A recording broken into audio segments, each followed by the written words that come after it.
ಎಲ್ಲರಿಗೂ ನಮಸ್ಕಾರ. ಈ ದಿನ ಮುನ್ನೂರು ಗ್ರಾಮ ಪಂಚಾಯತಿನ 2023-24ನೇ ಸಾಲಿನ ದ್ವಿತೀಯ ಹಂತದ ಗ್ರಾಮ ಸಭೆಯನ್ನು ಈ ದಿನ ಆಯೋಜಿಸಲಾಗಿದೆ. ಈ ಗ್ರಾಮ ಸಭೆಯ ಅಧ್ಯಕ್ಷತೆಯನ್ನು ಗ್ರಾಮ ಪಂಚಾಯತಿನ ಅಧ್ಯಕ್ಷರಾದ ಶ್ರೀಮತಿ ವಿಶಾಲಾಕ್ಷಿ ಅವರು ವಹಿಸಿಕೊಂಡಿದ್ದಾರೆ. ಇವರನ್ನು ಸ್ವಾಗತಿಸ್ತೇನೆ. ಈ ಗ್ರಾಮ ಸಭೆಯಲ್ಲಿ ಗ್ರಾಮ ಪಂಚಾಯತಿನ ಉಪಾಧ್ಯಕ್ಷರಾದ ಶ್ರೀ ಮಹಾಬಲ ಟಿ ದೆಪ್ಪೆಲ್ಮಾರ್ ಅವರು ಕೂಡ ಉಪಸ್ಥಿತರಿದ್ದಾರೆ. ಇವರನ್ನು ಕೂಡ ಸ್ವಾಗತಿಸ್ತೇನೆ. ಗ್ರಾಮ ಸಭೆಯ ನೋಡಲ್ ಅಧಿಕಾರಿಯಾಗಿ ಸಹಾಯಕ ನಿರ್ದೇಶಕರು ಸಮಾಜ ಕಲ್ಯಾಣ ಇಲಾಖೆ ಇವರ ಬದಲಾಗಿ CRP ಅವರಾದ ಶ್ರೀಮತಿ ರೆಹನಾ ಬಾನು, ಶಿಕ್ಷಣ ಇಲಾಖೆ ಮಂಗಳೂರು ಇವರು ಆಗಮಿಸಿ ಉಪಸ್ಥಿತರಿದ್ದಾರೆ. ಇವರನ್ನು ಗ್ರಾಮ ಪಂಚಾಯತ್ ಪರವಾಗಿ ಹಾಗೂ ಗ್ರಾಮಸ್ಥರ ಪರವಾಗಿ ಸ್ವಾಗತಿಸ್ತೇನೆ. ಪಂಚಾಯತಿನ ಸರ್ವ ಸದಸ್ಯರನ್ನು ಕೂಡ ಸ್ವಾಗತಿಸ್ತೇನೆ. ವಿವಿಧ ಇಲಾಖಾಧಿಕಾರಿಗಳು ಈ ಸಭೆಯಲ್ಲಿ ಉಪಸ್ಥಿತರಿದ್ದಾರೆ. ಇವರನ್ನು ಗ್ರಾಮ ಪಂಚಾಯತ್ ಪರವಾಗಿ ಹಾಗೂ ಗ್ರಾಮಸ್ಥರ ಪರವಾಗಿ ಸ್ವಾಗತಿಸ್ತೇನೆ. ಪಂಚಾಯತಿನ ಅಭಿವೃದ್ಧಿ ಅಧಿಕಾರಿಯವರಾದ ಶ್ರೀ ರವೀಂದ್ರ ರಾಜು ನಾಯ್ಕ್ ಇವರು ಕೂಡ ಈ ಸಭೆಯಲ್ಲಿ ಉಪಸ್ಥಿತರಿದ್ದಾರೆ. ಇವರನ್ನು ಕೂಡ ಸ್ವಾಗತಿಸ್ತೇನೆ. ಅಂಗನವಾಡಿ ಕಾರ್ಯಕರ್ತೆಯರು, ಆಶಾ ಕಾರ್ಯಕರ್ತೆಯರು, ಗ್ರಾಮ ಪಂಚಾಯತ್ ಸಿಬ್ಬಂದಿಗಳು ಹಾಗೂ ಗ್ರಾಮಸ್ಥರು ಕೂಡ ಈ ಸಭೆಯಲ್ಲಿ ಉಪಸ್ಥಿತರಿದ್ದಾರೆ. ಇವರನ್ನು ಕೂಡ ಸ್ವಾಗತಿಸ್ತೇನೆ. ನಿಟ್ಟೆ ಸಂಸ್ಥೆಯ ಆರೋಗ್ಯ ತಪಾಸಣೆಗಾಗಿ ಈ ಸಭೆಯಲ್ಲಿ ಉಪಸ್ಥಿತರಿದ್ದಾರೆ. ಇವರನ್ನು ಕೂಡ ಗ್ರಾಮ ಪಂಚಾಯತ್ ಪರವಾಗಿ ಸ್ವಾಗತಿಸ್ತಾ ಸಭೆಯನ್ನು ನಡೆಸಿಕೊಡುವರೆ ನೋಡಲ್ ಅಧಿಕಾರಿಯಲ್ಲಿ ವಿನಂತಿಸ್ತಾ ಪ್ರಾರಂಭದಲ್ಲಿ ನಾಡಗೀತೆ.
ಎಲ್ಲರಿಗೂ ಬೆಳಗಿನ ಶುಭ ನಮನಗಳು. ಮೊದಲಿಗೆ ಆಡಳಿತ ವರದಿಯನ್ನು ಮಂಡಿಸಬೇಕಾಗಿ ಕೇಳಿಕೊಳ್ತಾ ಇದ್ದೇನೆ. ಎಲ್ಲರಿಗೂ ನಮಸ್ಕಾರ.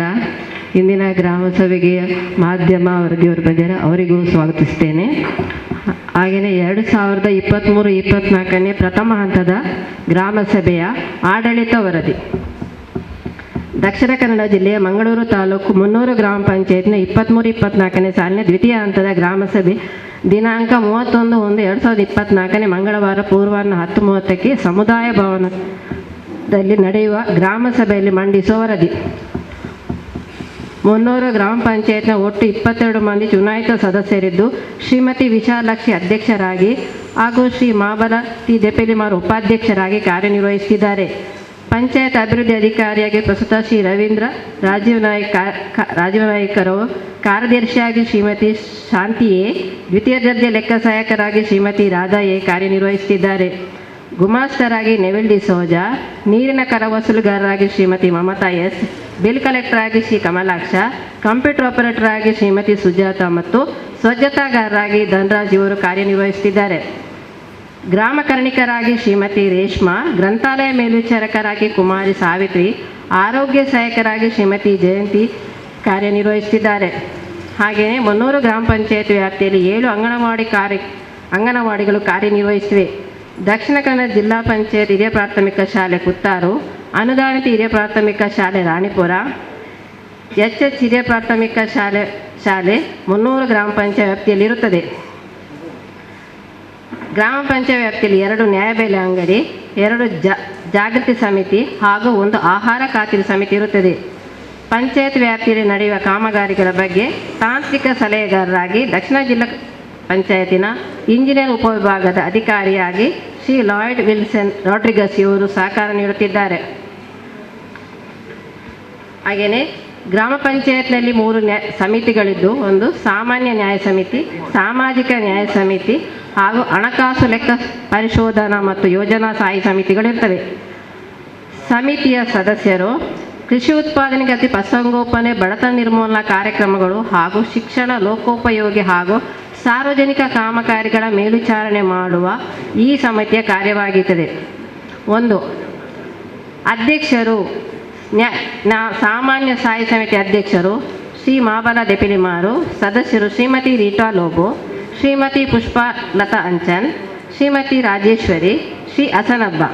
ಸಾಮಾಜಿಕ ನ್ಯಾಯ ಸಮಿತಿ ಅನುಸೂಚಿತ ಜಾತಿ, ಅನುಸೂಚಿತ ಪಂಗಡಗಳ ಮತ್ತು ಹಿಂದುಳಿದ ವರ್ಗಗಳ ಶೈಕ್ಷಣಿಕ ಮತ್ತು ಆರ್ಥಿಕ, ಸಾಮಾಜಿಕ, ಸಾಂಸ್ಕೃತಿಕ ಹಿತಾಸಕ್ತಿಗಳಿಗೆ ಉತ್ತೇಜನ ನೀಡುವುದು ಹಾಗೂ ಸಾಮಾಜಿಕವಾಗಿ ಅನ್ಯಾಯ ಆಗದಂತೆ ಶೋಷಣ ವರ್ಗದವನ್ನು ರಕ್ಷಿಸುವುದು, ಮಹಿಳೆಯರ ಮತ್ತು ಮಕ್ಕಳ ಕಲ್ಯಾಣ ಹಾಗೂ ಮಹಿಳೆಯರ ಕೌಟುಂಬಿಕ ಹಿಂಸೆ, ಲೈಂಗಿಕ ಕಿರುಕುಳವಾಗದಂತೆ ಅಪರಾಧ ವಿರುದ್ಧ ರಕ್ಷಣೆ ಒದಗಿಸುವುದು ಈ ಸಮಿತಿಯ ಕಾರ್ಯವಾಗಿದೆ. ಸಮಿತಿಯ ಸದಸ್ಯರು ಅಧ್ಯಕ್ಷರು ಶ್ರೀ ಸುರೇಖಾ, ಸದಸ್ಯರು ಮೊಹಮ್ಮದ್ ಸಿರಾಜ್, ಶ್ರೀ ವಿಲ್ಫ್ರೆಡ್ ಡಿಸೋಜಾ, ಶ್ರೀಮತಿ ಪುಷ್ಪ, ಶ್ರೀಮತಿ ಚಂದ್ರಕಲಾ. ಹಾಗೆಯೇ ಹಣಕಾಸು ಲೆಕ್ಕ ಪರಿಶೋಧನಾ ಮತ್ತು ಯೋಜನಾ ಸ್ಥಾಯಿ ಸಮಿತಿಯ ಸದಸ್ಯರು ಸಮಿತಿ ಗ್ರಾಮ ಪಂಚಾಯತ್ ಹಣಕಾಸು ಮತ್ತು ಆಯವ್ಯಯಗಳನ್ನು ರೂಪಿಸುವುದು, ರಾಜ್ಯೋತ್ಸವ ವೆಚ್ಚದ ಸಾಮಾನ್ಯ ಮೇಲ್ವಿಚಾರಣೆ ಹಾಗೂ ಗ್ರಾಮ ಪಂಚಾಯತ್ ಯೋಜನೆಗೆ ಅಭಿವೃದ್ಧಿಗೆ ಸಂಬಂಧಿಸಿದ ಕರ್ತವ್ಯ, ಮಾಹಿತಿ, ಅಂಕಿಅಂಶಗಳಿಗೆ ಸಂಬಂಧಿಸಿದ ಪ್ರಕಾರಗಳನ್ನು ನಿರ್ವಹಿಸುವುದು ಈ ಸಮಿತಿಯ ಕಾರ್ಯವಾಗಿದೆ. ಸಮಿತಿ ಅಧ್ಯಕ್ಷರು ಶ್ರೀ ವಿಶಾಲಾಕ್ಷಿ, ಸದಸ್ಯರು ಶ್ರೀಮತಿ ಕವಿತಾ, ಶ್ರೀಮತಿ ವನಿತಾ ಯು ಶೆಟ್ಟಿ, ಶ್ರೀ ಕಿರಣ್ ಶೆಟ್ಟಿ ಹಾಗೂ ಶ್ರೀ ನವೀನ್ ಡಿಸೋಜಾ ಸಮಿತಿಯ ಸದಸ್ಯರು. ಇಲ್ಲಿಗೆ ನಮ್ಮ ಆಡಳಿತ ವರದಿ ದಯವಾಗಿದೆ. ಈಗ 2023-24ನೇ ಸಾಲಿನ ಗ್ರಾಮ ಪಂಚಾಯತಿ ಅನುದಾನಗಳ ಜಮೆ ಖರ್ಚಿನ ವಿವರ. ಫೆಬ್ರವರಿ 2023ರಿಂದ ಜುಲೈ 2024ರವರೆಗೆ ಗ್ರಾಮ ಪಂಚಾಯತಿನ ಸ್ವಂತ ನಿಧಿ ಆರಂಭಿಕ ಶುಲ್ಕ 64,88,016, ವರದಿ ಸಾಲಿನಲ್ಲಿ ಜಮೆ ಆದದ್ದು ಕಟ್ಟಡ ತೆರಿಗೆ 8,58,615, ಅಂಗಡಿ ಬಾಡಿಗೆ 16,450, ವ್ಯಾಪಾರ ಪರವಾನಗಿ 29,300, ಕಟ್ಟಡ ಪರವಾನಗಿ 77,509, ಕಾರ್ಮಿಕ ಕಲ್ಯಾಣ ನಿಧಿ 2,74,970, ಭೂಮಿ ತೆರಿಗೆ 48,661, 911 ಚಾರ್ಜಸ್ 26,150, ಖಾತೆ ಬದಲಾವಣೆ 22,250, ಇತರ ಜಮೆ 1,52,724, ಬಡ್ಡಿ ಜಮೆ 88,018, ಒಟ್ಟು ಜಮೆ 15,94,647. ವರದಿ ಸಾಲಿನಲ್ಲಿ ಖರ್ಚು ಒಟ್ಟು 15,53,894, ಬ್ಯಾಂಕ್ ಚಾರ್ಜಸ್ 1,352, ಅಂತಿಮ ಶುಲ್ಕ 65,27,417. ಖರ್ಚಿನ ವಿವರ: ಸಿಬ್ಬಂದಿ ವೇತನ 1,27,500, ಕಚೇರಿ ವಿದ್ಯುತ್ ಬಿಲ್ 28,938, ದೂರವಾಣಿ ಬಿಲ್ 8,153, ಶೇಕಡ 25 ಯೋಜನೆ ಖರ್ಚು 15,000, ದಾರಿದೀಪ ದುರಸ್ತಿ ಟೆಂಡರ್ 1,79,960, ಕುಡಿಯುವ ನೀರಿನ ಪೈಪ್ಲೈನ್ ದುರಸ್ತಿ 51,830, ಸಭೆಗಳ ಉಪಹಾರ ಬಾಬ್ತು 91,170, ಆರೋಗ್ಯ ನೈರ್ಮಲ್ಯ ವೆಚ್ಚಗಳು 1,62,628, ಗೌರವಧನ 2,000, ಶೇಕಡ 5 ವೈದ್ಯಕೀಯ ವೆಚ್ಚ ಸಹಾಯಧನ 1,18,957, ಶೇಕಡ 2 ಕ್ರೀಡಾ ಸಹಾಯಧನ 10,000, ಲೇಖನ ಮುದ್ರಣ ಸಾಮಗ್ರಿ 51,072, ಗ್ರಾಮ ಸಭೆ ಖರ್ಚು 8,880, ಟೆಂಡರ್ ಪ್ರಕಟಣೆ 2,500. ಸ್ವಾತಂತ್ರ್ಯ ದಿನಾಚರಣೆ ಖರ್ಚು 6,150. ಸಾಮಗ್ರಿ ಖರೀದಿ, ಕೂಲಿ ವೆಚ್ಚ ಮತ್ತು ಇತರ ವೆಚ್ಚ 1,33,589. 300 ಗ್ರಾಮ ಪಂಚಾಯತ್ 3ನೇ ವಾರ್ಡ್ ಸುಭಾಷ್ ನಗರ ಲಕ್ಷ್ಮೀ ಪೂವಪ್ಪ ಮನೆ ಬಳಿ ಆವರಣ ಗೋಡೆ ರಚನೆ 95,246. 300 ಗ್ರಾಮ ಪಂಚಾಯತ್ ಆವರ ಹಾಗೂ ಸಂತೋಷ್ ನಗರ ಅಂಗನವಾಡಿ ಬಳಿ ಇರುವ ಬಾವಿಗೆ ಮುಚ್ಚಲು ಅಳವಡಿಸಿದ್ದು 97,800. 300 ಗ್ರಾಮ ಪಂಚಾಯತ್ ಸಭಾಭವನ ಚೇರ್ ಖರೀದಿ 97,800. 300 ಗ್ರಾಮ ಸಭಾಭವನಕ್ಕೆ ಮೈಕ್ ಅಳವಡಿಕೆ 99,750. 2ನೇ ವಾರ್ಡು ಪ್ರೇಮಸೂರಿ ಇವರ ಆವರಣಗೋಡೆ ರಚನೆ 47,776. 3ನೇ ವಾರ್ಡ್ ಸುಭಾಷ್ ನಗರ ಉಷಾ ಜತ್ತನ ಮನೆಯಿಂದ ಸರ್ಕಾರಿ ಬಾವಿಯವರಿಗೆ ಚರಂಡಿ ರಚನೆ 96,414. ಗ್ರಾಮೀಣ ಕುಡಿಯುವ ನೀರು ಯೋಜನೆ ಆರಂಭಿಕ ಶುಲ್ಕ 3,31,606. ವರದಿ ಸಾಲಿನಲ್ಲಿ ಜಮೀನು 4,77,454. ಬಡ್ಡಿ ಜಮೆ 3,895. ಒಟ್ಟು ಜಮೆ 8,12,955. ವರದಿ ಸಾಲಿನಲ್ಲಿ ಖರ್ಚು 6,10,596. ಬ್ಯಾಂಕ್ ಶುಲ್ಕ 94. ಅಂತಿಮ ಶುಲ್ಕ 2,02,265. ಖರ್ಚಿನ ವಿವರಣೆ: ಕುಡಿಯುವ ನೀರಿನ ಪೈಪ್ಲೈನ್ ಟೆಂಡರ್ 1,19,960. ಪಂಪು ಚಾಲಕರ ವೇತನ 8,84,250. ಹೊಸ ಪೈಪ್ಲೈನ್ ದುರಸ್ತಿ 1,06,386. ಸಿಬ್ಬಂದಿ ವೇತನ ಆರಂಭಿಕ ಶುಲ್ಕ 1,68,654. ಜಮೆ 4,06,753. ಬಡ್ಡಿ 1,950. ಒಟ್ಟು ಜಮೆ 5,77,357. ವರದಿ ಸಾಲಿನಲ್ಲಿ ಖರ್ಚು 5,75,225. ಬ್ಯಾಂಕ್ ಚಾರ್ಜಸ್ ಇಲ್ಲ. ಅಂತಿಮ ಶುಲ್ಕ 2,132. ಸದಸ್ಯರ ಗೌರವಧನ ಆರಂಭಿಕ ಶುಲ್ಕ 1,43,180. ವರದಿ ಸಾಲಿನಲ್ಲಿ ಜಮೆ 2,08,000. ಬಡ್ಡಿ ಜಮೆ 3,204. ಒಟ್ಟು ಜಮೆ 3,54,384. ವರದಿ ಸಾಲಿನಲ್ಲಿ ಖರ್ಚು 3,42,600. Bank charges 17. ಅಂತಿಮ ಶುಲ್ಕ 11,767. ಸದಸ್ಯರ ಗೌರವಧನ ಪಾವತಿ 3,42,600. ಕೊಳವೆ ಬಾವಿ ಯೋಜನೆ ಆರಂಭಿಕ ಶುಲ್ಕ 1,976. ಬಡ್ಡಿ ಜಮೆ 35. ಒಟ್ಟು ಜಮೆ 2,011. ಖರ್ಚು ಯಾವುದಿರುವುದಿಲ್ಲ. ಅಂತಿಮ ಶುಲ್ಕ 2,011. ಮೆಸ್ಕಾಂ ಎಸ್ಕ್ರೋ ಖಾತೆ ಆರಂಭಿಕ ಶುಲ್ಕ 2,45,353. ವರದಿ ಸಾಲಿನಲ್ಲಿ ಜಮೆ 2,41,073. ಬಡ್ಡಿ ಜಮೆ 5,332. ಒಟ್ಟು ಜಮೆ 4,91,758. ಬ್ಯಾಂಕ್ ಚಾರ್ಜಸ್ ಇರುವುದಿಲ್ಲ. ಅಂತಿಮ ಶುಲ್ಕ 4,91,758. ಘನತ್ಯಾಜ್ಯ ವಿಲೇವಾರಿ ಆರಂಭಿಕ ಶುಲ್ಕ 13,02,297. ವರದಿ ಸಾಲಿನಲ್ಲಿ ಜಮೆ 3,80,830. ಬಡ್ಡಿ ಜಮೆ 16,892. ಒಟ್ಟು ಜಮೆ 17,19,000. ಒಟ್ಟು ಖರ್ಚು 7,26,631. ಅಂತಿಮ ಶುಲ್ಕ 9,73,388. ಘನತ್ಯಾಜ್ಯ ವಿಲೇವಾರಿ ಟೆಂಡರ್ ಮೊತ್ತ 6,12,181. ಘನತ್ಯಾಜ್ಯ ವಿಲೇವಾರಿ EMD ಮರುಪಾವತಿ 12,500. ಘನತ್ಯಾಜ್ಯ ವಿಲೇವಾರಿ ಶುಲ್ಕ ತಂತ್ರಾಂಶ 52,000. ಸೋಲಾರ್ CC ಕ್ಯಾಮೆರಾ ಅಳವಡಿಕೆ 49,980. 15ನೇ ಹಣಕಾಸು ಯೋಜನೆ ಆರಂಭಿಕ ಶುಲ್ಕ 28,59,042. ವರದಿ ಸಾಲಿನಲ್ಲಿ ಜಮೆ 17,51,199. ಬಡ್ಡಿ ಜಮೆ 46,759. ಒಟ್ಟು ಜಮೆ 46,57,000. ವರದಿ ಸಾಲಿನಲ್ಲಿ ಖರ್ಚು 11,90,306. ಬ್ಯಾಂಕ್ ಚಾರ್ಜಸ್ ಇಲ್ಲ. ಅಂತಿಮ ಶುಲ್ಕ 34,66,694. ಕಾಮಗಾರಿ ವಿವರಣೆ 4ನೇ ವಾರ್ಡ್ ನೇತ್ರಾವತಿ ಮೊಬೈಲ್ ನಾಯ್ಕ ಮನೆ ಬಳಿಯಿಂದ ದಾಮೋದರ್ ಮನೆ ರಸ್ತೆ ಕಾಂಕ್ರೀಟೀಕರಣ 2,25,000. 5ನೇ ವಾರ್ಡ್ ಮದನಿ ನಗರ ಫಾರೂಕ್ ಮನೆ ಬಳಿ ತಡೆಗೋಡೆ ರಚನೆ 3,15,000. 7ನೇ ವಾರ್ಡ್ ಸಂತೋಷ್ ನಗರ ಮಿಷನ್ ಕಾಂಪೌಂಡ್ ಬಳಿ ರಸ್ತೆ ಕಾಂಕ್ರೀಟೀಕರಣ 1,17,000. 1ನೇ ವಾರ್ಡ್ ತಳ ಹೌಸ್ ರಸ್ತೆ ಅಭಿವೃದ್ಧಿ 43,119. 4ನೇ ವಾರ್ಡ್ MK ಸ್ಟೋರ್ ರಸ್ತೆ ಅಭಿವೃದ್ಧಿ 22,500. ನೇತ್ರಾವತಿ ಕಾಂಪೌಂಡ್ ದಾಮೋದರ ಮನೆ ಬಳಿ ಚರಂಡಿ ರಚನೆ 22,500. 4ನೇ ವಾರ್ಡಿನ ಸೇವುಳ ಪೈಪ್ಲೈನ್ ಅಳವಡಿಕೆ 11,520. 4ನೇ ವಾರ್ಡ್ ನೇತ್ರಾವತಿ ಕಾಂಪೌಂಡ್ ಪೈಪ್ಲೈನ್ ವಿಸ್ತರಣೆ 21,150. 3ನೇ ವಾರ್ಡ್ ಸುಭಾಷ್ ನಗರ ಪೈಪ್ಲೈನ್ ವಿಸ್ತರಣೆ 18,000. 3ನೇ ವಾರ್ಡ್ ಸುಭಾಷ್ ನಗರ ಹಮೀದ್ ಮನೆ ಬಳಿ ಚರಂಡಿ ಅಭಿವೃದ್ಧಿ 2,70,000. 4ನೇ ವಾರ್ಡ್ ತೇವುಲ ಹೊಸ ಕೊಳವೆ ಬಾವಿ ರಚನೆ 1,24,517. ಗ್ರಂಥಾಲಯ ಖಾತೆ ಆರಂಭಿಕ ಶುಲ್ಕ 4,04,677. ವರದಿ ಸಾಲಿನಲ್ಲಿ ಜಮೆ ಇರುವುದಿಲ್ಲ. ಬಡ್ಡಿ 5,630. ಒಟ್ಟು ಜಮೆ 4,10,307. ವರದಿ ಸಾಲಿನಲ್ಲಿ ಖರ್ಚು 2,684. Bank charges 59. ಅಂತಿಮ ಶುಲ್ಕ 4,07,564. ಗ್ರಂಥಾಲಯ ಖರ್ಚು 2,684. ದಿನಪತ್ರಿಕೆ ಬಾಪೂಜಿ ಸೇವಾ ಕೇಂದ್ರ ಆರಂಭಿಕ ಶುಲ್ಕ 2,85,660. ವರದಿ ಸಾಲಿನಲ್ಲಿ ಜಮೆ 1,79,945. ಬಡ್ಡಿ ಜಮೆ 1,979. ಒಟ್ಟು ಜಮೆ 4,67,584.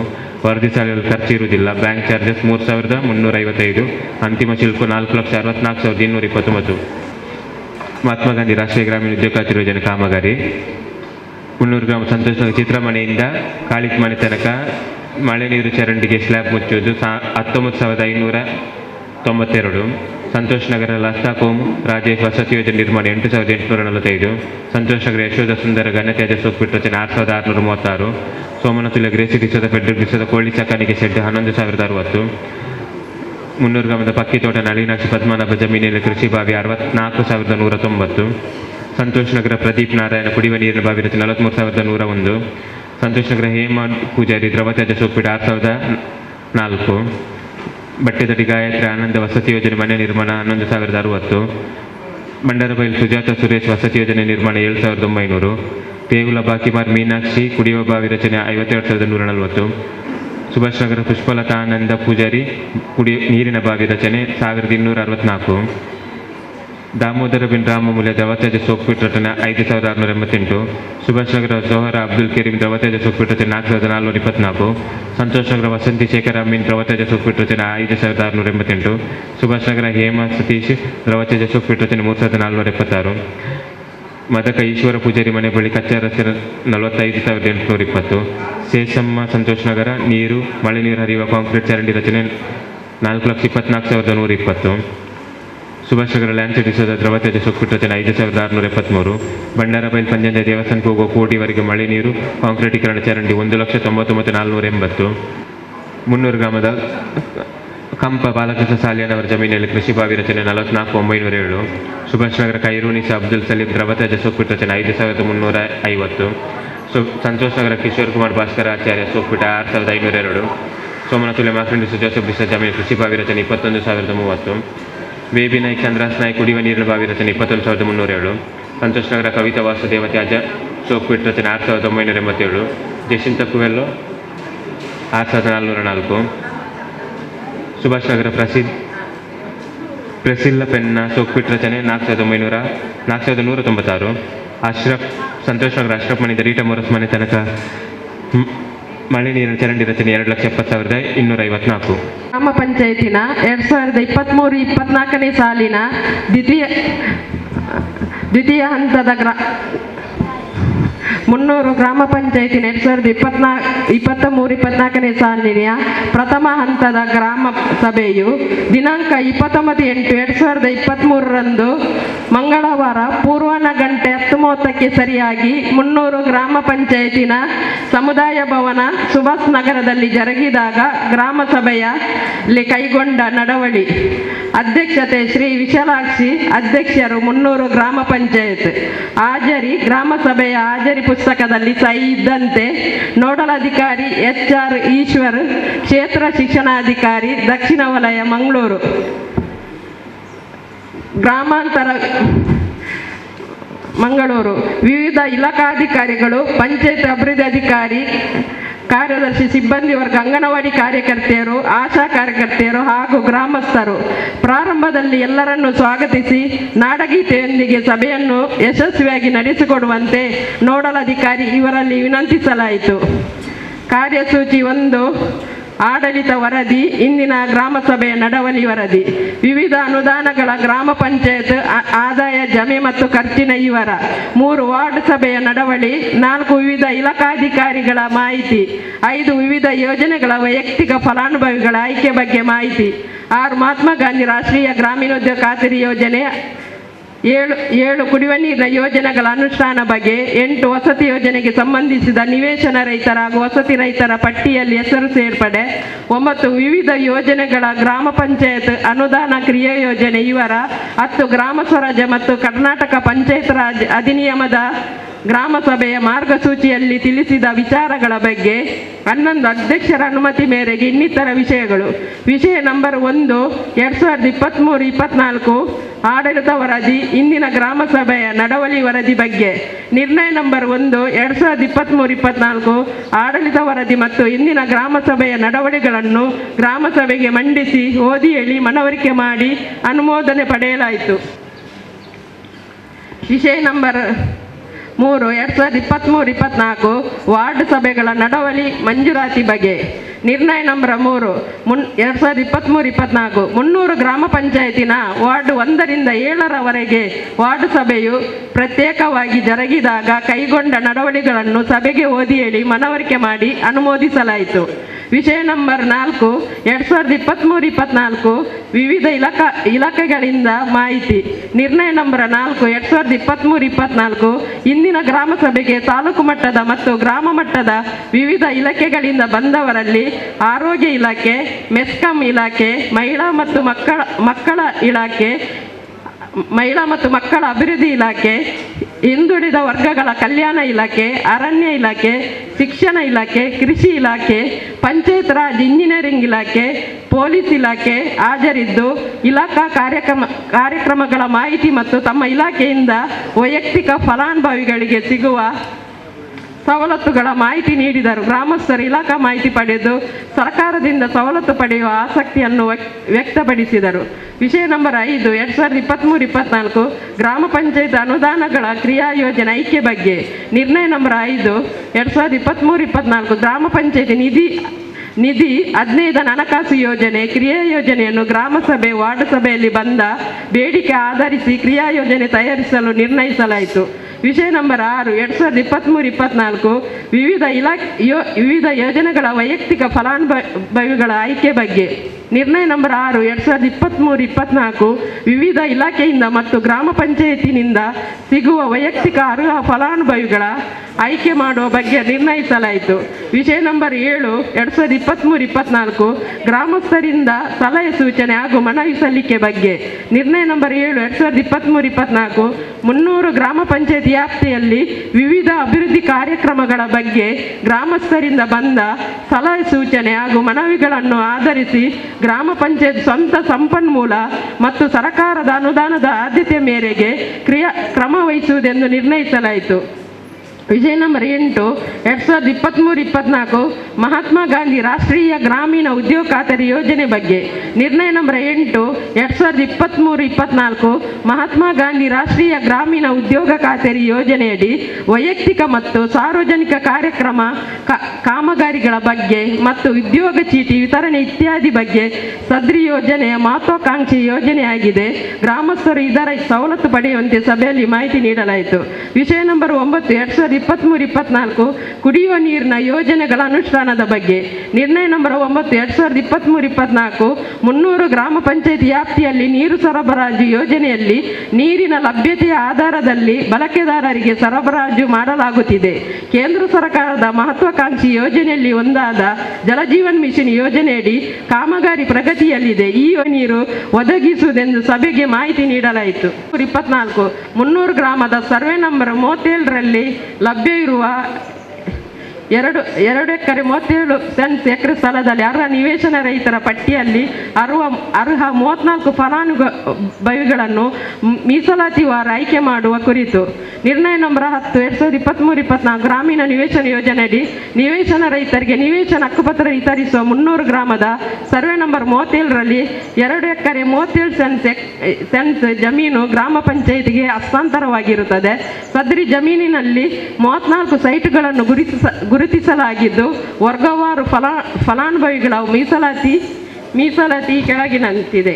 ಫಲಾನುಭವಿಯ ಹೆಸರು ಪ್ರೇಮ ಕೋಮ್ ವಾಸು ಪರಿಶಿಷ್ಟ ಜಾತಿ, 2 ಸುಶೀಲಾ ಕೋಮ್ ಪ್ರಕಾಶ್ ಪರಿಶಿಷ್ಟ ಜಾತಿ, 3 ಸಂಧ್ಯಾ ಕೋಮ್ ಹರೀಶ್ ಪರಿಶಿಷ್ಟ ಜಾತಿ, 4 ಲಿಂಗಪ್ಪ ಕೋಮ್ ಆಯಿತಾ ನಲಿಕೆ ಪರಿಶಿಷ್ಟ ಜಾತಿ, 5 ಲಲಿತಾ ಕೋಮ್ ನವೀನ್ ಸಂತೋಷ್ ಪರಿಶಿಷ್ಟ ಜಾತಿ, 6 ರೆಹನಾ ಬಾನು ಡಾಟರ್ ಆಫ್ ಹುಸೇನ್ ಸಾಹೇಬು ವಿಕಲಚೇತನರು, 7 ಲಲಿತಾ ಕೋಮು ದಿವಂಗತ ಸತೀಶ ಇದಾವೆ, 8 ಗ್ಲೋರಿಯಾ ಶಾರದಾ ಕೋಮ್ ಕಿರಣ್ ವಿಕಲಚೇತನರು, 9 ಲೀಲಾ ವೈಫ್ ಆಫ್ ಜಯಪೂಜಾರಿ ಹಿರಿಯ ನಾಗರಿಕರು, 10 ನಾಗಿನಿ ವೈಫ್ ಆಫ್ ಶಂಕರ್ ನಾಯ್ಕ್, ಅಸುಂತಾ ಎಲ್ಗಲೋಬೋ ಕೋಮ್ Fedrick D'Cruz, 12 Gracy D'Souza wife of Richard D'Souza, 13 Usha wife of Santosh, 14 Mamata wife of Bhaskara Shetty, 15 Jayanthi wife of Ramachandra, 16 Vasanthi B Rai wife of Balakrishna Rai,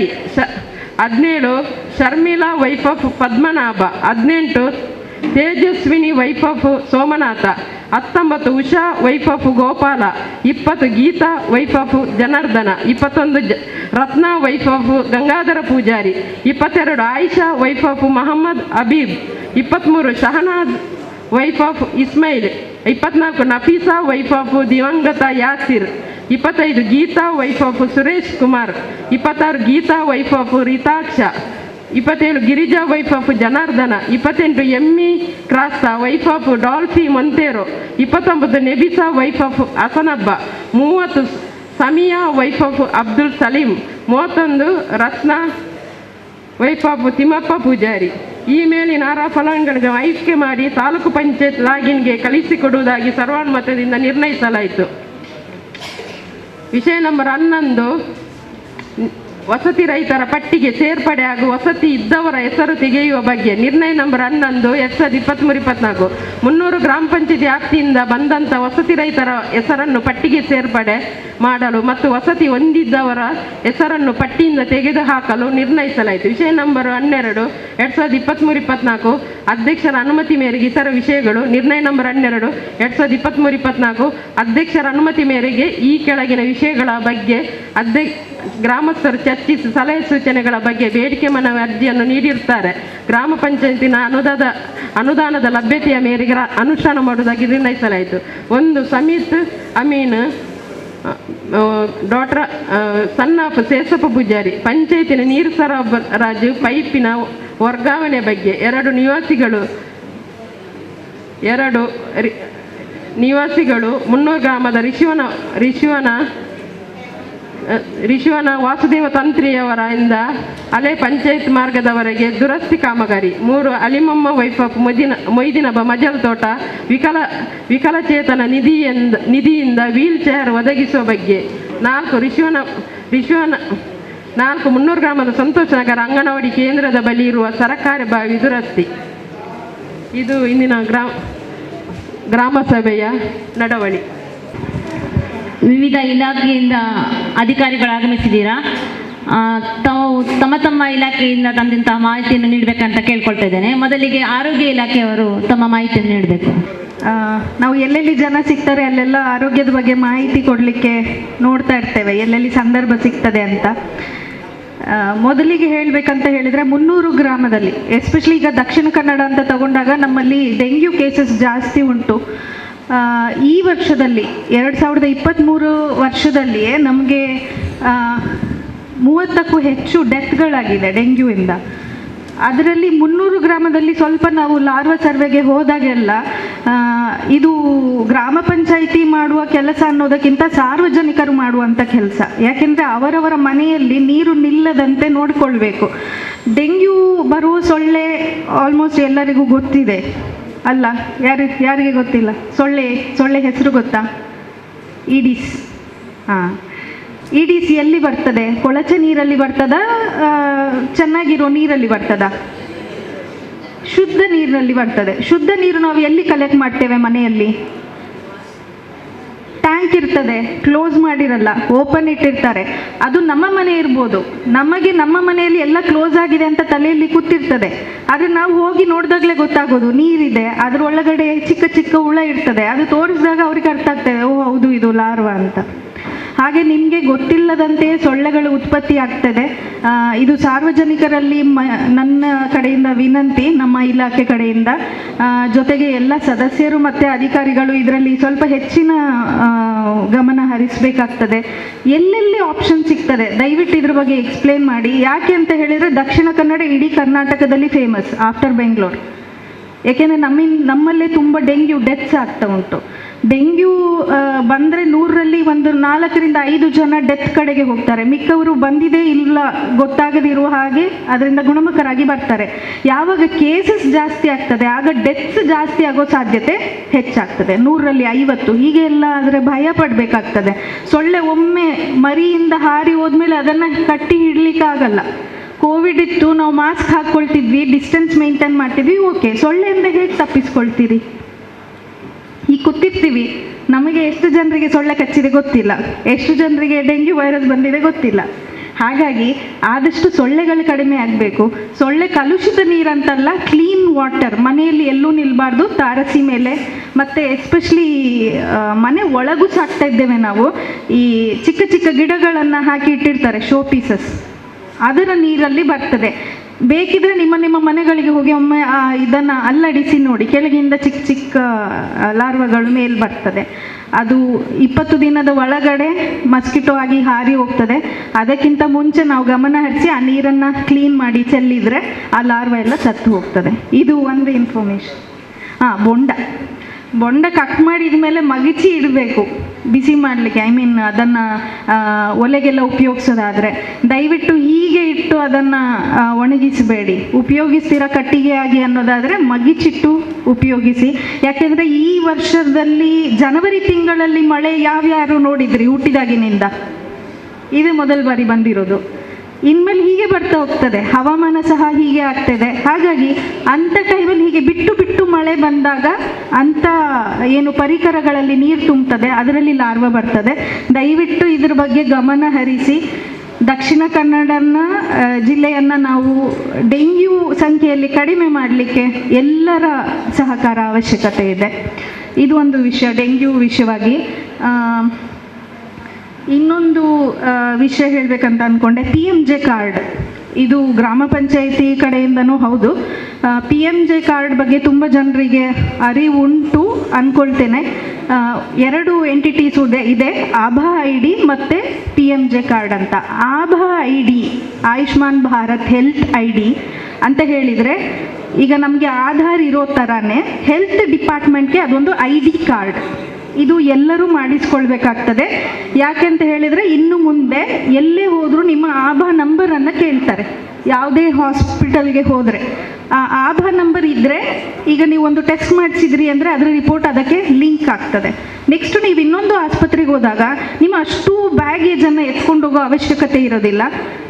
just Aaba number ಕೊಟ್ಟರೆ ಸಾಕು. ಆ ಇನ್ನೊಂದು ಹಾಸ್ಪಿಟಲಲ್ಲಿ ನೀವು ಇಲ್ಲಿವರೆಗೂ ಏನೇನು ಟ್ರೀಟ್ಮೆಂಟ್ ತಗೊಂಡಿದ್ದೀರಿ, ಏನೇನು ರೋಗ ಇತ್ತು, ಅಥವಾ ನಿಮ್ಮ ಕಂಡೀಷನ್ಸ್ ಏನೇನು, ಅದಷ್ಟು ಡೀಟೇಲ್ಸ್ ಇರ್ತದೆ. ಹಾಗಾಗಿ ಆಭಾ ಅಂತ ಒಂದು ಮಾಡಿದ್ದಾರೆ. ದಯವಿಟ್ಟು ಎಲ್ಲರೂ ಮೊದಲು ನಿಮ್ಮ ಫ್ಯಾಮಿಲಿಗೆ ಮಾಡಿಸ್ಕೊಳ್ಳಿ, ನಂತರ ನಿಮ್ಮ ಅಕ್ಕಪಕ್ಕದ ಮನೆಯವರಿಗೆ ತಿಳಿಸಿ. ನಮ್ಮ ಆಶಾ ಕಾರ್ಯಕರ್ತೆಯರು ಎಲ್ಲ ಕಡೆ ಹೇಳ್ತಾ ಇದ್ದಾರೆ, ತುಂಬ ಜನ ಮುಂದೆ ಬಂದು ಮಾಡಿಸ್ಕೊಳ್ತಾರೆ. ತುಂಬ ಜನ ನಾವು ಯಾಕೆ ನಿಮಗೆ ಆಧಾರ್ ಕಾರ್ಡ್ ಕೊಡಬೇಕಂತ ಪ್ರಶ್ನೆ ಕೇಳ್ತಾ ಇದ್ದಾರೆ. ಯಾವಾಗ ಅರಿವು ಜಾಸ್ತಿ ಆಗ್ತದೆ, ಈ ಥರ ಪ್ರಶ್ನೆಗಳು ಕಡಿಮೆ ಆಗ್ತದೆ, ನಮಗೆ ಕೆಲಸ ಮಾಡಲಿಕ್ಕೆ ಸ್ವಲ್ಪ ಅನುಕೂಲ ಆಗ್ತದೆ. ಇದು ಸಾರ್ವಜನಿಕರ ಹಿತದೃಷ್ಟಿಯಿಂದ ಸೆಂಟ್ರಲ್ ಗೌರ್ಮೆಂಟ್ ಮಾಡಿರುವಂಥ ಒಂದು ID ಕಾರ್ಡ್. ಇನ್ನೊಂದು PMJ ಕಾರ್ಡ್. ಇದು ಇನ್ಶೂರೆನ್ಸ್ ಗೌರ್ಮೆಂಟ್ ಕಡೆಯಿಂದ BPL ಫ್ಯಾಮಿಲಿಗೆ 5 ಲಕ್ಷ ಒಂದು ವರ್ಷಕ್ಕೆ ಒಂದು ಫ್ಯಾಮಿಲಿಗೆ. ಇದು BPL ಕಾರ್ಡ್ ಹೋಲ್ಡರ್ಸ್ಗೆ. APL ಕಾರ್ಡ್ ಹೋಲ್ಡರ್ಸ್ಗೆ 1.5 ಲಕ್ಷ ಒಂದು ಫ್ಯಾಮಿಲಿಗೆ ಒಂದು ವರ್ಷಕ್ಕೆ ಹೀಗೆ ಕೊಡ್ತಾರೆ. ಇದನ್ನು ಸಹ ಮಾಡಿಸ್ಕೊಳ್ಬಹುದು. ಆಲ್ರೆಡಿ ಗ್ರಾಮವನ್ನಲ್ಲಿ ತುಂಬ ಜನರಿಗೆ ಮಾಡಿಸಿಕೊಟ್ಟಿದ್ದಾರೆ. ಯಾರ್ಯಾರು ಮಾಡಿಸ್ಕೊಂಡಿಲ್ಲ ನಿಮ್ಮ ಫೋನ್ನಲ್ಲಿಯೇ ಮಾಡಿಕೊಳ್ಬೋದು, ಈಸಿ. ನಮ್ಮ ಹತ್ರ ಬಂದು ಅಥವಾ ಗ್ರಾಮವನ್ನಿಗೆ ಹೋದರೆ ನೀವು ಫೋನನ್ನು ತಗೊಂಡು ಹೋಗಬೇಕಾಗ್ತದೆ OTP ಕೊಡಲಿಕ್ಕೋಸ್ಕರ. ನಿಮ್ಮ ಫೋನಲ್ಲೇ ಮಾಡಿಕೊಂಡ್ರೆ ಅಲ್ಲೇ OTP ಬರ್ತದೆ, ನಿಮ್ಮ ಕಾರ್ಡ್ ಜನ್ರೇಟ್ ಆಗ್ತದೆ. ಎಲ್ಲರೂ ನಿಮ್ಮ ಫ್ಯಾಮಿಲಿಗೆ ಮಾಡಿಸಿಕೊಳ್ಳಿ. ಯಾಕಂದರೆ ಯಾವಾಗ ಯಾವ ರೋಗ ಬರ್ತದೆ ಹೇಳಲಿಕ್ಕಾಗಲ್ಲ. ಈ ಕೋವಿಡ್ನಂಥ ರೋಗ ಬಂದರೆ ಎಲ್ಲ ಇನ್ಶೂರೆನ್ಸ್ ಕಂಪನಿಗಳು ಹೇಳಿದರು ನಾವು ಕವರ್ ಮಾಡೋದಿಲ್ಲ. ಈಗ ಇನ್ನೊಂದು ಪ್ಯಾಂಡಮಿಕ್ ಬಂದರೆ ನಾವು ಕವರ್ ಮಾಡೋದಿಲ್ಲ, ಇದು ಇನ್ಕ್ಲೂಡೆಡ್ ಇಲ್ಲ ನಿಮ್ಮ ಇನ್ಶೂರೆನ್ಸ್, ಪ್ರೈವೇಟ್ ಇನ್ಶೂರೆನ್ಸಲ್ಲಿ ಅಂದಾಗ ಗೌರ್ಮೆಂಟ್ ಮುಂದೆ ಬರಲೇಬೇಕು, ಗೌರ್ಮೆಂಟ್ ಮುಂದೆ ಬರ್ತದೆ. ಹಾಗಾಗಿ ಈಗಲೇ ಅಷ್ಟು ರಶ್ ಆಗೋದಕ್ಕಿಂತ ಮುಂಚೆಯೇ ಈಗಲೇ ಎಲ್ಲರೂ ಆ ಕಾರ್ಡನ್ನು ಮಾಡಿಸಿ ಇಟ್ಟುಕೊಳ್ಳಿ ಅಂತ ಈ ಮೂಲಕ ತಿಳಿಸ್ತೇನೆ. ಮತ್ತು ಇನ್ನೊಂದು, ಇಂದು ಮಹಾತ್ಮ ಗಾಂಧೀಜಿಯವರು ಹುತಾತ್ಮರಾದ ದಿನ. ಹಾಗಾಗಿ ಸ್ಪರ್ಶ್ ಲೆಪ್ರಸಿ ಅವೇರ್ನೆಸ್ ಕ್ಯಾಂಪೇನ್ ಅಂತ ಮಾಡ್ತಾ ಇದ್ದಾರೆ. ಲೆಪ್ರಸಿ ಅವೇರ್ನೆಸ್, ಕುಷ್ಠರೋಗದ ಬಗ್ಗೆ ಅರಿವು ಕಾರ್ಯಕ್ರಮ ಇವತ್ತಿನಿಂದ ಫೆಬ್ರವರಿ 2ನೇ ತಾರೀಕುವರೆಗೂ ನಡೀತದೆ ಅದು ಇವತ್ತು. ಹಾಗಾಗಿ ನನ್ನ ರಿಕ್ವೆಸ್ಟ್ ಇದು, ಎಲ್ಲರೂ ಅದರ ಪರವಾಗಿ ಒಂದು ಪ್ರತಿಜ್ಞೆಯನ್ನು ಸ್ವೀಕರಿಸೋಣ ಅಂತ. ನಾನು ಓದ್ತಾ ಹೋಗ್ತೇನೆ, ದಯವಿಟ್ಟು ಇದನ್ನು ಮನನ ಮಾಡಿಕೊಳ್ಳಿ.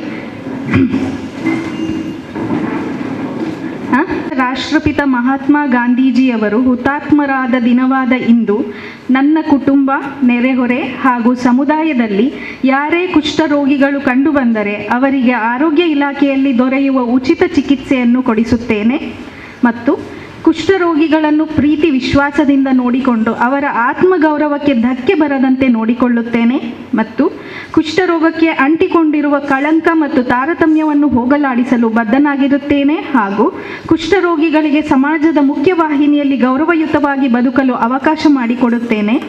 ಕುಷ್ಠರೋಗ ಸಂಪೂರ್ಣ ಗುಣಪಡಿಸಬಹುದಾದ ರೋಗ ಎಂಬ ಮಾಹಿತಿಯನ್ನು ಸಮಾಜದಲ್ಲಿ ನೀಡುತ್ತೇನೆ. ಮಹಾತ್ಮ ಗಾಂಧೀಜಿಯವರ ಕನಸಾದ ಕುಷ್ಠರೋಗ ಮುಕ್ತ ಭಾರತವನ್ನು ಕಟ್ಟಲು ಕಾಯ ವಾಚ ಮನಸ ಶ್ರಮಿಸುತ್ತೇನೆ ಎಂದು ಈ ಮೂಲಕ ಪ್ರತಿಜ್ಞೆ ಮಾಡುತ್ತೇನೆ. ಡೌಟ್ಸ್ ಇರ್ತದೆ, ಹೇಗೆ ಬರ್ತದೆ ಕುಷ್ಠರೋಗ ಅನ್ನೋದು, ಮತ್ತು ಟ್ರೀಟ್ಮೆಂಟ್ ಉಂಟಾ, ಯಾರಿಗೆ ಬರ್ತದೆ? ಕುಷ್ಠರೋಗ ಆ್ಯಕ್ಚುಲಿ ಮುಂಚೆ ಇತ್ತು, ಒಂದು ಫಾಲ್ಸ್ ನೋಷನ್ ಇತ್ತು, ಅಂದರೆ ತಪ್ಪು ನಂಬಿಕೆ ಇತ್ತು. ಏನಂತ ಹೇಳಿದರೆ, ಯಾರು ಪಾಪ ಮಾಡಿರ್ತಾರೆ ಅವರಿಗೆ ದೇವ್ರು ಕೊಡುವಂಥ ಶಿಕ್ಷೆ ಅಂತ. ಅಲ್ಲ, ಅದು ಒಂದು ಬ್ಯಾಕ್ಟೀರಿಯಾದಿಂದ ಬರುವಂಥ ರೋಗ. ಆ ಬ್ಯಾಕ್ಟೀರಿಯಾ ಹೇಗೆ ಹರಡ್ತದೆ? ಈಗ ಕುಷ್ಠರೋಗಿಗಳನ್ನ ಮುಟ್ಟಿದ ತಕ್ಷಣ ಬರ್ತದೆ ನಮಗೆ? ಇಲ್ಲ, ತಪ್ಪು. ಈಗ ಕುಷ್ಠರೋಗಿಗಳು ಇದ್ದಾರೆ ಅಂದಾಗ ಅವರ ಒಳಗಡೆ ಬ್ಯಾಕ್ಟೀರಿಯಾ ಎಷ್ಟು ಕೌಂಟ್ ಇದೆ ಅನ್ನೋದು ಇಂಪಾರ್ಟೆಂಟ್ ಆಗ್ತದೆ. ಅದರ ಜೊತೆಗೆ ಮುಟ್ಟುವವರು ಹೇಗಿದ್ದಾರೆ, ಮುಟ್ಟುವವರು ಒಬ್ಬ ರೋಗ ನಿರೋಧಕ ಶಕ್ತಿ ಕಡಿಮೆ ಉಳ್ಳ ವ್ಯಕ್ತಿಯಾದರೆ ಅವರಿಗೆ ಬರೋ ಸಾಧ್ಯತೆ ಇರ್ತದೆ, ಅದರಲ್ಲಿಯೂ 1%. ಹಾಗಾಗಿ ನಿಮಗೆ ಬರಲೇಬೇಕಂತ ಹೇಳಿದರೆ ನಿಮ್ಮ ರೋಗ ನಿರೋಧಕ ಶಕ್ತಿ ಅಷ್ಟು ಕಡಿಮೆ ಆಗಿರಬೇಕು, ಜೊತೆಗೆ ಆ ಬ್ಯಾಕ್ಟೀರಿಯಾ ಲೋಡ್ ಲೆಪ್ರಸಿ ಕುಷ್ಠರೋಗ ಪೇಷಂಟಲ್ಲಿ ಅಷ್ಟು ಹೈ ಇರಬೇಕು, ಇಷ್ಟು ಚಾನ್ಸಸ್ ಇರಬೇಕು. ಹಾಗಾಗಿ ಕುಷ್ಠರೋಗಿಗಳನ್ನು ನೋಡಿದ ತಕ್ಷಣ ದೂರ ಇಡುವುದು, ಯಾಕೆಂದರೆ ಸ್ವಲ್ಪ ವಿಕೃತ ಮಾಡಿಬಿಟ್ಟಿರ್ತದೆ ಕುಷ್ಠರೋಗ. ಇದು ಆದಷ್ಟು ಹಳೆ ಪೇಷಂಟ್ಸಲ್ಲಿ ಕಂಡು ಬರ್ತದೆ. ಇತ್ತೀಚೆಗೆ ನಮ್ಮ ದಕ್ಷಿಣ ಕನ್ನಡದಲ್ಲಿ ಪೇಷಂಟ್ಸ್ ಇದ್ದಾರೆ ಅಂತೀರಾ, ಇಲ್ಲ ಹೇಳ್ತೀರಾ? ಇದ್ದಾರೆ. ಅದರಲ್ಲಿ ಓಲ್ಡ್ ಪೇಷಂಟ್ಸ್, ನ್ಯೂ ಪೇಷಂಟ್ಸ್ ಅಂತ ಡಿವೈಡ್ ಮಾಡ್ತೇವೆ. 2023-24ರಲ್ಲಿ ಮೋರ್ ದ್ಯಾನ್ 32 ಕೇಸಸ್ ಏನೋ ಬಂದಿದೆ. 2023-24ರಲ್ಲಿ ಹೊಸದಾಗಿ ನಾವು ಕಂಡು ಹಿಡಿದಿರೋ ಕೇಸಸ್ ಈಗಲೂ ಇದೆ, ಈ ರೋಗ ಇದೆ. ಆ್ಯಕ್ಟಿವ್ ಕೇಸಸ್ ಅಂತ ಹೇಳ್ತೀವಿ, ಅಂದರೆ ಅವರು ಸ್ಪ್ರೆಡ್ ಮಾಡೋ ಸಾಧ್ಯತೆ ಇದೆ ಅಂತ. ನಾವು ಎಷ್ಟು ಬೇಗ ಅವರನ್ನು ಐಡೆಂಟಿಫೈ ಮಾಡಿ ಟ್ರೀಟ್ ಮಾಡ್ತೀವಿ ಅಷ್ಟು ಹರಡುವಿಕೆ ಕಡಿಮೆ ಆಗ್ತದೆ. ನಮ್ಮಲ್ಲಿ ಟ್ರೀಟ್ಮೆಂಟ್ ಮಲ್ಟಿ ಡ್ರಗ್ ಥೆರಪಿ ಉಂಟು, ಅದು ಕೊಟ್ಟು 2 ವಾರದಲ್ಲಿಯೇ ಅವರಿಂದ ರೋಗ ಹರಡೋ ಚಾನ್ಸಸ್ ಕಡಿಮೆ ಆಗ್ತದೆ. ಕಡಿಮೆ ಇನ್ ದ ಸೆನ್ಸ್ ನಿಲ್ ಆಗಿಬಿಡ್ತದೆ, ಅವರಿಂದ ರೋಗ ಹರಡೋದಿಲ್ಲ. ಹಾಗಾಗಿ ನಾವು ಎಷ್ಟು ಬೇಗ ಐಡೆಂಟಿಫೈ ಮಾಡ್ತೀವಿ, ಎಷ್ಟು ಬೇಗ ಟ್ರೀಟ್ ಮಾಡ್ತೀವಿ, ಅದು ತುಂಬ ಇಂಪಾರ್ಟೆಂಟ್ ಆಗ್ತದೆ. ಬಿಳಿ ಮಚ್ಚೆಗಳಿರೋದು, ಎಲ್ಲ ಬಿಳಿ ಮಚ್ಚೆಯು ಕುಷ್ಠರೋಗ ಅಲ್ಲ, ಇದೊಂದು ನಾನು ಒತ್ತಿ ಹೇಳ್ತೇನೆ. ಯಾರ್ಯಾರಿಗೆ ಬಿಳಿ ಮಚ್ಚೆ ಇದೆ ಅವರನ್ನೆಲ್ಲ ಕುಷ್ಠರೋಗಿ ಥರ ನೋಡೋದು, ಅದೊಂದು ಬಂದ್ಬಿಟ್ಟಿರ್ತದೆ. ಯಾಕೆಂದ್ರೆ ನಮ್ಮ ತಲೆಯಲ್ಲಿ ಉಂಟು ಆ ಅರಿವು, ಗಟ್ಟಿಯಾಗಿ ಕೂರುವವರೆಗೂ ಆ ಮೂಢನಂಬಿಕೆ ನಮ್ಗೆ ಏನುಂಟು ಆ ನಂಬಿಕೆ ಹೋಗೋದಿಲ್ಲ. ಸೊ ಯಾರು ಹಾಗಿದ್ದಾರೆ ಅವರನ್ನೆಲ್ಲ ಟೆಸ್ಟಿಂಗಿಗೆ ಕಳಿಸಿ, ನಮ್ಮ ಆಶನವರು ಅವರನ್ನು ನಮ್ಮ PHCಗೆ ಕರ್ಕೊಂಡು ಬರ್ತಾರೆ. ನಮ್ಮ ಮೂಲಕ ಸ್ಯಾಂಪಲ್ಸ್ ಹೋಗ್ತದೆ. ಅದರಲ್ಲಿ ಪಾಸಿಟಿವ್ ಇದ್ದರೆ ಟ್ರೀಟ್ ಮಾಡಿದರೆ 2 ವಾರದಲ್ಲಿ ಆ ವ್ಯಕ್ತಿ ಒಳ್ಳೆಯ ಒಂದು ಜೀವನವನ್ನು ನಡೆಸ್ಬೋದು. ಯಾವಾಗ ಬ್ಯಾಕ್ಟೀರಿಯಾನ ಹಾಗೆ ಬಿಡ್ತೇವೆ, ನಂತರದ ಸ್ಟೇಜಸ್ ಅಂತ ಹೇಳಿದರೆ ವಿಕೃತಗೊಳ್ಳೋದು, ಕೈ ಕಾಲು ಮುಖ ಹೀಗೆಲ್ಲ ವಿಕೃತಗೊಳ್ತಾ ಹೋಗ್ತದೆ. ಅದೆಲ್ಲ ನೆಕ್ಸ್ಟ್ ಎಂಡ್ ಸ್ಟೇಜಸ್. ಅಲ್ಲಿವರೆಗೂ ದಯವಿಟ್ಟು ಯಾರು ಹೋಗಬಾರ್ದು. ಹೋಗೋದಕ್ಕಿಂತ ಮುಂಚೆ ನಾವು ಅರಿವನ್ನು ಬೆಳೆಸಿ ದಯವಿಟ್ಟು ಈ ಕುಷ್ಠರೋಗವನ್ನು ಹೋಗಲಾಡಿಸಬೇಕು. ಅರ್ಲಿ ಡಿಟೆಕ್ಷನ್, ಅರ್ಲಿ ಟ್ರೀಟ್ಮೆಂಟ್, ಇದು ತುಂಬ ಇಂಪಾರ್ಟೆಂಟ್. ನಾನು ಈ ದಿನ ಕುಷ್ಠರೋಗ ಅರಿವು ಆಂದೋಲನ ಕಾರ್ಯಕ್ರಮ ಮೊದಲ ದಿನ ನಿಮ್ಮೆಲ್ಲರಲ್ಲಿ ಕೇಳ್ಕೊಳ್ಳೋದೇನೆಂದರೆ, ಯಾರಿಗೆ ಡೌಟ್ಸ್ ಉಂಟು ಯಾವುದೇ ಹಿಂಜರಿಕೆ ಇಲ್ಲದೆ ನಮ್ಮ ಪ್ರಾಥಮಿಕ ಆರೋಗ್ಯ ಕೇಂದ್ರಕ್ಕೆ ಬರಲಿ, ಅಥವಾ ಅಲ್ಲಿಗೆ ಬಂದರೆ ಯಾರಿಗೋ ತಿಳಿತದೆ ಅನ್ನೋ ಹಿಂಜರಿಕೆ ಅವರಲ್ಲಿ ಇದ್ದರೆ ಅವರಿಗೆ ಅರಿವು ಮೂಡಿಸಿ. ಆದರೂ ಕೇಳಲಿಲ್ಲ ಹೇಳಿದರೆ ಅವರ ಫಿಸಿಷಿಯನ್ ಯಾರಿದ್ದಾರೆ ಅವರ ಡಾಕ್ಟರ್ ಹತ್ರ ಹೋಗಿ ತೋರಿಸಲಿಕ್ಕೆ ಹೇಳಿ. ಇಷ್ಟು ಹೇಳ್ತಾ ನನಗೆ ಒಂದಷ್ಟು ಮಾಹಿತಿ ಕೊಡಲಿಕ್ಕೆ ಅನುವು ಮಾಡಿಕೊಟ್ಟ ನಿಮ್ಮೆಲ್ಲರಿಗೂ ವಂದಿಸುತ್ತಾ ನಾನು 2 ಮಾತನ್ನು ಮುಗಿಸ್ತೇನೆ. ಏನಾದರೂ ಪ್ರಶ್ನೆಗಳಿದ್ದರೆ, ಯಾಕೆಂದರೆ ನಾನು ಹೋಗಬೇಕಾಗಿದೆ ಆಸ್ಪತ್ರೆಗೆ, ಹಾಗಾಗಿ ಬೇಗ ನಿರ್ಗಮಿಸ್ತೇನೆ. ಆತ್ಮೀಯ ಗ್ರಾಮಸ್ಥರೇ, ಆರೋಗ್ಯ ಇಲಾಖೆಯವರಿಂದ ಏನಾದರೂ ಪ್ರಶ್ನೆಗಳಿದ್ದರೆ ಕೇಳ್ಬೋದು. ಮಾನ್ಯ ಡಾಕ್ಟ್ರೆ, ನಮ್ಮ ಈ ಕುತ್ತರ್ನ ಆರೋಗ್ಯ ಕೇಂದ್ರದಲ್ಲಿ ನಮ್ಮ PC ಈಗ ಇದ್ದ ಇವರು ಗರ್ಭಿಣಿ ಅಂದರೆ ಹೆರಲಿಕ್ಕೆ ಹೋಗ್ತಾರೆ, ಅದಕ್ಕೆ ಬದಲಿ ವ್ಯವಸ್ಥೆ ಒಂದು ಆಗಬೇಕು. ಅದಕ್ಕೆ ಬದಲು ಆ್ಯಕ್ಚುಲಿ ನಮಗೆ 2 ಪೋಸ್ಟ್ ಉಂಟು. ಒಂದು PHCO ಅಂತ ಹೇಳ್ತೀವಿ, ಒಂದು CHO ಅಂತ ಹೇಳ್ತೀವಿ. ಸದ್ಯಕ್ಕೆ PHCO ವೇಕೆಂಟ್ ಉಂಟು. ನಮ್ಮ ಸಬ್ ಸೆಂಟರಲ್ಲಿ. ಅದಕ್ಕೆ ನಾವು ಹೈಯರ್ ಅಥಾರಿಟೀಸ್ಗೆ ಬರೀತಾ ಇದ್ದೇವೆ ಲೆಟರ್, ಆ ವೇಕೆಂಟ್ ಪೊಸಿಷನ್ನ ತುಂಬಿಸಿ ಕೊಡಿ ಅಂತ. ಒಂದು ಅದರ ನಿರೀಕ್ಷೆಯಲ್ಲಿದ್ದೇವೆ. ಇನ್ನೊಂದು, ಈಗ CHO ಅಂತ ಏನಿದ್ದಾರೆ ಅವರು ಗರ್ಭಿಣಿಯಾಗಿದ್ದಾರೆ, ಅವರು ಇನ್ನು 1 ತಿಂಗಳಲ್ಲಿ ಮೆಟರ್ನಿಟಿ ಲೀವ್ ಹೋಗ್ತಾ ಇದ್ದಾರೆ. ಸೊ ಕಂಪ್ಲೀಟ್ ವೇಕೆಂಟ್ ಆಗ್ತದೆ. ಅಷ್ಟರಲ್ಲಿ ಬದಲಿ ವ್ಯವಸ್ಥೆ ಬೇಕಂತ ಹೇಳ್ಬಿಟ್ಟು ನಮ್ಮ ಹೈಯರ್ ಅಥಾರಿಟೀಸ್ಗೆ ಬರೀತಾ ಇದ್ದೇವೆ. ಅಷ್ಟರಲ್ಲಿ ಬರಬಹುದಂತ ನಿರೀಕ್ಷೆಯಲ್ಲಿ. ದಯವಿಟ್ಟು ಈ ಗ್ರಾಮ ಸಭೆ ಒತ್ತಾಯ ಮಾಡ್ತದೆ, ದಯವಿಟ್ಟು ಅದನ್ನು ಬೇಗ ಕಳಿಸಿ ಅಂತ. ತಾವು ಯಾವಾಗ ಇರ್ತೀರಿ ಮತ್ತೆ ನಮ್ಮ ಕುತ್ತರ್ನ ಕೇಂದ್ರಕ್ಕೆ ತಾವು ಯಾವಾಗ ಇರ್ತೀರಿ ಅಂತ ದಯವಿಟ್ಟು ಗ್ರಾಮಸ್ಥರಿಗೆ. ಸಬ್ ಸೆಂಟರ್ ಆದ ಕಾರಣ ಇಲ್ಲಿ ನಮ್ಮ ಅವೈಲಬಿಲಿಟಿ ಇರೋದಿಲ್ಲ. ಸಬ್ ಸೆಂಟರ್ ವಿಸಿಟ್ ಅಂತ ಬರ್ತೇವೆ, ಅದು ನಾವು ಅಲ್ಲಿ ಯಾರು ಕೆಲಸ ಮಾಡ್ತಿದ್ದಾರೆ ಅವರು ಹೇಗೆ ಮಾಡ್ತಾ ಇದ್ದಾರೆ ಅಂತ ತಿಳ್ಕೊಳ್ಳಿಕ್ಕೆ ಅಷ್ಟೇ ಬರ್ತೇವೆ. ಸೊ ನಮ್ಮ ಕಾರ್ಯ ಕೆಲಸಗಳೆಲ್ಲ ಇರುವಂಥದ್ದು ಪ್ರಾಥಮಿಕ ಆರೋಗ್ಯ ಕೇಂದ್ರದಲ್ಲಿ. ಇಲ್ಲಿ ಅವೈಲಬಿಲಿಟಿ ಇರೋದಿಲ್ಲ. ಅವಶ್ಯಕತೆ ಬಿದ್ದರೆ ಇಲ್ಲಿಯ ಯಾರು ಸ್ಟಾಫ್ ಇದ್ದಾರೆ ಅವರಿಗೆ ನಮಗೆ ಅವಶ್ಯಕತೆ ಇದೆ, ಇಂಥ ಪೇಷಂಟ್ಸ್ ಬರ್ತಾರೆ ಅಂತ ತಿಳಿಸಿದರೆ ನಾವು ಅವೈಲಬಲ್ ಮಾಡ್ಕೊಳ್ತೇವೆ. ಫಿಕ್ಸ್ ಡೇಸ್ ಅಂತ ಇಲ್ಲ ಸರ್. ಅರ್ಧ ಗಂಟೆ ಡಾಕ್ಟರ್ ಇರ್ತಾರೆ ಅಂತ ಒಂದು ಇದ್ದರೆ ನಿಮ್ಮನ್ನು ಕಾಯಲಿಕ್ಕೆ, ಯಾಕಂದರೆ ನಮ್ಮ 300ರಿಂದ ಅಂಬಳಮಕ್ಕಳು ಹೋಗ್ಲಿಕ್ಕೆ ಕೆಲವು ಬಸ್ಸಿನ ಕೊರತೆ ಉಂಟು, ರಿಕ್ಷಕ್ಕೆ 150-150 ರೂಪಾಯಿ ಇಲ್ಲ. ಅದು ನನ್ನ ತಲೆಯಲ್ಲೂ ಉಂಟು. ಯಾವತ್ತಾದ್ರೂ ಒಂದು ಫಿಕ್ಸ್ ಡೇ ಮಾಡಿ ನಾನು ಅವೈಲಬಲ್ ಮಾಡ್ಕೊಳ್ತೇನೆ. ಈ ನಿರ್ಣಯವನ್ನು ನಮ್ಮ ಗ್ರಾಮ ಸಭೆಯಲ್ಲಿ ನಿರ್ಣಯ ಮಾಡಬೇಕಂತ ತಮ್ಮಲ್ಲಿ ವಿನಂತಿಸ್ತೇನೆ. ಅಧ್ಯಕ್ಷರೇ, ಇದು ಗ್ರಾಮ ಸಭೆ ಇದರಲ್ಲಿ ನಿರ್ಣಯ ಆಗಬೇಕು ಅಂತ ಮತ್ತು ಅದು ಮಾಡ್ತೇವೆ ಸರ್. ಅದು ನಾನು ಸಮಯ ಅಲ್ಲಿ ಸೂಚಿಸ್ತೇನೆ ಯಾವತ್ತು. Thank you. ಓಕೆ, ಆರೋಗ್ಯ ಇಲಾಖೆಯವರಿಗೆ ಧನ್ಯವಾದಗಳು. ಮುಂದೆ ಮೆಸ್ಕಾಂ ಇಲಾಖೆಯವರು ತಮ್ಮ ಮಾಹಿತಿಯನ್ನು ನೀಡಬೇಕಂತ ಕೇಳಿ. 300 ಗ್ರಾಮ ಪಂಚಾಯತ್ ಗ್ರಾಮ ಸಭೆಯ ವೇದಿಕೆಯಲ್ಲಿರುವ ಆ ನಿಟ್ಟಿನಲ್ಲಿ ನಮ್ಮ ಎಲ್ಲ ಇಂಜಿನಿಯರ್ಗಳು ಮತ್ತು ಲೈನ್ಮೆನ್ಗಳು ಕಾರ್ಯನಿರತರಾಗಿದ್ದಾರೆ. ಇವತ್ತಿನ ಈ ಒಂದು ಗ್ರಾಮ ಸಭೆಯಲ್ಲಿ ನಾನೊಂದು ಹಾಜರಿದ್ದು ತಮಗೆ 1-2 ಅಂಶಗಳನ್ನು ಗಮನಕ್ಕೆ ತರಬೇಕು ಅನ್ನೋ ಉದ್ದೇಶದಿಂದ ಈ ಒಂದು ವೇದಿಕೆಯಲ್ಲಿ ತಮ್ಮ ಮುಂದೆ ಇದ್ದೇನೆ. ನಿಮ್ಮ ಸುರಕ್ಷತೆ ನಮ್ಮ ಆದ್ಯತೆ ಎನ್ನುವ ಒಂದು ಶ್ಲೋಕದ ಅಡಿಯಲ್ಲಿ ನಾವು ಕಾರ್ಯವನ್ನು ನಿರ್ವಹಿಸ್ತಾ ಇದ್ದೇವೆ. ವಿದ್ಯುತ್ ತಂತಿಯಲ್ಲಿ ಪ್ರವಹಿಸುತ್ತಿದ್ದು ಇದು ಕಣ್ಣಿಗೆ ಕಾಣುವಂತಹ ವಸ್ತು ಆಗಿರುವುದಿಲ್ಲ. ಹಾಗಾಗಿ ತಾವು ನೋಡಿರುವ ರಸ್ತೆಯ ಇಕ್ಕೆಲಗಳಲ್ಲಿ ವಿದ್ಯುತ್ ಕಂಬಗಳು, ವಿದ್ಯುತ್ ತಂತಿಗಳು, ಮನೆಗಳೇ ಬರುವಂತಹ ವಿದ್ಯುತ್ ವೈರ್ಗಳು ಇರುತ್ತವೆ. ಇವೆಲ್ಲವೂ ವಿದ್ಯುತ್ ಇರುವಾಗ ತುಂಬ ಡೇಂಜರ್ ಆಗಿರುವಂತಹ ಅಂಶ. ಈ ಒಂದು ಪ್ಯಾಂಪ್ಲೆಟ್ಸನ್ನು ನಾವೆಲ್ಲರಿಗೂ ಹಂಚುತ್ತಾ ಇದ್ದೇವೆ. ಇದರಲ್ಲಿ ಕೆಲವೊಂದು ಅಂಶಗಳನ್ನು ತಾವು ತಮ್ಮ ಮಕ್ಕಳಿಗೆ ವಿಚಾರಗಳನ್ನು ತಿಳಿಸಬೇಕು. ಸ್ಕೂಲಿಗೆ ಹೋಗುವಾಗ ಅಥವಾ ಬರುವಾಗ ಯಾವುದೇ ತಂತಿ ಕಟ್ಟಾದಲ್ಲಿ ಅದನ್ನು ಮುಟ್ಟಬಾರ್ದು ಬರಿಗೈಯಿಂದ. ಅದನ್ನು 10912 ಎಂಬ ಸಹಾಯವಾಣಿ ಇದೆ ಮೆಸ್ಕಾಂ ಇಲಾಖೆಗೆ ತಿಳಿಸಬೇಕು ಅಂತ ಕಳಕಳಿಯಿಂದ ಮನವಿಯನ್ನು ಮಾಡಿಕೊಳ್ತಾ ಇದ್ದೇನೆ. ಮತ್ತು ಒದ್ದೆ ಕೈಗಳಿಂದ ಬಟನ್ಗಳನ್ನು ಮಕ್ಕಳು ಮುಟ್ಟುವಂಥದ್ದಾಗಲಿ. ಸಾಮಾನ್ಯವಾಗಿ ಈಗ ಪಂಚಾಯತಿಂದ ದಾರಿ ದೀಪಗಳನ್ನು ಅಳವಡಿಸ್ತಾರೆ, ಸಿಂಗಲ್ ಸ್ವಿಚ್ಗಳನ್ನು ಹಾಕಿರ್ತಾರೆ. ಕೆಲವೊಂದು ಸ್ಕೂಲ್ ಹತ್ತಿರ ಇರುವ ಸ್ವಿಚ್ಗಳನ್ನು ಮಕ್ಕಳು ಆನ್ ಮಾಡೋದು ನಮ್ಮೊಂದಿಗೆ ಗಮನಕ್ಕೆ ಬಂದಿದೆ. ಅಂತ ಇದಕ್ಕೆ ಯಾವುದೇ ಆಸ್ಪದಗಳನ್ನು ಕೊಡಬಾರ್ದು ಅಂತ ನಾನು ದಯವಿಟ್ಟು ತಮ್ಮಲ್ಲಿ ಕೇಳ್ಕೊಳ್ತೇನೆ. ಮಕ್ಕಳಲ್ಲಿ ಯಾವುದೇ ಸ್ವಿಚ್ ಆನ್ ಮಾಡಲಿಕ್ಕೆ ಸ್ಟ್ರೀಟ್ ಲೈಟ್ ಇದ್ದು ಹೇಳಬಾರ್ದು ಅಂತ ತಮ್ಮಲ್ಲಿ ಕೇಳ್ಕೊಳ್ತೇನೆ. ಬೇರೆಯವರಿಗೂ ಮನವರಿಕೆ ಮಾಡಬೇಕು ಅಂತ ಕೇಳ್ಕೊಳ್ತಾ ಇದ್ದೇನೆ. ಮತ್ತು ವಿದ್ಯುತ್ ಈ ನಮ್ಮ ಪ್ಯಾಂಪ್ಲೆಟ್ಸಲ್ಲಿ ಕೊಟ್ಟಿದೆ ಕೆಲವೊಂದು ಅಂಶಗಳು. ತಮ್ಮ ಜಾಸ್ತಿ ಸಮಯವನ್ನು ನಾನು ವ್ಯರ್ಥ ಮಾಡಲಿಕ್ಕೆ ಹೋಗುವುದಿಲ್ಲ. ದಯವಿಟ್ಟು ತಾವು ಇದನ್ನು ಓದಿ ನಮ್ಮ ಮಕ್ಕಳಿಗೆ ಮತ್ತು ಇತರರಿಗೆ ಗಮನಕ್ಕೆ ತಂದು ಇಲಾಖೆಯೊಂದಿಗೆ ಸಹಕರಿಸಿ ಎಂದು ಕಳಕಳಿಯಲ್ಲಿ ಮನವಿ ಮಾಡುತ್ತೇನೆ. ತಮಗೆ ಮೆಸ್ಕಾಂ ಸಂಬಂಧಪಟ್ಟ ಯಾವುದಾದ್ರೂ ಪ್ರಶ್ನೆಗಳಿದ್ದರೆ ದಯವಿಟ್ಟು ಕೇಳಿ ಅಂತ ಕೇಳ್ಬೋದು. ಉಚಿತ ವಿದ್ಯುತ್ ಕೊಟ್ಟದಕ್ಕೆ ನಾವು ಈ ಗ್ರಾಮ ಸಭೆ ಘನ ಸರ್ಕಾರಕ್ಕೆ ಧನ್ಯವಾದ ಅರ್ಪಿಸ್ತೇವೆ. ಅದೇ ರೀತಿ ಥ್ಯಾಂಕ್ ಯು. ಈಗಾಗಲೇ ನಾವು ಮಾಧ್ಯಮದಲ್ಲಿ ಮತ್ತು ಪತ್ರಿಕಾ ಮಾಧ್ಯಮದಲ್ಲಿ ತಾವು ಗ್ರಾಮಸ್ಥರಿಗೆ ಹೇಗೆ ಜಾಗೃತಿ ಆಗಿರಬೇಕೋ ಅದೇ ರೀತಿ ಮೆಸ್ಕಾಂ ಸಿಬ್ಬಂದಿಯವರೇ ಟ್ರಾನ್ಸ್ಫಾರ್ಮರ್ ಕೆಲಸ ಮಾಡುವಾಗ ಕೆಲವು ಡೆತ್ ಆಗಿದೆ. ತಾವು ಹೇಳಿದ್ರಿ ಫ್ಯಾಮಿಲಿನಲ್ಲಿ ಇದು ಯಾವುದು ವಿದ್ಯುತ್ ಲೈನ್ ಕಂಬದ ಹತ್ರ ತಂತಿ ಬೇಲಿ ಹಾಕುವುದನ್ನು ಮುಟ್ಟಬಾರ್ದಂತ. ಈಗ ಟ್ರಾನ್ಸ್ಫಾರ್ಮರ್ನ ಕೆಲವು 300ರಲ್ಲಿ ತಂತಿ ಬೇಲಿ ಇಲ್ಲ. ಅದು ಕೂಡ ದಯವಿಟ್ಟು ಗಮನಿಸಿ ತಂತಿ ಬೇಲಿ ಹಾಕಿಸಬೇಕು. ಯಾಕಂದರೆ ಶಾಲೆ ಹತ್ತಿರವೇ 2-3 ಟ್ರಾನ್ಸ್ಫಾರ್ಮರ್ ಉಂಟು ರಾಣಿಪುರ ಚರ್ಚ್ ಹತ್ರ. ಆದ ಕಾರಣ ಯಾವ ಶಾಲೆ? ಈ ನಮ್ಮ ಇಲ್ಲಿ ರಾಣಿಪುರ ಶಾಲೆ ಹತ್ರ ಇಲ್ಲಿ ನಮ್ಮ ಇಲ್ಲಿಗೆ ಹೋಗುವಾಗ ಈಗ ಹೊಸತು ಹಾಕಿದ್ದಾರೆ, ಯಾವುದು ಸಂತೋಷ್ ನಗರಕ್ಕೆ ಹೋಗುವಾಗ ಒಂದು ಟ್ರಾನ್ಸ್ಫಾರ್ಮರ್ ಹಾಕಿದ್ದಾರೆ. ಅದೊಂದು ಇನ್ಸ್ಪೆಕ್ಷನ್. ಸಂತೋಷ್ ನಗರದ ಒಳಗೆ ಒಂದು ಟ್ರಾನ್ಸ್ಫಾರ್ಮರ್ ಉಂಟು.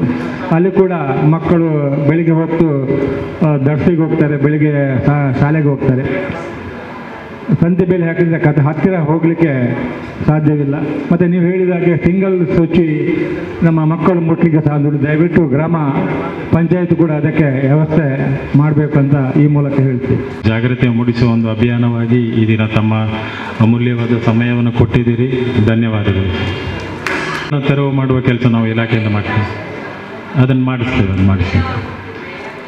ಯಾವ ಜಾಗ ಅಂತ ಹೇಳ್ಬೋದು? ಸಂತೋಷ್ ನಗರ ಆಗ್ಬೋದು ಸರ್. ಆಯಿತು, ಖಂಡಿತ ಮಾಡ್ತೀನಿ. ಭಾಗದಿಂದ ನಾವು ಈಗ ಪಂಚಾಯತಿಂದ ಯಾವುದೆಲ್ಲ ಕ್ರಿಯೋಜನೆಗಳನ್ನು ಆಗ್ತಾ ಇದೆ ಅದರ ಕಾಮಗಾರಿಗಳನ್ನು ನಾವು ಸಮರ್ಪಕವಾಗಿ ನಿರ್ವಹಣೆ ಮಾಡ್ತಾ ಇದ್ದೇವೆ.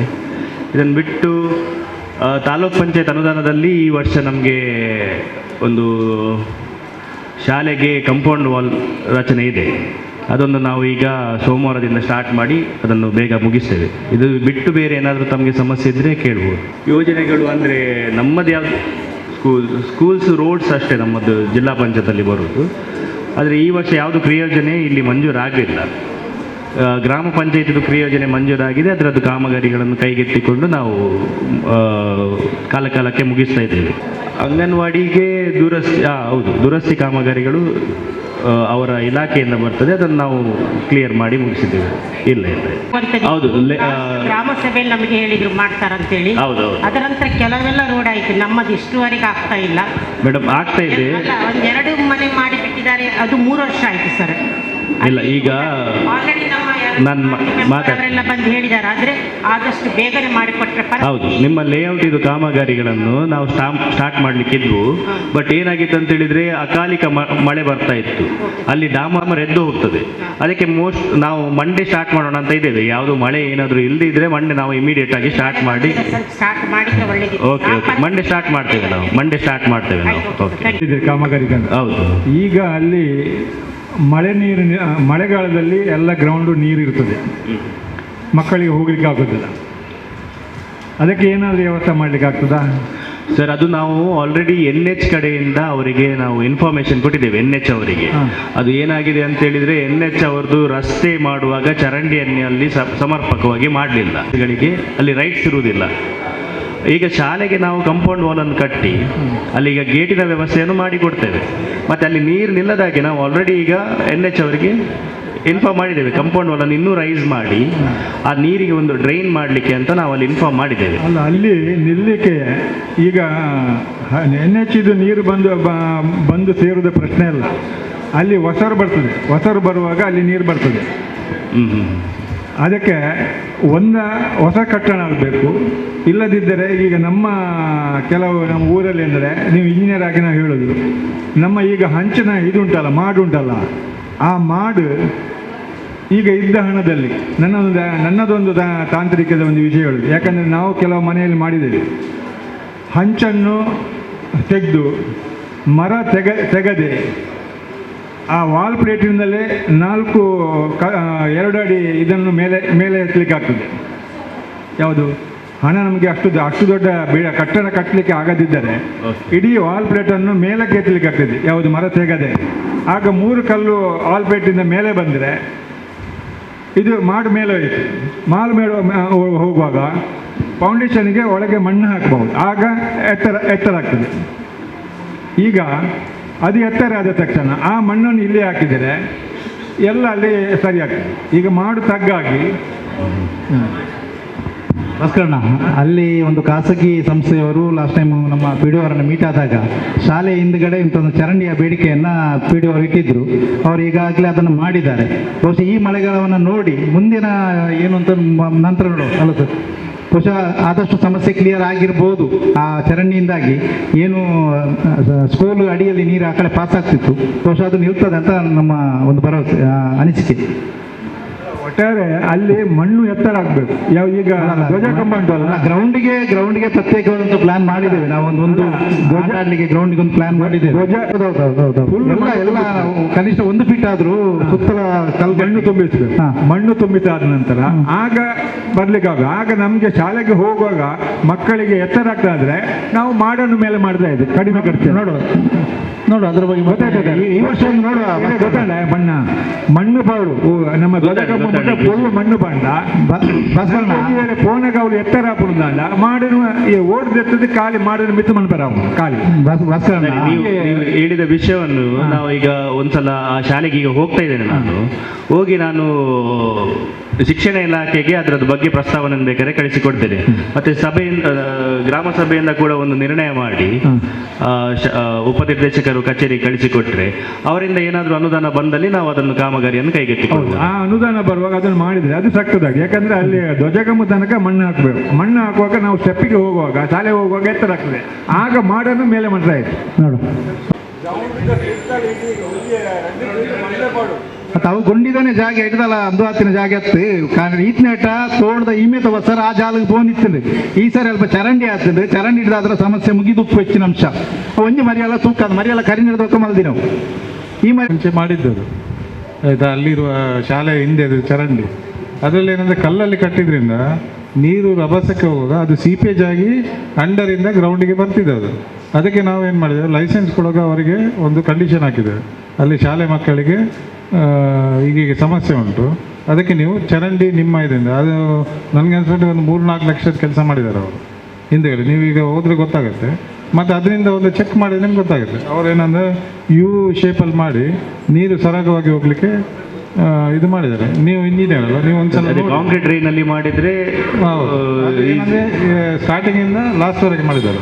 ಅಂದರೆ ಶಾಲೆ ಗ್ರೌಂಡಿಗೆ ಬಾರದಾಗಿ. ಓಕೆ ಓಕೆ ಆಯಿತಾ.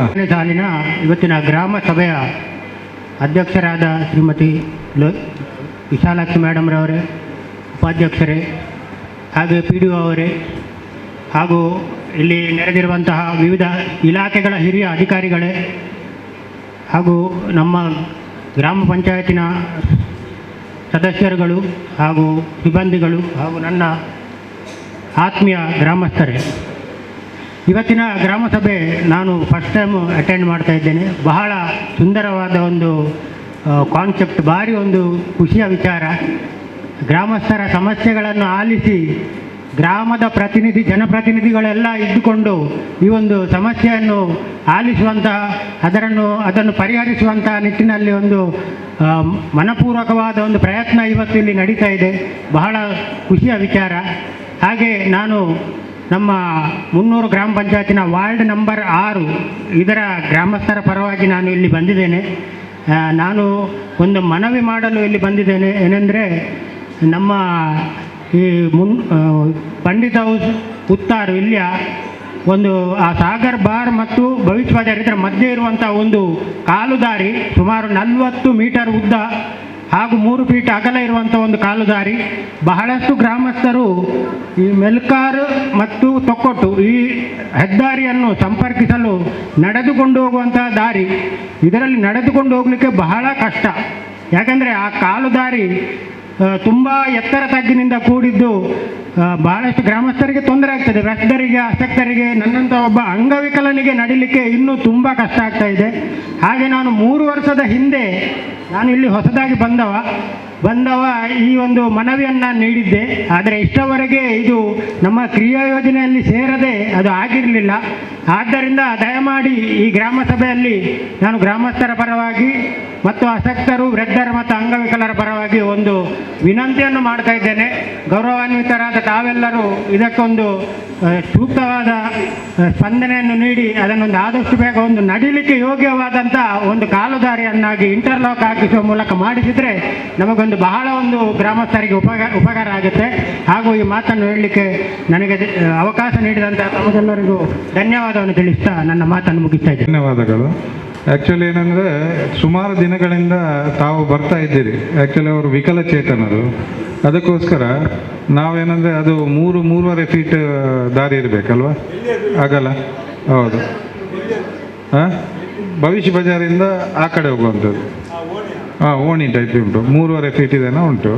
ಅದಕ್ಕೆ ಅದೇ ಇವರು ಇಂಜಿನಿಯರ್ಸ್ ಹೇಳಿದರು, ಅದು ಇಂಟರ್ಲಾಕ್ ಹಾಕಿದ್ರೇ ಅದು ಸರಿಯಾಗುವಂಥದ್ದು.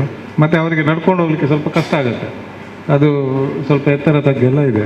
ಅದಕ್ಕೆ ನಾವು ವಿಕಲಚೇತನರ ಇದರಿಂದ ಫಂಡಿಂದ ಒಂದು ಅದಕ್ಕೆ ಒಂದು ಬರೆದು ಬಿಡಿ, ನಿರ್ಣಯ ಮಾಡಿಬಿಡಿ ಆಯಿತಾ. 3.5 ಫೀಟ್ ಏನೋ ಉಂಟು ಅಗಲ. ಇಲ್ಲ ಇಲ್ಲ ಇಲ್ಲ, 2 ಕಡೆ ಸಹ ಕಾಂಪೌಂಡ್ ವಾಲ್ ಉಂಟು. ಒಂದು ಸ್ಕೂಟರ್ ಹೋಗುವಷ್ಟು ಇದು, ಸ್ಕೂಟರ್ ಬೈಕೆಲ್ಲ ಹೋಗುವುದು. ಒಂದು ವೇಳೆ ಶಾಸಕರು ಇದು ಮಾಡಿದರೆ ಅದರಿಂದ ಮಾಡ್ತೇವೆ, ಇಲ್ಲ ನಾವು ವಿಕಲಚೇತನ ಇದರಿಂದ ಬರಲ್ಲ. ಇದು ವಿಕಲಚೇತನ.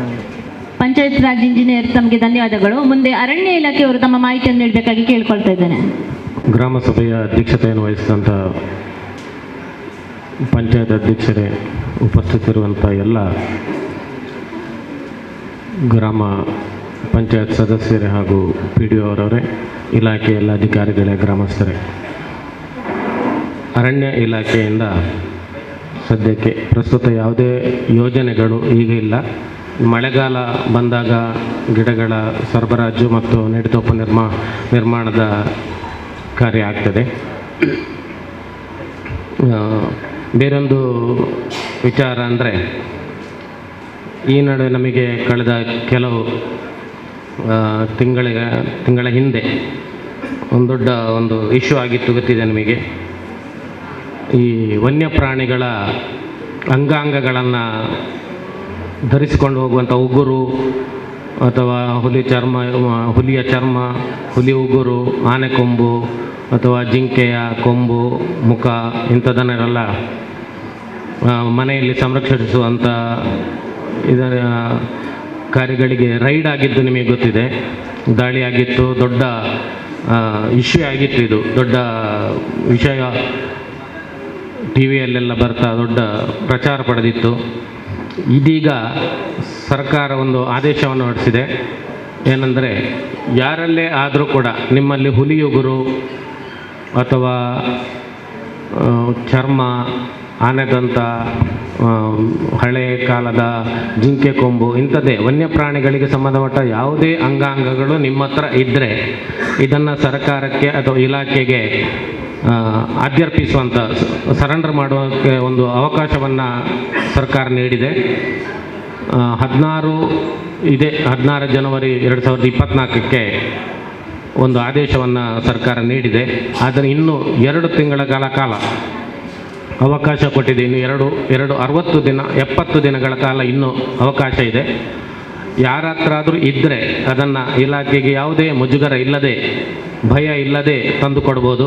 ಯಾವುದೇ ಮೊಕದ್ದಮೆ ಆಗಲಿ, ಯಾವುದೇ ವಿಚಾರಣೆ ಆಗಲಿ ನಡೆದಿಲ್ಲ. ಅದಕ್ಕೊಂದು ಫಾರ್ಮ್ ನಂಬರ್ 1 ಅಂತ ಇದೆ, ಅದು ಆಫೀಸಲ್ಲಿ ಕೊಡ್ತಾರೆ.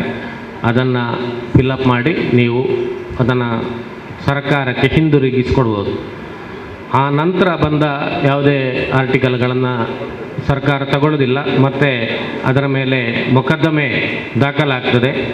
ಮೊಕದ್ದಮೆ ದಾಖಲಾದರೆ ಮತ್ತೆ ಅದಕ್ಕೆ ನಿಮಗೆ ಗೊತ್ತಿದೆ, ಜಾಮೀನು ಕೂಡ ಸಿಗೋದಿಲ್ಲ. ಅದರಿಂದಾಗಿ ದಯವಿಟ್ಟು ಗ್ರಾಮ ಪಂಚಾಯತ್ ವತಿಯಿಂದ ಕೂಡ ಇದನ್ನು ಪ್ರಚುರಪಡಿಸಬೇಕು ಅಂತ ವಿನಂತಿ ಮಾಡ್ತಾ, ಸಾರ್ವಜನಿಕರಲ್ಲಿ ಈ ಬಗ್ಗೆ ಜಾಗೃತಿ ಮೂಡಿಸಬೇಕು ಅಂತ ವಿನಂತಿ ಮಾಡ್ತಿದ್ದೇನೆ. ಸಾರ್ವಜನಿಕರು ಕೂಡ ಇದರ ಬಗ್ಗೆ ದಯವಿಟ್ಟು ಅರಿವು ಮೂಡಿಸಿಕೊಂಡು, ಯಾವುದೇ ಅಂಗಾಂಗಗಳು ಇದ್ದರೆ, ಯಾರ ಹತ್ರ ಇದ್ದರೂ ಕೂಡ ಅದನ್ನು ಇಲಾಖೆಗೆ ಹಿಂದಿರುಗಿಸಲಿಕ್ಕೆ ಒಂದು ಸುಸಂದರ್ಭ ಇದು. ಆ ನಂತರ ಆದರೆ ಮತ್ತೆ ಮೊಕದ್ದಮೆ, ಕೇಸ್ ದಾಖಲಾಗ್ತದೆ, ಮತ್ತು ಅದಕ್ಕೆ ಜಾಮೀನು ಕೂಡ ಸಿಗೋದಿಲ್ಲ. ನಿಮಗೆ ಗೊತ್ತಿದೆ, ಕ್ರಿಮಿನಲ್ ಅಪರಾಧ ಅದು. ಆದ್ದರಿಂದ ಈ ಬಗ್ಗೆ ತಿಳಿಸಲಿಕ್ಕೆ ಈ ಸಂದರ್ಭವನ್ನು ಉಪಯೋಗಿಸ್ಕೊಳ್ತಾ ಇದ್ದೇನೆ. ಈ ಸಂದರ್ಭದಲ್ಲಿ ಮಾತಾಡಲಿಕ್ಕೆ ಅವಕಾಶ ಮಾಡಿಕೊಟ್ಟಂಥ ಎಲ್ಲರಿಗೂ ಧನ್ಯವಾದ ಹೇಳ್ತಾ ನನ್ನ ಮಾತನ್ನು ಮುಗಿಸ್ತಾ ಇದ್ದೇನೆ. ಸರ್, ಒಂದು ಕೇಳಿಗಿತ್ತು. ಈಗ ಮುನ್ನೂರು ಗ್ರಾಮದಲ್ಲಿ ಸರ್ಕಾರಿ ಜಾಗ ಘನತ್ಯಾಜ್ಯ ಘಟಕಕ್ಕೆ 1 ಎಕರೆ ಸಾರ್ವಜನಿಕ ಮಶಾನಕ್ಕೆ ಆಗಿದೆ. ಅದರಲ್ಲಿ ನಾವು ಪಂಚಾಯತಲ್ಲಿ ನಿರ್ಣಯ ಮಾಡಿ ಮರ ತೆರವು ಮಾಡಿ ನಮಗೆ ಕೊಡಬೇಕಂತ ನಾವು ಪತ್ರ ಬರೆದಿದ್ದೇವೆ. ಅದನ್ನು ದಯಮಾಡಿ ಆದಷ್ಟು ಬೇಗ ಕಂದಾಯ ಇಲಾಖೆಯವರಿಗೆ ಗಡಿಗುರುತ ಮಾಡಲಿಕ್ಕೆ, ಮರ ಇದರಿಂದ ಗಡಿಗುರುತ ಮಾಡಲಿಕ್ಕೆ ಆಗೋದಿಲ್ಲ. ಆ ಜಾಗವನ್ನು ಗುರುತಿಸಿ ಅದರಲ್ಲಿದ್ದ ಮರಗಳನ್ನು ಕತ್ತರಿಸಿ ಗಡಿಗುರುತ ಮಾಡಲಿಕ್ಕೆ ನೀವು ಅವಕಾಶ ಮಾಡಿ ಕೊಡಬೇಕಂತ ಸಾರ್ವಜನಿಕವಾಗಿ ಕಲಕಲಿ ಅದಕ್ಕೆ ಗಡಿಗುರುತು ಇದೆಯಾ? ಈಗ ಗಡಿಗುರುತು ಇದೆಯಾ? ಕಂದಾಯ ಇಲಾಖೆಯವರು ತೋರಿಸ್ತಾರೆ. ಅದು ನಾವು ಗಡಿಗುರುತಿಗೆ ಕಂದಾಯ ಇಲಾಖೆಗೆ ಬರಿತೇವೆ. ಬರೆದು ಗಡಿಗುರುತು ಮಾಡಿಕೊಂಡು ಅದರೊಳಗಿನ ಮರಗಳನ್ನು ಗುರುತಿಸಿ ಡಿಪಾರ್ಟ್ಮೆಂಟ್ ಇಲಾಖೆ ತಗೊಂಡು ಹೋಗ್ತದೆ. ಕಂದಾಯ ಇಲಾಖೆ ಹಿಂದೆ ಕೊಟ್ಟಂತ ಅದೇ ಅರ್ಜಿಯಾ? ಅದೇ ಅರ್ಜಿ ಮೊದಲು ಈಗ ಗ್ರಾಮ ಪಂಚಾಯತ್ ಹೆಸರಲ್ಲಿ 2 ಎಕರೆ ಜಾಗ ಮಂಜೂರಾತಿ ಆಗಿದೆ. 1 ಎಕರೆ ಸಾರ್ವಜನಿಕ ಮಶಾನ, 1 ಎಕರೆ ಗಣರಾಜ್ಯ ಘಟಕಕ್ಕೆ. ಸರಿ, ಅದಕ್ಕೆ ನಿಮಗೆ ಗೊತ್ತಿದೆ, ಆರೋಗ್ಯ ಮೊಕದ್ದಮೆ ಎಲ್ಲ ದಾಖಲಾದ್ದು ಗೊತ್ತಿದೆ. ಆದರೆ ಒಂದು ರಿಮೈಂಡರ್ ಕಚೇರಿಗೆ ಕಳಿಸಿದರೆ ಅದನ್ನೇ ಆಧಾರವಾಗಿ ಇಟ್ಟುಕೊಂಡು ನಾವು ಕಂದಾಯ ಇಲಾಖೆಗೆ ಬರೀತೇವೆ. ಇದು ನಿರ್ಣಯ ಸಂಖ್ಯೆ ಬರೀರಿ. ಮಾನ್ಯ ಅಧ್ಯಕ್ಷರೇ, ನೋಡಲ್ ಅಧಿಕಾರಿ ಅವರೇ, ಪಿ ಡಿ ಅವರವರೇ ಮತ್ತು ಅರಣ್ಯ ಇಲಾಖೆ ಅಧಿಕಾರಿಗಳು, ಬಹುಶಃ ನಮ್ಮ ಗ್ರಾಮದಲ್ಲಿ ಮದಕ ಎಂಬ ಪ್ರದೇಶದಲ್ಲಿ ಅದು ಗೊತ್ತಿದೆ, ಅದು ಉಪಾಧ್ಯಕ್ಷರು ಗೊತ್ತಿದೆ, ಅಲ್ಲಿ ಡೆವಲಪ್ಮೆಂಟ್ ಕೆಲಸ ಮಾಡಿದ್ದಾರಲ್ಲ. ಒಂದು ಸಾಮಾಜಿಕ ಅರಣ್ಯ ಹಿಂದೆ ಒಂದು ಪ್ರೋಗ್ರಾಮ್ ಇತ್ತದು, ಈಗ ಇದೆಯೆಲ್ಲ ಗೊತ್ತಿಲ್ಲ. ಆದರೂ ಜಾಗದ ಲಭ್ಯತೆ ಇದೆ, ಅಲ್ಲಿ ಸಾಮಾಜಿಕ ಅರಣ್ಯ ಬೇರೆ ಬೇರೆ ಜಾತಿಯ ಗಿಡ ಮರಗಳನ್ನು ನೆಟ್ಟು ಒಂದು ಡೆವಲಪ್ ಮಾಡುವಂಥ ಒಂದು ಕಾರ್ಯಕ್ರಮವನ್ನು ಮಾಡಿದರೆ ಒಳ್ಳೆಯದು. ಸಾಮಾಜಿಕ ಅರಣ್ಯ ಅಂತಿರುವಂಥ ಅದಕ್ಕೊಂದು ವಿಭಾಗವೇ ಬೇರೆ ಇದೆ. ಅದು ನೀವು ಪಂಚಾಯತಿಂದ ಪತ್ರವನ್ನು ಬರೆದ್ರೆ ಅವರು ನೆಡುತೋಪನ್ನು ಮಾಡಿಕೊಡ್ತಾರೆ. ಸ್ಥಳದ ಲಭ್ಯತೆ ಇದ್ರೆ ಮಾಡಿಕೊಡ್ತಾರೆ. ಅದನ್ನು ಈಗ ಪಂಚಾಯತ್ ಒಂದೊಂದು ಗ್ರಾಮಸಭೆ ನಿರ್ಣಯ ಮಾಡಿ ಕಳಿಸೋದು. ಎಲ್ರಿಗೂ ನಮಸ್ಕಾರ. ಕಂದಾಯ ಇಲಾಖೆಯಲ್ಲಿ ಪ್ರಮುಖವಾಗಿ ಸಾಮಾಜಿಕ ಭದ್ರತೆ ಯೋಜನೆಯಡಿ ಪಿಂಚಣಿ ಸೌಲಭ್ಯ ಸಿಗ್ತದೆ. ಅದರಲ್ಲಿ ಮೊದಲಿಗೆ ಇಂದಿರಾ ಗಾಂಧಿ ರಾಷ್ಟ್ರೀಯ ವೃದ್ಧಾಪ್ಯ ಯೋಜನೆ. ಈ ಪಿಂಚಣಿಯಡಿ ಅರ್ಜಿದಾರರಿಗೆ 60ರಿಂದ 65 ವರ್ಷದ ಒಳಗಿನವರು ಅರ್ಜಿ ಸಲ್ಲಿಸ್ಬೋದು. ಈ ಪಿಂಚಣಿಯಡಿ ಮಾಸಿಕವಾಗಿ ಫಲಾನುಭವಿಗೆ 800 ರು ಪಾವತಿ ಆಗ್ತದೆ. ಇನ್ನು ನಿರ್ಗತಿಕ ವಿಧವಾ ವೇತನ. ಈ ಪಿಂಚಣಿಯಡಿ ಅರ್ಜಿದಾರರ ವಯಸ್ಸು 18 ವರ್ಷಕ್ಕಿಂತ ಮೇಲ್ಪಟ್ಟು 64 ವರ್ಷದ ಒಳಗಿನ ವಿಧವೆಯರಾಗಿರಬೇಕು. ಈ ಪಿಂಚಣಿಯಡಿ ಮಂಜೂರುದಾರರಿಗೆ ಮಾಸಿಕವಾಗಿ 800 ರು ಪಾವತಿಸಲಾಗ್ತದೆ. ಅಂಗವಿಕಲ ವೇತನ. ಈ ಪಿಂಚಣಿಯಡಿ ಅರ್ಜಿದಾರರ ಅಂಗವಿಕಲತೆಯ ಪ್ರಮಾಣ 40%ಕ್ಕಿಂತ ಜಾಸ್ತಿ ಇರಬೇಕು. ಪ್ರಮಾಣ 40ರಿಂದ 75% ಮಾಸಿಕವಾಗಿ ಅಂಥ ಅಂಗವಿಕಲರಿಗೆ 800 ರು ಪಾವತಿಸಲಾಗ್ತದೆ. 75% ಮೇಲ್ಪಟ್ಟು 1400 ರು ಮಾಸಿಕವಾಗಿ ಪಾವತಿಸಲಾಗ್ತದೆ. ಇನ್ನು ಮಾನಸಿಕ ಅಸ್ವಸ್ಥರಿಗೆ ಮಾಸಿಕವಾಗಿ 2000 ರು ಪಾವತಿಸಲಾಗ್ತದೆ. ಇದಕ್ಕೆ ವೈದ್ಯಕೀಯ ಮಂಡಳಿಯಿಂದ ಪಡೆಯಲಾದ ಅಂಗವಿಕಲ ದೃಢಪತ್ರವನ್ನು ಅರ್ಜಿದಾರರು ಹಾಜರುಪಡಿಸಬೇಕು. ಇನ್ನು ಸಂಧ್ಯಾ ಸುರಕ್ಷಾ ಯೋಜನೆ. ಈ ಪಿಂಚಣಿಯಡಿ ಅರ್ಜಿದಾರರ ವಯಸ್ಸು 65 ವರ್ಷಕ್ಕಿಂತ ಮೇಲ್ಪಟ್ಟಿರಬೇಕು. ಈ ಪಿಂಚಣಿಯಡಿ ಮಂಜೂರುದಾರರಿಗೆ ಮಾಸಿಕವಾಗಿ 1200 ಪಾವತಿಸಲಾಗ್ತದೆ. ರಾಷ್ಟ್ರೀಯ ಕುಟುಂಬ ಸಹಾಯಧನ ಯೋಜನೆ. ಈ ಯೋಜನೆಯಡಿ ಕುಟುಂಬದ ದುಡಿಯುವ ವ್ಯಕ್ತಿ ಮರಣ ಹೊಂದಿದ್ದಲ್ಲಿ ಸದರಿ ಕುಟುಂಬದ ಸದಸ್ಯ ಈ ಯೋಜನೆಯಡಿ ಅರ್ಜಿ ಸಲ್ಲಿಸಬಹುದು. ಮೃತ ವ್ಯಕ್ತಿಯು ಮರಣಕಾಲಕ್ಕೆ 18 ವರ್ಷದಿಂದ 59 ವರ್ಷದ ಮಿತಿಯೊಳಗಿರಬೇಕು. ವ್ಯಕ್ತಿಯು ಮೃತಪಟ್ಟ 6 ತಿಂಗಳ ಒಳಗೆ ಅರ್ಜಿ ಸಲ್ಲಿಸಬೇಕು. ಈ ಯೋಜನೆಯಡಿ ಮಂಜೂರುದಾರರಿಗೆ 20,000 ಸಹಾಯಧನ ಪಾವತಿಸಲಾಗ್ತದೆ. ಇನ್ನು ಮನಸ್ವಿನಿ ಯೋಜನೆ. ಸದರಿ ಪಿಂಚಣಿಯಡಿ ಅವಿವಾಹಿತ ಹಾಗೂ ವಿಚ್ಛೇದಿತ ಮಹಿಳೆಯರು ಅರ್ಜಿ ಸಲ್ಲಿಸಬಹುದು. ಅರ್ಜಿದಾರರ ವಯಸ್ಸು 40ರಿಂದ 64 ವರ್ಷದ ಒಳಗೆ ಇರಬೇಕು. ಸದರಿ ಯೋಜನೆಯಡಿ ಮಂಜೂರುದಾರರಿಗೆ ಮಾಸಿಕವಾಗಿ 800 ರೂಪಾಯಿ ಪಾವತಿಸಲಾಗ್ತದೆ. ಈ ಎಲ್ಲ ಯೋಜನೆಗೆ ಪಿಂಚಣಿಗೆ ಅರ್ಜಿದಾರರು ಬರುವಾಗ ಅರ್ಜಿ, ಆಧಾರ್ ಕಾರ್ಡ್, ರೇಷನ್ ಕಾರ್ಡ್, ಬ್ಯಾಂಕಿದು passbook xerox, 4 passport size photo ತರಬೇಕು.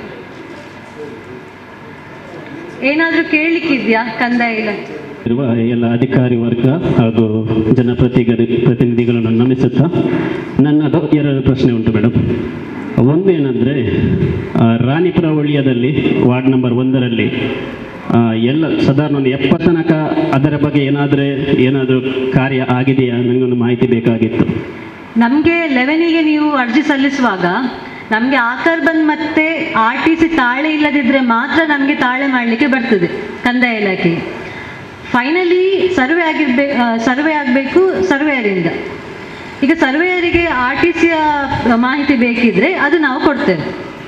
ಹಾಗಾದರೆ ನಮಗೆ ಮುಂದಿನ ಸ್ಟೆಪ್ ನಾವು ಏನು ಮಾಡಬೇಕು, ನಮಗೆ ಗೈಡ್ ಮಾಡಿ. ಯಾಕೆಂದರೆ ತಾಳೆ ಆಗಲಿ, ಈಗ ನೀವು ನಿಮ್ಮ ಸೈನಿಂದ ಕಾಪರೇಟ್ ಮಾಡೋದಾದರೆ ಸರ್ವೇಯರ್ಗೆ ನಾವು ರಿಕ್ವೆಸ್ಟ್ ಮಾಡಬೇಕಾ ಅಲ್ಲ ಪಂಚಾಯತ್ ವತಿಯಿಂದ ಆಗಬೇಕಾ? ಅಲ್ಲ, ಇದಕ್ಕೆ ಒಂದು ನಿರ್ಣಯ ಇವತ್ತು ಮಾಡೋದು ಒಳ್ಳೆಯದು. ಯಾಕೆಂದರೆ ನಮ್ಮಿಂದ ಪರ್ಸನಲ್ ಆಗಿ ನಾವು ಕೊಡಲಿಲ್ಲ, ಬಟ್ ನವೀನ್ ಅವರು ಇವತ್ತು ಕೆಲಸ ಮಾಡಿದ್ದಾರೆ. ಪಂಚಾಯತಿಯಿಂದ ನಿರ್ಣಯ ಮಾಡಿ ತಹಶೀಲ್ದಾರಿಗೆ ರಿಕ್ವೆಸ್ಟ್ ಕಳಿಸಿದ್ರೆ ಹೌದು. ಯಾಕೆಂದರೆ ಇದು ಒಬ್ಬರು ಸಮಸ್ಯೆ ಅಲ್ಲ, ಯಾರು ಕೂಡ ಡಾಕ್ಯುಮೆಂಟ್ ಅಪ್ಡೇಷನ್ ಆಗದೆ ನಮಗೆ ಡಾಕ್ಯುಮೆಂಟೇಶನ್ ಅಪ್ಡೇಟ್ ಮಾಡಲಿಕ್ಕೇ ಆಗ್ತಾ ಇಲ್ಲ. ಹೊಸ ಮನೆ ಕಟ್ಟುವಾಗ ತುಂಬ ಸಮಸ್ಯೆ ಆಗ್ತಾ ಉಂಟು.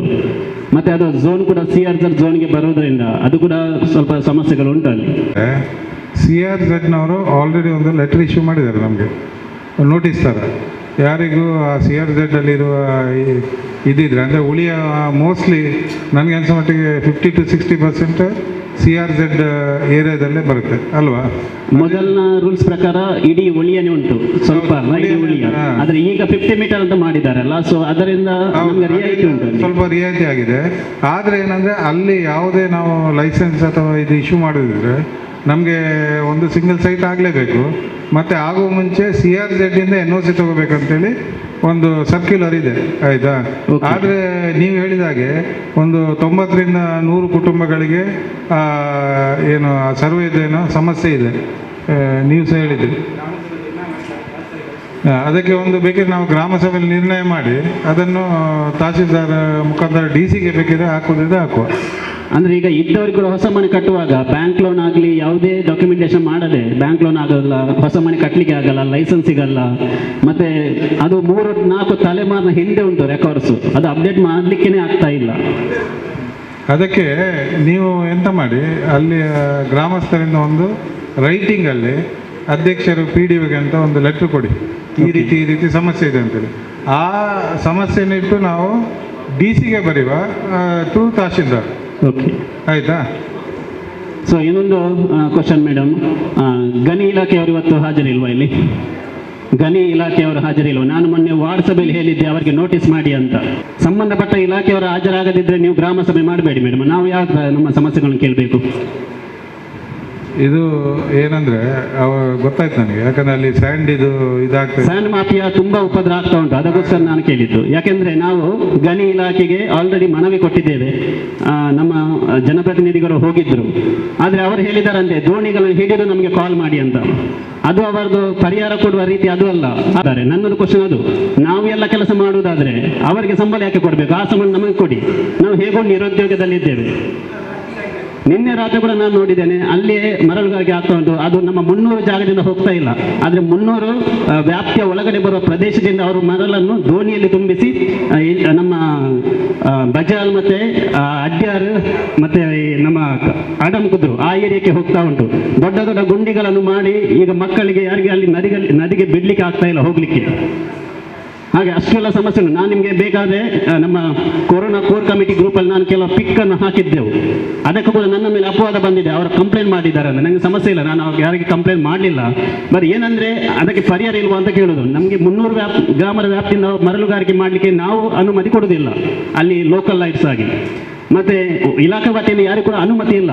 ಹಾಗೆ ಇದ್ರೆ ಯಾಕೆ ರಾತ್ರಿಯಲ್ಲಿ ಕೊಂಡು ಹೋಗ್ತಾರೆ ಅಂತ ನನ್ನೊಂದು ಇನ್ನೊಂದು ಪ್ರಶ್ನೆ. ಅನುಮತಿ ಉಂಟಂತ ಹೌದಾದರೆ ಯಾಕೆ ರಾತ್ರಿಯಲ್ಲಿ ಮಾತ್ರ ಇದು ಕೆಲಸ ಆಗ್ತಾ ಉಂಟು, ಹಗಲಿಗೆ ಯಾಕೆ ಆಗ್ತಾ ಇಲ್ಲ? ಸೊ ಕಂದಾಯ ಇಲಾಖೆ ವತಿಯಿಂದ ನೀವು ಏನಾದರೂ ಇದಕ್ಕೆ ಒಂದು ವ್ಯವಸ್ಥೆ ಮಾಡಬೇಕು. ಇದು ನಮ್ಮದ ಕಳಕಳಿಯ ವಿನಂತಿ ಮೇಡಮ್. ನೀವು ತಯಾರಿದ್ದೀರಾ ಮೇಡಮ್? 12:30 ಗಂಟೆಗೆ 1 ಗಂಟೆಗೆ ನೀವು ಬರಲಿಕ್ಕೆ ತಯಾರಿದ್ರೆ ನಾನು ಇನ್ಫಾರ್ಮ್ ಮಾಡ್ತೇನೆ, ಎಲ್ಲ ಕೆಲಸವನ್ನು ನಾವು ಮಾಡ್ತೇವೆ. ನೀವು ಬಿಡಿ, ಇಲ್ಲಿ ಗಣಿ ಇಲಾಖೆಯವರಿಂದ ಕೂಡ ರೆಸ್ಪಾನ್ಸ್ ಬರ್ತಾ ಇಲ್ಲ. ಅದು ಕೊಟ್ಟದಕ್ಕೆ ಅದು ಅವರು ಕೊಟ್ಟ ರೀತಿ, ಆನ್ಸರ್ ಕೊಟ್ಟ ರೀತಿ ಅದು ಅಲ್ಲ. ನೀವು ದೋಣಿಗಳನ್ನು ಹಿಡಿದು ನಮಗೆ ಕಾಲ್ ಮಾಡಿ ಅಂದರೆ ಅದು ರೀತಿ ಅಲ್ಲ. ಅದು ಅದಕ್ಕೆ ಸಂಬಂಧಪಟ್ಟ ಟೀಮ್ ಇರ್ತದೆ, ಒಂದೊಂದು ದಿವಸ ಈ ಇಲಾಖೆ ಅಂತ ಇರ್ತದೆ, ಅದಕ್ಕೆ ಇನ್ಫಾರ್ಮ್ ಮಾಡ್ಬೋದು. ಅಲ್ಲ, ನಾವೀಗ ಮನವಿ ಕೊಟ್ಟಿದ್ದೇವಲ್ಲ, ಏನು ರೆಸ್ಪಾನ್ಸ್ ಇಲ್ಲಲ್ಲ. ಅವರು ಕೊಟ್ಟ ಆನ್ಸರ್ ಕೊಟ್ಟ ರೀತಿ ನಮಗೆ ಹೇಳಿ ಆಯಿತು, ನಾವೇನು ಮಾಡಬೇಕಂತ ಹೇಳಿ. ಇಲ್ಲದೆ ನಾವು ಕಾನೂನು ನಾವು ಕೈಯಲ್ಲಿ ತಗೊಳ್ತೇವೆ, ಆಗ ನಿಮಗೆ ಆಗ್ಬಹುದಾ? ನೋಡ, ನಾನು ಫಾಲೋ ಅಪ್ ಮಾಡ್ತೇನೆ. ಅದು ಅಲ್ಲಿ ಅವರು ಯಾರಾದ್ರೂ ಬರೋದಾದ್ರೆ ನಾವು ಇವತ್ತೇ ರಾತ್ರಿ ನಾವು ರೆಡಿ ಇದ್ದೇವೆ. ಯಾಕೆಂದ್ರೆ ಅಷ್ಟು ದೊಡ್ಡ ದೊಡ್ಡ ಗುಂಡಿಗಳನ್ನು ಮಾಡಿಟ್ಟಿದ್ದಾರೆ. ಮಕ್ಕಳಲ್ಲಿ ನೋಡಿ, ಅಮ್ಲಮೊಗರಿಂದ ಸಹ 10 ಕೋಟಿಗಿಂತ ಮೇಲಿಂದ ಹೋಗಿದೆ. 10 ಕೋಟಿಯ ಮೇಲೆ ಅಕ್ರಮ ಮರಳುಗಾರಿಕೆ ಆಗಿದೆ. ಅದು ಅಮ್ಲಮೊಗ ಗ್ರಾಮ ಪಂಚಾಯತ್ ವ್ಯಾಪ್ತಿ. 300ರಲ್ಲಿ ನಾವು ಮಾಡಲಿಕ್ಕೆ ಬಿಡಲ್ಲ, ಯಾಕೆಂದ್ರೆ ನಮಗೆ ಪ್ರಕೃತಿ ಉಳಿಯಬೇಕು. ನದಿಯ ನಡುವೆ ಅಲ್ಲಿ ಮನೆಗಳಿವೆ, ಆಚೆ ಈಚೆ ಅದೇ ದಾರಿಯಲ್ಲಿ ಹೋಗ್ತಾರೆ ಎಲ್ಲರೂ. ಆ ಜಾಗದಲ್ಲಿ ನಾವು ಮರಳುಗಾಲಿಗೆ ಮಾಡಲಿಕ್ಕೆ ಬಿಡಲ್ಲ. ಊರಿನವರಿಗೆ ನಾವು ಬಿಡಲಿಲ್ಲ, ಇನ್ನು ಹೊರಗಿನವರಿಗೆ ನಾವು ಬಿಡ್ತೇವೆ? ಇಲ್ಲದ್ರೆ ಎಲ್ಲರೂ ಹೇಳ್ತಾರೆ ನಾವು ಕೂಡ ತೆಗೆದು ಮಾರಾಟ ಮಾಡ್ತೇವೆ ಅಂತ. ಆಗ್ಬಹುದಾ? ಅದು ಆದರೆ ಅನುಮತಿ ಕೊಡಿ, ಎಲ್ಲರೂ ಮಾರಿ ತಿನ್ಲಿ. ಪ್ರಕೃತಿಯೂ ಬೇಡ, ಯಾವ ನದಿಯೂ ಬೇಡ, ನಾವು ಸಂರಕ್ಷಿಸದ ಅವಶ್ಯಕತೆ ಇಲ್ಲ. ಅದು ಈಗ ಏನಾಗಿದೆ ಗೊತ್ತುಂಟ, ಅವರು ರಾತ್ರಿ 12 ಗಂಟೆವರೆಗೆ ಎಚ್ಚರ ಇದ್ದು ಕಾವಲು ಮಾಡ್ತಾರೆ. ನೀವು ಸಹ ಇದ್ದೀರಾ ಅಂತಾರಲ್ಲ, ಅವ್ರದ್ದೊಂದು ಟೀಮ್ ಉಂಟು, ಆಯಿತಾ? 12 ಗಂಟೆವರೆಗೆ ಇವರಿಗೆ ಮತ್ತೆ ನಿದ್ದೆ ಬರ್ತದೆ. ಅವ್ರು ಬರೋದೆ ಅಂತ ಗೊತ್ತುಂಟು, 2 ಗಂಟೆಗೆ 1 ಗಂಟೆಗೆಲ್ಲ ಬಂದು. ಈಗ ಸಂಜೆ ನದಿಯಲ್ಲಿ ನೀರು ಬರುವ ಸಮಯ 9 ಗಂಟೆಗೆ. ಈಗ ನಿನ್ನೆ ಎಲ್ಲ 9:09ವರೆಗೆ ಇದ್ದರು. ನಮ್ಮ ರೋಡಿಂದ ಹೋಗ್ತಾ ಇಲ್ಲ, ಇದು ಮರಳುಗಾಗಿ ನಮ್ಮ ರೋಡಲ್ಲಿ ಹೋಗ್ತಾ ಇಲ್ಲ, ಎಲ್ಲ ಆಗೋದು ನದಿಯಲ್ಲಿ. ಆದರೆ ವ್ಯಾಪ್ತಿ 300 ಗ್ರಾಮ್ಗೆ ಬರ್ತಾರಲ್ಲ, ಅದನ್ನು ಸಂರಕ್ಷಿಸುವ ಕೆಲಸ ನಾವು 300 ಗ್ರಾಮದವರು ಮಾಡಬೇಕು. ಅದೇನಾಗ್ತದೆ ಅಂದ್ರೆ ಆಚೆಯಿಂದ ಬೋಟ್ ಬರುತ್ತೆ, ಅಡ್ಯಾರ್ ಮತ್ತೆ ಇನ್ನೊಂದು ಯಾವ್ದು ಹೇಳಿದ್ರಲ್ಲ, ಅಡ್ಯಾರ್, ಬಜಾರ್, ಕಡೆಕಾರ್ ಮತ್ತು ಅಡಂ ಕುದ್ರು, ಈ 4 ಕಡೆಯಿಂದ ದೋಣಿಗಳು ಬರ್ತಾ ಇದೆ. 300 ಆಮ್ಲಮಗರ ಗಡಿವರೆಗೆ ಬಂದು ಅಲ್ಲಿಂದ ಕಲೆಕ್ಷನ್ ಮಾಡಿ ಅಲ್ಲೇ ತಗೊಂಡು ಹೋಗ್ತಾರೆ, ಈ ಕಡೆ ಬರಲ್ಲ. ನೀವು ಬರೋದಲ್ಲ, ಇವತ್ತೇ ರೆಡಿ, ನಾವು ರೆಡಿ. ನೀವು ಒಂದು ಸಾರಿ 10-11 ಗಂಟೆ. ನಾನು ಈ ಬಗ್ಗೆ ಮೇಲಾಧಿಕಾರಿಗೆ ತಿಳಿಸ್ತೇನೆ. ಆಲ್ರೆಡಿ ನಾವು ಅಲ್ಲಿ ಬಂದಿದ್ದೇವೆ, ತಹಶೀಲ್ದಾರ್, RI ಎಲ್ಲ ನಾವು. ಅದರಲ್ಲಿ ಏನು ಉಪಕಾರ ಆಗಲಿಲ್ಲ ಮೇಡಮ್, ಅದಕ್ಕೋಸ್ಕರ ನಾನು ಹೇಳ್ತಾ ಇದ್ದೆ, ಬಂದು ಹೋದ್ರೆ ಸಾಕಾಗಲ್ಲ, ಅದಕ್ಕೆ ಆಕ್ಷನ್ ಆಗಬೇಕು. ಕ್ರಿಯಾ ಯೋಜನೆ ಏನಾದರೂ ಆಗಬೇಕು. ಅದಕ್ಕೆ ಆಕ್ಷನ್ ಏನೂ ಇಲ್ಲ, ಬಂದು ಹೋಗಿ ಮೀಟರ್ ನೋಡಿ ಹೋಗಿ ಏನು ಆಗ್ಲಿಕ್ಕಿಲ್ಲ. ನಮಗೆ ಅಲ್ಲಿಗೆ ಅದನ್ನು ತಡೆಯಬೇಕು ಅಷ್ಟೇ. ಓಕೆ, ನಾನು ಸ್ಪಾಟಿಗೆ ಬರ್ತೇನೆ. ಓಕೆ, ಯಾವಾಗ ಬರ್ತೀರಿ ಮೇಡಮ್? ನಾನು RI ಒಟ್ಟಿಗೆ ಬರ್ತೇನೆ. ಓಕೆ, RI ಒಟ್ಟಿಗೆ ಬನ್ನಿ. ಓಕೆ. ಮತ್ತೆ ಸಂಬಂಧಪಟ್ಟ ಗಣಿ ಇಲಾಖೆ ನಿಜವಾಗಿದ್ದು ನಿಮಗೆ ಬರ್ತಾರೆ. ಗಣಿ ಇಲಾಖೆ ನೀವೊಂದು ನಿರ್ಣಯ ಮಾಡಿ ಕಳಿಸಿ, ಯಾಕೆಂದ್ರೆ ಅದು ಬೇಕು. ಗಣಿ ಇಲಾಖೆ ಏನಾದ್ರು ಆಕ್ಷನ್ ಮಾಡಬೇಕು.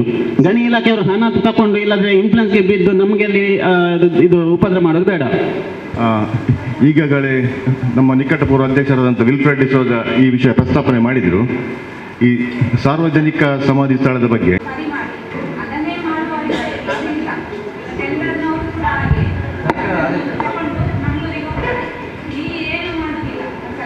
ಈಗ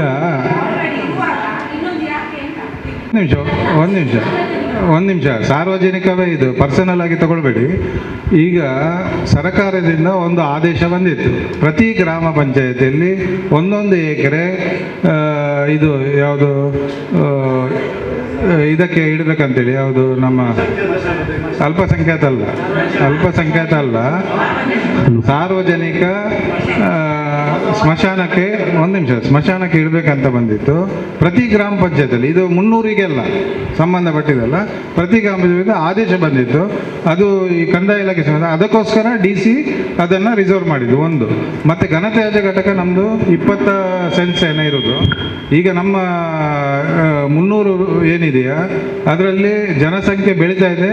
ಈಗ ನನಗೆ ಅನಿಸೋಟ್ಟಿಗೆ 13,000 ರಿಂದ 15,000 ಇದಾಗಿದೆ. ಈಗ ಕಸವನ್ನು ನಮಗೆ ಅಲ್ಲಿ ವಿಲೇವಾರಿ ಮಾಡಲಿಕ್ಕೆ ಆಗ್ತಾಯಿಲ್ಲ ಸಣ್ಣ ಇದರಲ್ಲಿ. ಅದಕ್ಕೋಸ್ಕರ ನಾವು 1 ಎಕರೆ ಜಾಸ್ತಿಯಾಗಿ ಕೇಳಿರೋದು. ಯಾಕಂದರೆ ಅದರಲ್ಲಿ ನಿಮಗೆ ಈ ಜನರ ಕಸ ತಗೊಂಡು ಅದಕ್ಕೋಸ್ಕರ ನಾವು ಟೆಂಡರ್ ಕೊಟ್ಟಿರೋದು. ಅದಕ್ಕೋಸ್ಕರ 1 ಎಕರೆ ಜಮೀನನ್ನು ಸಹ ಅದಕ್ಕೆ ಸಹ RDP ಇಲಾಖೆ ಮತ್ತು ಸರ್ಕಾರದಿಂದ ಆದೇಶ ಬಂದಿತ್ತು. ಅದಕ್ಕೋಸ್ಕರ ನಾವು ಇಟ್ಟಿದ್ದು, ನಾವು ನಮ್ಮ ಪರ್ಸನಲ್ಲಿಗೋಸ್ಕರ ಇಟ್ಟದಲ್ಲ, 300 ಗ್ರಾಮಕ್ಕೋಸ್ಕರ ಮತ್ತು ಗ್ರಾಮದ ಜನರಿಗೋಸ್ಕರ ಇಟ್ಟದ್ದು ಸರ್. ಅಲ್ಲಿ ಈಗ ಏನಂದರೆ ನಮಗೆ ಗಡಿ ಗುರುತು ಒಂದು ನೀವು ಮಾಡಿ ಕೊಡಬೇಕು. ಹಲೋ ಸರ್, ಅಲ್ಲಿ ಈಗ ಮಶಾನ ಅಂದ್ರೆ ಎಲ್ಲರಿಗೆ ಸಹ ಆಗ್ತದೆ, ಅದರಲ್ಲಿ ಯಾರಿಗೆ ಅಂತ ಒಂದು ಮೆನ್ಷನ್ ಮಾಡ್ಬೇಕಲ್ಲ. ಈಗ ಸಾರ್ವಜನಿಕ ಅಂತ ಇಟ್ಟಿದ್ದಾರೆ, ಆಯ್ತಾ? ಸಾರ್ವಜನಿಕ ಅಂದ್ರೆ ಅದು ಯಾರಿಗೆ ಅಂತ ಅದರಲ್ಲಿ ಮೆನ್ಷನ್ ಮಾಡಿಲ್ಲ. ಏಕೆಂದ್ರೆ ಈಗ ಹಿಂದೂಗಳಿಗೆ ಅಲ್ಲಿ ಒಂದು ರುದ್ರಭೂಮಿ ರೆಡಿ ಉಂಟು, ಅದು ಅವರಿಗೆ ಪರ್ಫೆಕ್ಟ್ ಆಗಿ ಇದೆ. ಈಗ ಮತ್ತೆ ಯಾರಿಗೆ ನೀವು ಮಾಡ್ತೀರಾ ಅಂತ ಮತ್ತೊಂದು ಘನ ವೇಸ್ಟ್ ಅಂದ್ರೆ ಅಲ್ಲಿ ಕೆಳಗೆ ಅವರದು ಹಿಂದೂಗಳದು ನಾಗಬಣ ಉಂಟು, ಮತ್ತೆ ಅದೇ ನದಿ ಹತ್ತಿರ ಉಂಟು, ಕೆಳಗೆ ಮನೆ ಎಲ್ಲ ಉಂಟು. ವೇಸ್ಟ್ ಅದರಲ್ಲಿ ಕೆಳಗೆ ಪರಿಸರದ ಅದು ಡೌನ್ ತಗ್ಗು ಪ್ರದೇಶ, ಅಲ್ಲಿ ಕೆಳಗೆ ಇರುವವರಿಗೆ ಸಮಸ್ಯೆ ಉಂಟು ತುಂಬಾ. ಈಗ ಒಂದು ವಿಷಯ, ಏಕೆಂದ್ರೆ ಒಬ್ಬರಿಗೆ ಉಪಕಾರ ಆಗುವಾಗ 10 ಜನಕ್ಕೆ ಕಷ್ಟ ಆದ್ರೆ ಪ್ರಾಬ್ಲಮ್ ಅಲ್ಲ ಅಂತ ಹೇಳಲ್ಲ. ಒಬ್ಬರಿಗೆ ಉಪಕಾರ ಅಲ್ಲ, ಇದರಲ್ಲಿ ಗ್ರಾಮಸ್ಥರಿಗೆ ಉಪಕಾರ. ಗ್ರಾಮಸ್ಥರೇ ಅದು ಕೆಳಗಿರುವವರು ಗ್ರಾಮಸ್ಥರೇ ಅಲ್ಲ ಸರ್, ಕೆಳಗಿರುವಂತ ಗ್ರಾಮಸ್ಥರು ಇಷ್ಟು ಜನ ಇದ್ದಾರೆ. ಇಲ್ಲಿ ಇಷ್ಟು ದೊಡ್ಡ ಗ್ರಾಮ ಬೆಳೀತಾ ಉಂಟು, ಇಷ್ಟು ತ್ಯಾಜ್ಯಗಳು ಬರ್ತಾ ಉಂಟು, ಅದಕ್ಕೋಸ್ಕರ ಆಗಿರೋದು. ಒಬ್ಬರಿಗೆ ಅದರ ಮೇಲೆ ಡಿಪೆಂಡ್ ಇರೋದು. ಏಕೆಂದ್ರೆ ಮೊದಲಿದ್ದು ಗಣತ್ಯಾಜ್ಯ ಉಂಟಲ್ಲ, ನೀರು ತಂದು ಹೇಳಲಿಕ್ಕೆ ಅಲ್ಲಿ ಈಗ ಇರುವ ಇದು ಘನತ್ಯಾಜ್ಯದಲ್ಲ ಘನತ್ಯಾಜ್ಯದ ಅಲ್ಲಿ ಒಂದು ಟ್ಯಾಪ್ ಇಲ್ಲ ಕ್ಲೀನ್ ಮಾಡಿ ಟ್ಯಾಂಕಿ ಉಂಟು, ನೀರಿನ ಇದು ಉಂಟು. ಆಗುದಿಲ್ಲ ಸರ್, ಏಕೆ ಅಂತ ಅಲ್ಲಿ ಅಲ್ಲ, ನೀವು ಹಾಗಾದ್ರೆ ಕರೆಕ್ಟ್ ಆಗಿ ನೋಡ್ಲಿಲ್ಲ. ಅಲ್ಲಿ ಒಂದು ಫ್ಯಾಮಿಲಿ ಇದು ಮಾಡ್ತಿತ್ತು, ಮನುಷ್ಯರಿದ್ರೆ ಅಲ್ಲಿ ನೀರಿದು ಟ್ಯಾಪ್ ಉಂಟದ ನಮಗೆ ಅಲ್ಲೊಂದು ಒಂದ್ ನಿಮಿಷ, ಅಲ್ಲೊಂದು ರೂಮ್ ಇತ್ತು, ಅದರಲ್ಲೊಂದು ಫ್ಯಾಮಿಲಿ ವಾಸವಾಗಿತ್ತು. ನೀರಿಲ್ಲದ ವಾಸವಾಗ್ತದ? ಅಲ್ಲ, ನಾವು ಮನುಷ್ಯರಲ್ಲ ಸರ್, ನಾವು ಹೇಳೋದಂದ್ರೆ ಅಲ್ಲಿ ಟ್ಯಾಪ್ ಇದೆ ಅಂತ. ಬಾಬಣ್ಣಲ್ಲೂ ಟ್ಯಾಪ್ ಉಂಟೆ, ಟ್ಯಾಪ್ ಉಂಟು, ನೀರಿನ ಟಾಂಕಿ ಸಹ ಉಂಟು. ಅಲ್ಲಿ ಅವ್ರು ಮಾತನಾಡ್ಬೇಕು, ಅಲ್ಲಿ ಟ್ಯಾಪ್ ಉಂಟಂತ. ನೀರಿನ ವ್ಯವಸ್ಥೆ ಉಂಟಲ್ಲಿ, ನೀರಿನ ವ್ಯವಸ್ಥೆ ಉಂಟು. ಅಲ್ಲಿ ವೇಸ್ಟ್ ಆಗುದು ಈಗ ಎಲ್ಲ ರೋಡಿಗೆ ಆಗ್ತಾ ಇದ್ದಾರೆ ಸರ್. ಮತ್ತೆ ಮೊದಲು ನಮಗೆ ತ್ಯಾಜ್ಯ ಕಡಿಮೆ ಇರುವಾಗ ನಾವು ಅಲ್ಲೇ ಗೊಬ್ಬರ ಸಹ ಮಾಡ್ತಿದ್ವಿ. ಗೊಬ್ಬರಕ್ಕೆ ಅದು ಹೀಟ್ ಆಗಬೇಕಾದ್ರೆ ಅದಕ್ಕೆ ಕೆಮಿಕಲ್ ಎಲ್ಲ ಹಾಕ್ತಿದ್ವಿ, ಅದಕ್ಕೆ ನೀರು ಮಿಕ್ಸ್ ಮಾಡಿ ಹಾಕುವಂಥದ್ದು. ಅಲ್ಲಿದೆ ನೀರು, ನಾವೇನು ಪಂಚಾಯತಿಂದ ಎತ್ಕೊಂಡು ಹೋಗುದಿಲ್ಲ ಅಲ್ಲಿಗೆ.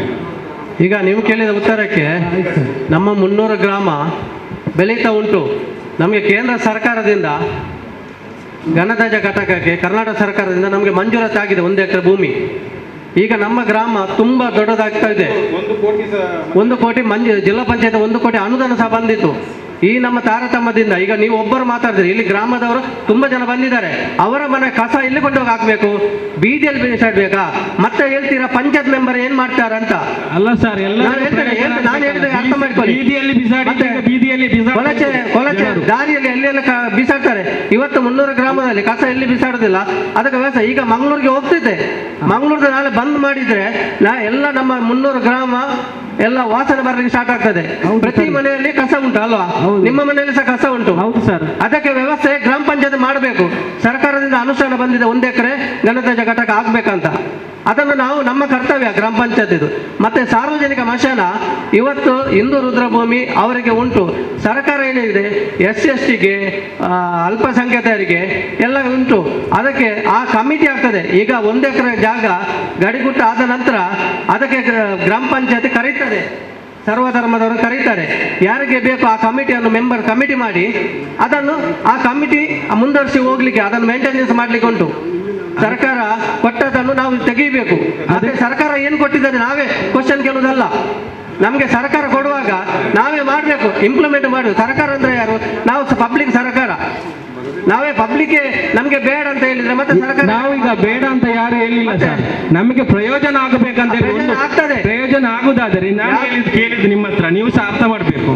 ಈಗ ಅವರ ಮನೆ ಕಸ ಎಲ್ಲಿ ಕೊಂಡೋಗಿ ಹಾಕ್ಬೇಕು? ನಾವು ಹೇಳುದು ನಿಮ್ಮ ಮನೆ ಕಸ ಎಲ್ಲಿ ಹಾಕ್ತೀರಾ? ಇಸ್ಮಾಯಿಲಕ್ಕ, ಮುಸ್ತಫಕ್ಕ, ನಿಮ್ಗೆ ಬೇಡವಾ?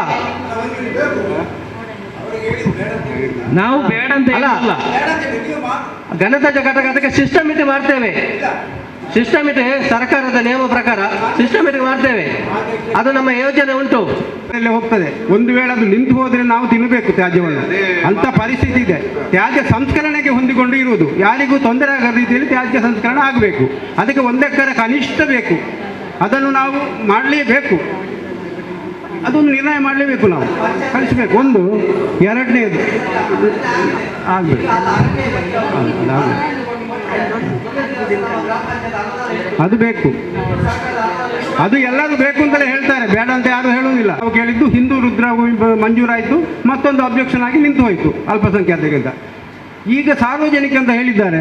ಅದು ಯಾವ ರೀತಿ ಮಾಡುವುದು ಅಂತ ನಮ್ಮ ಈ ಜಾಗ ಮಂಜೂರಾದ ನಂತರ ಗಡಿಗುರುತು ಹಾಕಿ ಎಲ್ಲ ಕೂತು ಮಾಡುವಂಥದ್ದು. ಅದರಲ್ಲಿ ಸಮಸ್ಯೆ ದೊಡ್ಡದು ಬರುವುದಿಲ್ಲ. ಅದು ಬೇಕು ನಮಗೆ. ಅದು ಬೇಕು, ಒಂದು ತ್ಯಾಜ್ಯ ಸಂಸ್ಕರಣೆ ಬೇಕು. ಇನ್ನೊಂದು ಆಟದ ಮೈದಾನ ನಾವು ಕೇಳಿದ್ದೇವೆ, ಅದಕ್ಕೊಂದು 1 ಎಕರೆ ಜಾಗ ಬೇಕು. ಆಟದ ಮೈದಾನ ಇತ್ತು, ನಮ್ಮ ಹಿರಿಯ ಸದಸ್ಯರಿಗೆ ಬಾಬಣ್ಣಗೆ ಗೊತ್ತುಂಟು. ಪಲ್ಲೆಜರ ಅಂತ ಜಾಗ ಇತ್ತು, ಅದನ್ನೆಲ್ಲರೂ ಹಂಚಿಕೊಂಡಿದ್ದಾರೆ. ಈಗ ಅದು ಮಾಡಬೇಕು. ಒಂದು ಸರ್, ಒಂದು ನಿಮಿಷ. ಈಗ ಅವರಿಗೆ ಆಲ್ರೆಡಿ ಇದೆ, ಒಂದು ಭೂಮಿ ಇದೆ, ಹಿಂದೂಗಳಿಗೆ ಇದೆ, ಹೌದಾ? ಕ್ರಿಶ್ಚಿಯನ್ ಅವರಿಗೂ ಇದೆ ಅಲ್ವಾ? ಮತ್ತೆ ಜೈನರು ಅವ್ರದ್ದು ಸಹ ಅವ್ರು ಮಾಡ್ಕೊಂಡಿದ್ದಾರೆ ಇಲ್ಲಿ, ಆಯ್ತಾ? ಈಗ ಏನಂದ್ರೆ ಸರ್ಕಾರದ ಆದೇಶ ಇದ್ರಿಂದ ನಾವು 1 ಎಕರೆ ಜಮೀನನ್ನು ರಿಸರ್ವ್ ಮಾಡಿ ಇಡಬೇಕಂತ ಹೇಳಿದ್ದಾರೆ. ಅದು ಏನಂತ ನಾವು ಪ್ರಶ್ನೆ ಮಾಡೋಗಿಲ್ಲ ಸರ್ಕಾರಕ್ಕೆ. ನಾವು ಅದರ ಪ್ರಕಾರ ರಿಕ್ವೆಸ್ಟ್ ಕೊಟ್ಟಿದ್ದೇವೆ. ರಿಕ್ವೆಸ್ಟ್ ಕೊಟ್ಟ ಕೂಡಲೇ DC ಅವರು ಯಾವುದನ್ನು ನೋಡಲಿಲ್ಲ, ಸರ್ಕಾರದ ಆದೇಶ ಆದಮೇಲೆ ಅವರು ಸಹ ಸೈನ್ ಮಾಡಿ ನಮಗೆ ಕೊಟ್ಟು ಬಿಟ್ಟಿದ್ದಾರೆ. ಕೊಟ್ಟಿದ್ದಾರೆ. ಈಗ ಘನತ್ಯಾಜ್ಯಕ್ಕೆ ಸಹ ಪ್ರತಿ ಗ್ರಾಮ ಪಂಚಾಯತಿಯಲ್ಲಿ ಜಾಗ ಇಡಬೇಕಂತ ಹೇಳಿದರೆ ಆ ಪ್ರಕಾರ ನಾವು ಇಟ್ಟಿದ್ದೇವೆ, ನಮ್ಮ ಕರ್ತವ್ಯ ನಾವು ಮಾಡಿದ್ದೇವೆ. ಅದಕ್ಕೋಸ್ಕರ 1 ಎಕರೆಯಲ್ಲಿ ನಮ್ಮ 300 ಗ್ರಾಮವನ್ನೇ ಸೆಂಟ್ರಲ್ ಗೌರ್ಮೆಂಟ್ ಸಿಲೆಕ್ಟ್ ಮಾಡಿದ್ದು.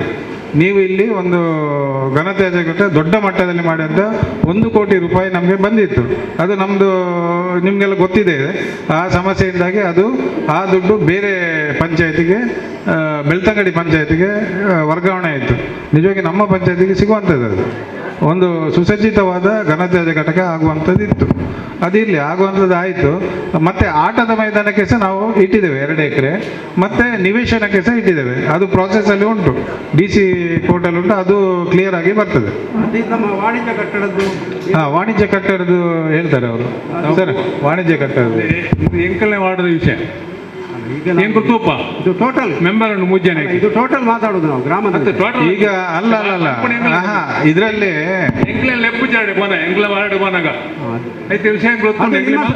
ಅದು ನಿಮ್ಮ ಸಮಸ್ಯೆ, ನಿಮ್ಮ ಒಳಗಿನ ಸಮಸ್ಯೆ ಅದಲ್ಲ. ಈಗ ಗ್ರಾಮ ಸಭೆಯಲ್ಲಿ ಎಲ್ಲರ ಸಮಸ್ಯೆ, ಇಡೀ ಗ್ರಾಮದ ಸಮಸ್ಯೆ, ಅದು ಇಡೀ ಗ್ರಾಮದ ಸಮಸ್ಯೆ. ಇದು ನಿಮ್ಮ ಒಳಗಿನ ಸಮಸ್ಯೆ, ನೀವು ಸರಿ ಮಾಡಿಕೊಳ್ಳಿ. ಅದೇ ನಾವು ಗ್ರಾಮದ ಸಮಸ್ಯೆ ನೋಡ್ಬೇಕು. ಉತ್ತರ ಬಿಲ್ಡಿಂಗ್ ವಿಷಯ ಕೇಳಿದ್ರಲ್ಲ, ಅದನ್ನು ಈಗ ಪ್ರಸ್ತುತ ಎಸ್ಟಿಮೇಟ್ ಅಲ್ಲಿ ಆಗಿದೆ. KRDL ಇಲಾಖೆಗೆ ನಾವು ಕಳಿಸಿದ್ದೇವೆ. ನಮ್ಮ ಗ್ರಾಮ ಪಂಚಾಯತಿಯಿಂದ 70 ಲಕ್ಷ ರೂಪಾಯಿ ಅನುದಾನ ನಾವು ಇಟ್ಟಿದ್ದೇವೆ. ನಮ್ಮ ಗ್ರಾಮ ಪಂಚಾಯತ್ಗೆ ಅವಾರ್ಡ್ ಸಿಕ್ಕಿದ ಹಣವನ್ನು, ನ್ಯಾಷನಲ್ ಅವಾರ್ಡ್ ಮತ್ತು ದೀನ್ ದಯಾಳ್ ಉಪಾಧ್ಯಾಯ ಗಾಂಧಿ ಗ್ರಾಮ ಪುರಸ್ಕಾರ, ಅಮೃತ ಗ್ರಾಮ ಪಂಚಾಯತ್, ಇದೆಲ್ಲ ಅವಾರ್ಡ್ ತೆಗೆದು ಆ ಹಣವನ್ನು ಸ್ವಂತ ಬಿಲ್ಡಿಂಗ್ ಮಾಡಲಿಕ್ಕೆ ನಾವು ಇಟ್ಟಿದ್ದೇವೆ. ಈಗ 1,40,00,000 ಆಗ್ತದೆ. ನಮ್ಮ ಮಾನ್ಯ ಸಭಾಪತಿಯವರ ಹತ್ರ ಮಾತಾಡಿ ಅದನ್ನು ಮುಂದೆ ಹೇಗೆ ಮಾಡುವುದು ಅಂತ ಅವರು ಬ್ಯಾಂಕ್ ಲೋನ್ ಮುಖಾಂತರ ಅದನ್ನು ಕಂಪ್ಲೀಟ್ ಕ್ಲಿಯರೆನ್ಸ್ ಮಾಡಿ ಮುಂದಿನ ದಿವಸದಲ್ಲಿ ಆ ಬಿಲ್ಡಿಂಗ್ ಕಾಮಗಾರಿ ಸ್ಟಾರ್ಟ್ ಆಗ್ತದೆ. ಎಸ್ಟಿಮೇಟ್ ಎಷ್ಟು ಆಗಾದ್ರೆ ಅದರದ್ದು? 1,40,00,000 ಎಸ್ಟಿಮೇಟು ಬಿಲ್ಡಿಂಗ್ ಇದು. ಬಿಲ್ಡಿಂಗ್ ಎಸ್ಟಿಮೇಟ್ ಅದೇ 1 ಕೋಟಿ ಅಮೌಂಟ್ ಅಷ್ಟು ಇದೆ. ಈಗ ನಮ್ಮ ಹತ್ರ 70 ಲಕ್ಷ ಅಮೌಂಟ್ ಉಂಟು. 70 ಇದೆ ಅದು ಬಿಲ್ಡಿಂಗ್. ಮತ್ತೆ ಮತ್ತೊಂದು ಪ್ರಶ್ನೆ ನಮ್ಮ PDO ಗಮನಕ್ಕೆ, ಅಧ್ಯಕ್ಷರ ಗಮನಕ್ಕೆ, ಮುಸ್ಲಿಮರಿಗೆ ಸ್ಮಶಾನದ ವ್ಯವಸ್ಥೆ ಇಲ್ಲ. ನೀವು ಉಂಟು ಅಂತ ಹೇಳಿದ್ರಲ್ಲ, ಎಲ್ಲಿ ಉಂಟು?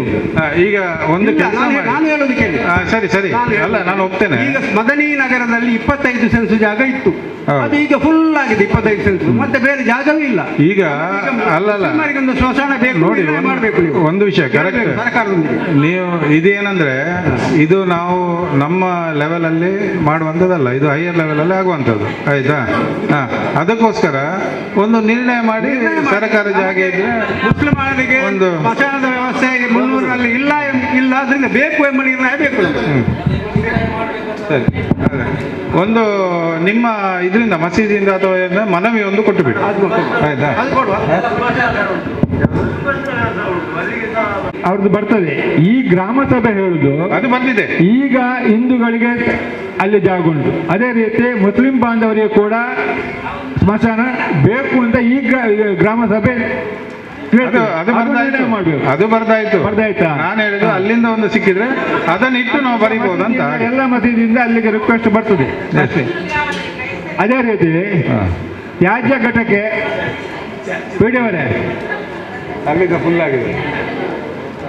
ಗ್ರಾಮ ಪಂಚಾಯತ್ ಬಂದೆ ಎಂಕ್ಲ ಗ್ರಾಮಾಚಾರ ಇಂಗ್ ಬಂದ್ಕೊಡಿ ಅವು ನಿಖಿಲ ಗ್ರಾಮ ಸಾಮಾನ್ಯದ ಬೇಡ ಬಾಚಾರ್ಲೆ ವೈಭವೀಕರಣ ಮಾಡಲಿಕ್ಕೆ ಪ್ಲಾನಿಂಗ್ ಎಲ್ಲ ಆಗಿದೆ. ನನಗನ್ಸೋ ಮಟ್ಟಿಗೆ ಬ್ಲೂ ನಿರ್ಣಯ ಮಾಡಿ ಸಹ ನಾವು ಕಳಿಸಿದ್ದೇವೆ ಪಂಚಾಯತಿಯಿಂದ, ಮತ್ತು ಬ್ಲೂ ಸ್ಕೆಚ್ ಸಹ ಮಾಡಿದ್ದಾರೆ. ಆದರೆ ಅಷ್ಟು ಅಮೌಂಟು ಸರ್ಕಾರದಲ್ಲಿ ಸಹ ಇಲ್ಲ, ನಮ್ಮ ಪಂಚಾಯತಲ್ಲಂತೂ ಇಲ್ಲವೇ ಇಲ್ಲ. ಅದಾಗಬೇಕಾದ್ರೆ ಯಾಕಂದರೆ ಸುಸಜ್ಜಿತ ಬಸ್ ಸ್ಟ್ಯಾಂಡ್ ಆಗಬೇಕು, ರಿಕ್ಷಾ ನಿಲ್ದಾಣ ಆಗಬೇಕು, ಮತ್ತು ಬಾಕಿ ಎಲ್ಲ ಈ ಗಾರ್ಡನ್ ಮತ್ತು ಸರ್ಕಲ್ ಎಲ್ಲ ಮಾಡುವಂಥ ಪ್ಲ್ಯಾನಿಂಗ್ ಉಂಟು. ಅದರಲ್ಲಿ ಅದೇನೆಂದರೆ ಪ್ರೈವೇಟ್ ಅವ್ರು ಹೇಗೆ ಮಾಡ್ತಾರೆ ಅಂದರೆ ಅವ್ರದ್ದು ಒಂದು ಫಂಡ್ ಇದೆ, ಅವ್ರದ್ದೇನು ಲಾಭ ಬರುತ್ತಲ್ಲ ಅದರಲ್ಲಿ 10% ನಮ್ಮ ಯಾವುದಾದ್ರೂ ಗ್ರಾಮದ ಅಭಿವೃದ್ಧಿ ಅಥವಾ ಜನರ ಅಭಿವೃದ್ಧಿಗೆ ಅವರು ಬಳಸಿಕೊಳ್ಳಿಕ್ಕೆ ಆ ದುಡ್ಡನ್ನು ಅವರು ನಮ್ಮ ಇದಕ್ಕೆ ಯೂಸ್ ಮಾಡ್ತಾರೆ ಅಂತೇಳಿ ತಿಳಿದು ಬಂದಿದೆ. ಈಗ ಎನಪಯದಲ್ಲಿ ಹೇಗೆ ಆಯಿತು, ಮತ್ತು ನಾಟಕದಲ್ಲಿ ಸಹ ಈಗ ಆಗ್ತಾ ಉಂಟು. ನೆಕ್ಸ್ಟ್ ಟಾಸ್ಕ್ ಇರುವುದೇ ಇಲ್ಲಿದೆ, ಟಾರ್ಗೆಟ್ ನಮ್ಮದು. ನೋಡಿ ಎಷ್ಟು ವರ್ಷ ಆಯಿತು ಅದು ಮಾರ್ಗ ಆಯಿತು ಸರ್. ಲಾಸ್ಟ್ ಟೈಮ್ ಕೂಡ ನೀವು ಎನಪೈ ಅವರು ಮಾಡ್ತಾರೆ, ನಿಟ್ಟೆ ಅವರು ಮಾಡ್ತಾರೆ ಮಾಡಿ ಯಾರು ಮುಂದೆ ಬಂದಿದೆ ಅವ್ರ ಹತ್ರ ಈ ಗ್ರಾಮ ಸಭೆ ಹೇಳ್ತದೆ ಅವರು ಮಾಡ್ತಾರಾ ಇಲ್ಲವಾ? ಒಂದು ನಿಮಿಷ ನಾನು ಹೇಳಿದೆ, ಅಲ್ಲಿ ನೀವು ಮಾಡಿದ ವಿನ್ಯಾಸ ಹೇಗೆ ಉಂಟು ಆ ರೀತಿಗೆ ಅವರು ಮಾಡ್ತಾರಾ ಇಲ್ಲವಾ? ಈಗ ಒಂದು ನಿಮಿಷ, ನಮಗೆ ಬೇಕಾ ನಿಮಗೆ ಈ ರೋಡ್ ಮಾಡಿ ಕೊಡ್ತೇನೆ ಅಂತೇಳಿ, ರೋಡ್ ಮಾಡಿ ಕೊಡ್ತೇನೆ, ಕೆಲಸ ಯಾರ್ದು ನಿಮ್ದು. ನಾನು ನಿಮ್ಮ ಹತ್ರ ಹೋಗಿ ಏಪ ಮಲ್ಪ ಮಾರ ಇದು ಮಲ್ಪನ ಇಜ್ಜ ಈ ಪಂಥ ಅಂತ ಹೇಳಿ ಹೇಳಿಕ್ಕಾಗತ್ತಾ? ಯಾಕಂದ್ರೆ ದುಡ್ಡು ಹಾಕುವವರು ಅವರು, ಮಾಡಿ ಕೊಡೋರು ಅವರು. ಯಾರಿಗೆ ಬೇಕಾಗಿದ್ದು ನಮಗೆ ಅಲ್ವಾ? ನಾವು ಅವರಿಗೆ ಹೋಗಿ ಧಮಕಿ ಹಾಕಿ ನಿಟ್ಟೆಯವರು ಮಾಡ್ತೀರಾ ಏನೋ. ನಾನು ಧಮಕಿ ಹಾಕಿ ಹೇಳ್ದಲ್ಲ, ಅಲ್ಲಲ್ಲ, ನಾನು ಇಷ್ಟು ವರ್ಷ ಆಯ್ತು, ಎಷ್ಟು ವರ್ಷ ಆಯ್ತು ನಾನು ಗ್ರಾಮ ಪಂಚಾಯತ್ ಸದಸ್ಯ ಇರುವಾಗ ಆದ್ರೆ ಅವ್ರು ಮಾಡ್ತಾರೆ ಇವರು ಮಾಡ್ತಾರೆ ಸುದ್ದಿ ಇತ್ತು. ಈಗ ಇಷ್ಟು ವರ್ಷದಲ್ಲಿ ಆಗ ನಾವು ಕೇಳ್ಬೇಕೆ ಬೇಡ ಸರ್? ನೀವು ಕೇಳುದು ಸಹಜ, ನೀವು ಕೇಳುದು ಸಹಜ, ಕರೆಕ್ಟ್ ಅದು. ಈಗ ಈ ರಸ್ತೆ ಉಂಟು PW ರಸ್ತೆ, ಎಷ್ಟು ಹದಗೆಟ್ಟಿತ್ತು, ಈಗ ಅಟ್ಲೀಸ್ಟ್ ಒಂದು ಲೆವೆಲ್ಗೆ ಬಂದಿದೆ ಆಯ್ತಾ. ಒಂದು ನಡುವಿನಲ್ಲಿ ಏನೋ ಹಾಳಾಗಿತ್ತು, ಅದನ್ನು ಸಹ ರಿಪೇರಿ ಮಾಡ್ತಾ ಇದ್ದಾರೆ ಆ ಮಳೆಗಾಲಕ್ಕೆ. ಅದೆಲ್ಲ ಸರಿ ಸರಿ, ಅದಕ್ಕೆ ಫಂಡ್ ಬೇಕಲ್ವಾ? ಫಂಡ್ ಯಾಕಂದ್ರೆ ನನಗೆ ಅದೆಲ್ಲ ನಾನು ಯಾಕೆ ಹೇಳುದಂದ್ರೆ, ನೀವು ಸಹ ಸದಸ್ಯರಾದವರು, ಅದಕ್ಕೆ ಫಂಡ್ ಇಲ್ಲದೆ ಅದನ್ನು ಮಾಡಲಿಕ್ಕೆ ಈಗ ಮಾರ್ಚ್ ಎಂಡಲ್ಲಿ ಅವರು ನಾನೇನು ಹೇಳಿದಲ್ಲ 10%, ಮಾರ್ಚ್ ಎಂಡ್ ಆಗುವಾಗ ಅವರ ಇಯರ್ ಎಂಡ್ ಆಗುತ್ತಲ್ಲ, ಆಗ ಲಾಭಾಂಶ ಅವರಿಗೆ ಗೊತ್ತಾಗೋದು. ಮಾರ್ಚ್ ಎಂಡ್ ಇಯರ್ ಎಂಡ್ ಆಗುತ್ತಲ್ವಾ, ಆಗ ಅವರ ಕಂಪನಿದು ಲಾಭಾಂಶ ಗೊತ್ತಾಗೋದು. ಅದರಲ್ಲಿ 10% ನಮ್ಮ ಇದಕ್ಕೆ ಯೂಸ್ ಮಾಡಲಿಕ್ಕೆ ಅವರು ಮಾಡುವಾಗ ಯಾರು ಮಾಡ್ತಾರೆ ಅಂತ ಗ್ರಾಮ ಸಭೆಗೆ ತಿಳಿಸಬಹುದಾ?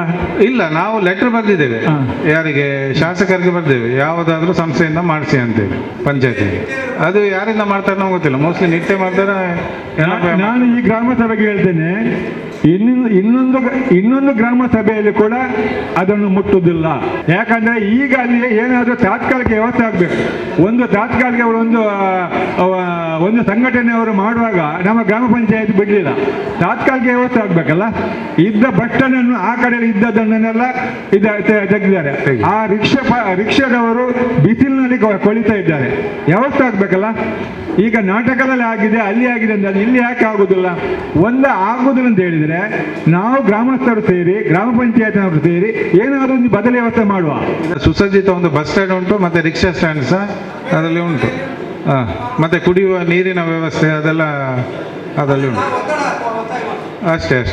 ಹಿಂದೂಗಳಿಗೆ ಅಲ್ಲಿಗೆ ಆಲ್ರೆಡಿ ಆಗ್ತಾ ಉಂಟು ಹಿಂದೂ ರುದ್ರಭೂಮಿ ಅಂತ. ಆಮೇಲೆ ಮುಸ್ಲಿಮ್ಸ್ ಅಲ್ಲಿ ಮದರ್ ನಗರ ಪಳ್ಳಿ ಅಲ್ಲಿ ಮಾಡ್ತಾರೆ. ಚರ್ಚಿನವರಿಗೆ ಒಂದು ನಿಮಿಷ ಚರ್ಚಿನವರಿಗೆ ಈಗ ಚರ್ಚ್ ಬಿಟ್ಟು ಬರುವುದಿಲ್ಲ, ಅವರವರಿಗೆ ಸಂಬಂಧಪಟ್ಟ ಚರ್ಚ್ ಬಿಟ್ಟು ಅವರು ಬರುವುದಿಲ್ಲ, ಚರ್ಚ್ ಬಿಟ್ಟು ಬರುವುದಿಲ್ಲ. ಹಾಗೆ ಹೇಳುವಾಗ ಅಲ್ಲಿ ಅವಶ್ಯಕತೆ ಉಂಟಾ? ಈಗ ನೋಡಿ, ಒಂದು ನಿಮಿಷ ನೋಡಿ, ಇಲ್ಲ ಆದೇಶ ಆವಾಗ BJP ಸರ್ಕಾರ ಇದ್ದದ್ದು, ಅವರೇ ಆದೇಶ ಮಾಡಿದರೆ ಪ್ರತಿ ಗ್ರಾಮದಲ್ಲಿ ಇಂಥ 1 ಎಕರೆ ಸ್ಮಶಾನಕ್ಕೆ 1 ಎಕರೆ ಸರ್ಕಾರ ಭೂಮಿಯನ್ನು ಮೀಸಲಿಡಬೇಕಂತೇಳಿ. ಅದರಲ್ಲಿ ನೋಡಿ, ಒಂದು ನಿಮಿಷ ಹೇಳ್ತೇನೆ, ಅದರಲ್ಲಿ ಮುಸ್ಲಿಮರಿಗೆ ಹಿಂದೂವರಿಗೆ ಅಂತ ಎಲ್ಲೂ ಹೇಳಿಲ್ಲ. ಅವರು ಹೇಳಿದ್ದು 1 ಎಕರೆ ಇಡೀ ಅಂತೇಳಿ. ಏನು ಅಲ್ಲ, ಅದು ಮಾಡ್ತಾ ಇರಲಿ, ಅದು ಕೊಟ್ಟದನ್ನು ನಾವು ಇಟ್ಟದ್ದು ಅಷ್ಟೇ. ಅವಶ್ಯಕತೆ ನಿಮ್ಗೆ ಅಲ್ಲ, ನಮ್ಗೆ ಆದೇಶ. ಒಂದು ನಿಮಿಷ ಸರಿ ಅಂತ ನೀವು ಇದು ಮಾಡುದ, ಅದು ಹೋಗಲ್ಲ, ಅದು ಪಂಚಾಯತ್ ಹೆಸರಲ್ಲೇ ಇರುತ್ತೆ. ಅದು ಹೇಳಿದ್ರಲ್ಲ ನೋಡಿ, ಈ ಗ್ರಾಮ ಸಭೆ ಹೇಗೆ ನಿರ್ಣಯ ಮಾಡಿದೆ, ನಿಮ್ಮ ಸದಸ್ಯರ ಸಮಸ್ಯೆ ಇದ್ರೆ ನೀವು ಸಾಮಾನ್ಯ ಸಭೆಯಲ್ಲಿ ಮಾತಾಡಿ, ಅದು ವಿಷಯ ಬೇಡ, ಇಲ್ಲಿ ನಿಮ್ಮ ಚರ್ಚೆ ಬೇಡ. ನಮಗೆ ನೀವು ಸುತ್ತಳದು ಹೇಳಿದ ಹಾಗೆ ಸ್ಮಶಾನಕ್ಕೆ 1 ಎಕರೆ ಜಾಗ ಇಟ್ಟಿದ್ದಾರೆ ಅಂದ್ರೆ ಅದನ್ನು ಇಡಿ, ಅದು ಗ್ರಾಮ ಸಭೆ ಒಪ್ಪಿಗೆ ಕೊಡ್ತದೆ. ಆದಷ್ಟು ಬೇಗ ಅದರ ಕೆಲಸ ಕಾರ್ಯ ನಡಿಬೇಕು ಅಷ್ಟೇ. ನಿಮ್ಮ ಸಮಸ್ಯೆ ಇದ್ರೆ ನಿಮ್ಮ ಸಾಮಾನ್ಯ ಸಭೆಯಲ್ಲಿ ಮಾತಾಡಿ. ನೋಡಿ, ಅಲ್ಲಿ ಸಾರ್ವಜನಿಕ ಸ್ಮಶಾನ ಅಂತ ಕೇಳಿತ್ತು, ಮುಸ್ಲಿಮರಿಗೆ ಹಿಂದೂಗಳಿಗೆ ಅಂತಲ್ಲ. ಮತ್ತೆ ಮದನಿ ನಗರದಲ್ಲಿರುವುದು ಖಾಸಗಿ, ಚರ್ಚಲ್ಲಿರುವುದು ಕೂಡ ಖಾಸಗಿ, ನಮ್ದು ಇರೋದು ಸಾರ್ವಜನಿಕ. ನೀವು ಸ್ವಲ್ಪ ಅರ್ಥ ಮಾಡಬೇಕು. ಅವರು ಕೇಳಿಕೊಳ್ಳುವ ಸಾರ್ವಜನಿಕ ಸ್ಮಶಾನ ಬೇಕು ಅಂತ. ಮದನಿ ನಗರದಲ್ಲಿರುವುದು ಖಾಸಗಿ, ಅದು ಚರ್ಚಲ್ಲಿ ಇರೋದು ಕೂಡ ಖಾಸಗಿ, ನಮ್ದು ಕೂಡ ಇರೋದು ಸಾರ್ವಜನಿಕ ಸ್ಥಳದಲ್ಲಿ. ನಾವು ಸ್ವಲ್ಪ ಅರ್ಥ ಮಾಡ್ಕೋಬೇಕು. ಅವರು ಕೇಳಿದ್ದು ಸಾರ್ವಜನಿಕವಾಗಿ ಸ್ಮಶಾನ ಬೇಕು ಅಂತ, ಅದನ್ನು ವ್ಯವಸ್ಥೆ ಮಾಡಬೇಕಲ್ಲ. ನಾವಲ್ಲ, ಜಿಲ್ಲಾಧಿಕಾರಿ ಮಾಡೋದು, ನಾವಲ್ಲ. ಅವ್ರು ಕೇಳಿದ್ದು ಅಲ್ಲಿ ಇಲ್ಲಿ ಅಂತಲ್ಲ, ಸಾರ್ವಜನಿಕ ಸ್ಮಶಾನ ಬೇಕು ಅಂತ ಕೇಳಿದ್ದು ಅಷ್ಟೇ. ಮದನಗರದಲ್ಲಿ ಖಾಸಗಿ ಅಲ್ಲ ಸರ್. ಖಾಸಗಿ ಜಾಗ ಅಲ್ವಾ ಅದು? ಹಾಂ, ಇದು ಇಲ್ಲಿ ನಮ್ಮ ಅಲ್ಲ ಒಂದು ನಿಮಿಷ ಇದು ಇಲ್ಲಿ ನಮ್ಮ ಸಾಮಾನ್ಯ ಸಭೆಯಲ್ಲಿ ನಿರ್ಣಯ ಆಗಿ ಸಾರ್ವಜನಿಕ ಮಸ್ಯಾನ ಬೇಕು ಅಂತ ಜನರ ಬೇಡಿಕೆ ಗ್ರಾಮ ಸಭೆಯಲ್ಲಿ ಇಲ್ಲಿ ಆಗಿರ್ಬೋದು. ಮದನ್ ನಗರ ಮಸಾನ ಉಂಟಂತ, ಸುಭಾಷ್ ನಗರ ಮಸೀದಿ ಉಂಟು, ಅವರಿಗೆ ಮಸಾನ ಇಲ್ಲ. ಮಜಾತೋಟದಲ್ಲಿ ಮಸೀದಿ ಉಂಟು, ಅಲ್ಲಿ ಅವರಿಗೆ ಮಸಾನ ಇಲ್ಲ. ಅವರಿಗೆ ಜನರು ಕೊರೋನಾ ಬಂದ ಟೈಮಲ್ಲಿ ಎಷ್ಟೋ ಜನರಿಗೆ ಮಸನದಲ್ಲೇ ಹಾಕ್ಲಿಕ್ಕೆ ಜಾಗ ಇರಲಿಲ್ಲ. ಅದಕ್ಕೋಸ್ಕರ ಸರ್ಕಾರ ಮಂಜೂರಾತಿ ಮಾಡಿದ್ದು. ಇದು ಅರ್ಥ ಮಾಡ್ಕೊಳ್ಳಿಕ್ಕೆ ಜನಪ್ರತಿನಿಧಿಗಳಿಗೆ ಕಾನೂನು ಗೊತ್ತಿರಬೇಕು. ಇಲ್ಲಿ ಒಟ್ಟಾಸಿ ಬಂದು ಗ್ರಾಮ ಸಭೆಯಲ್ಲಿ ಹಾಗೂ ನಾವು ಒಬ್ಜೆಕ್ಷನ್ ಈಗ ಸರ್ಕಾರ ಆಲ್ರೆಡಿ ಮಂಜೂರಾತಿ ಆಗಿದೆ. 1 ಎಕರೆ ಜಾಗ ಪಂಚಾಯತ್ ಹೆಸರಲ್ಲಿ ಆಗಿದೆ. ಅದನ್ನು ಏನು ಯಾರು ಒಬ್ಜೆಕ್ಷನ್ ನಡೆಯುವುದಿಲ್ಲ. ಇದು ಸರ್ಕಾರ ಕೊಟ್ಟದ್ದು ಜಾಗ, ಸರ್ಕಾರ ಆದೇಶ ಪ್ರಕಾರ ಇದು ಆಗ್ತದೆ. ಮತ್ತೆ ಇದು ಇಲ್ಲಿ ಕೊರೋನಾ ಬಂದ ಟೈಮಲ್ಲಿ ಎಲ್ಲಿದ್ದೀರಿ ನೀವು? ಆಗ ಮಸನದಲ್ಲಿ ಜಾಗ ಇರಲಿಲ್ಲ. ಆ ಟೈಮಲ್ಲಿ ಎಲ್ಲಿದ್ದೀರಿ? ಈಗ 1 ಎಕರೆ ಜಾಗ ಉಂಟಲ್ಲ, ಅದರಲ್ಲಿ ಪಾಲು ಮಾಡಿ ಕೊಡಿ ಸರ್ವಧರ್ಮದವರಿಗೆ. ಈಗ ನಿಮಗೆ ಆ ಮಸನ ಆಗುವಾಗ ಯಾರಾದರೂ ಒಬ್ಜೆಕ್ಷನ್ ಹಾಕಿದ್ದಾರಾ 300 ಗ್ರಾಮದಲ್ಲಿ? ಇದರಲ್ಲಿ ಅದರಲ್ಲಿ ಪಾಲು ಮಾಡಿ ಕೊಡಿ, ಸಾರ್ವಜನಿಕ ಎಲ್ಲರಿಗೆ ಆಗ್ತದೆ. ಮಸನ ಕಮಿಟಿ ಪಂಚಾಯತ್ ಅಧ್ಯಕ್ಷರು ಅದರದ್ದು 300 ಗ್ರಾಮದ ಪಂಚಾಯತ್ ಯಾರೂ ಆಗಲಿ ಪ್ರಥಮ ಪ್ರಜೆ. ಇದು ಸಾರ್ವಜನಿಕ ಮಸನ ಆದರೆ ಅದರ ಅಧ್ಯಕ್ಷರು 300 ಗ್ರಾಮ ಪಂಚಾಯತ್ ಅಧ್ಯಕ್ಷರು. ಮತ್ತು ಖಾಸಗಿ ಇದರಲ್ಲಿ ಅದು ಚರ್ಚಿ ಮಂಡಲ ಆಗಿರ್ಬೋದು, ಮಸೀದಿ ಆಗಿರ್ಬೋದು. ಸರ್ಕಾರಿ ಜಾಗ ಅದಕ್ಕೆ ಪಂಚಾಯತ್ ಅಧ್ಯಕ್ಷರು ಅದಕ್ಕೆ ಅಧ್ಯಕ್ಷರು. ಇದು ನೆನಪಿರಲಿ. ಕಾನೂನಿನ ಮಾಹಿತಿ ಇಲ್ಲ, ಕಾನೂನ ಸಲಹೆ ತೆಗೆದುಕೊಂಡು ತಿಳ್ಕೊಳ್ಳಿ ಅಷ್ಟೇ ನನ್ನ ಮಾತು. ಗ್ರಾಮದ ಜನರು ಏನ್ ಹೇಳ್ತಾರೆ ಅದಕ್ಕೆ ನಾವು ಅವ್ರು ಬರಿತಾ ಇದ್ದಾರೆ, ಎಲ್ಲವನ್ನು ಬರಿತಾ ಇದ್ದಾರೆ, ನೋಟ್ ಮಾಡ್ತಾ ಇದ್ದಾರೆ. ಅದು ಸರ್ಕಾರ ಕೊಟ್ಟದನ್ನು ನಾವು ಬೇಡ ಅಂತ ತಿರಸ್ಕರಿಸಿ ಬೇಡ. ಓಕೆ, ನೆಕ್ಸ್ಟ್ ಸ್ಟೆಪ್ಗೆ ಹೋಗುವ. ನೆಕ್ಸ್ಟ್ ನಮ್ದು ಮಕ್ಕಳು ಮತ್ತು ಮಹಿಳಾ ಕಲ್ಯಾಣ ಇಲಾಖೆಯವರು, ಅಭಿವೃದ್ಧಿ ಇಲಾಖೆಯವರು ತಮ್ಮ ಮಾಹಿತಿಯನ್ನು ನೀಡಬೇಕಂತ ಕೇಳ್ಕೊಳ್ತಾರೆ.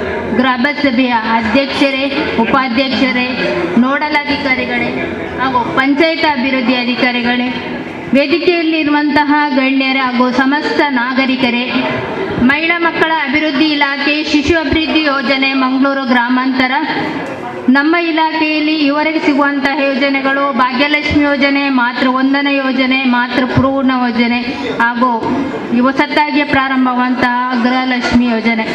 ಮಾತೃಪೂರ್ಣ ಯೋಜನೆಯಲ್ಲಿ ಆಲ್ರೆಡಿ ಗರ್ಭಿಣಿ ಬಾಣಂತಿಯರಿಗೆ ತುಂಬ ಐಟಮ್ಗಳು ಸಿಗ್ತಿತ್ತು. ಇವಾಗ ಜನವರಿ 2024ರಿಂದ ಅಂಗನವಾಡಿಯಲ್ಲಿ ಸಿಗುವಂಥ 6 to 3 ಮತ್ತು 3 to 6 ಮಕ್ಕಳ ಫುಡ್ಗಳು ವ್ಯತ್ಯಾಸವಾಗಿವೆ. ಮತ್ತು ಗರ್ಭಿಣಿ ಬಾಣಂತಿಯರಿಗೂ ಕೂಡ ಅಕ್ಕಿ, ತೊಗರಿಬೇಳೆ, ಉಪ್ಪು ಮತ್ತು ಸಾಂಬಾರು ಪುಡಿ, ಮೊಟ್ಟೆ ಇಷ್ಟೇ 5 ಐಟಮ್ಗಳನ್ನು ಮನೆಗೆ ಕೊಡ್ತಾ ಇದ್ದೇವೆ.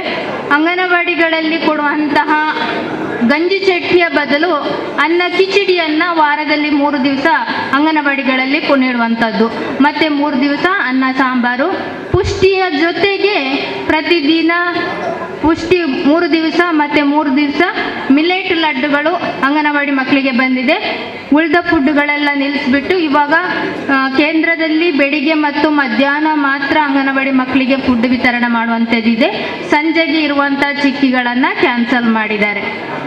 ಇನ್ನೊಂದು ಮಾತೃಪೂರ್ಣ ಯೋಜನೆ, ಮಾತೃವಂದನ ಯೋಜನೆ, ಮೊದಲ ಗರ್ಭಿಣಿಗೆ ಸಿಗುವಂತಹ ಮಾತೃವಂದನ ಯೋಜನೆ ಹಾಗೂ 2ನೇ ಹೆರಿಗೆಯಲ್ಲಿ ಹೆಣ್ಣು ಮಗು ಆಗಿದ್ದರೆ ಮಾತ್ರ ಅದನ್ನು ಅಪ್ಲೈ ಮಾಡಲಿಕ್ಕೆ 2ನೇ ಅರ್ಜಿಯನ್ನು ಕೊಡಲಿಕ್ಕೆ ಅವಕಾಶ ಇದೆ.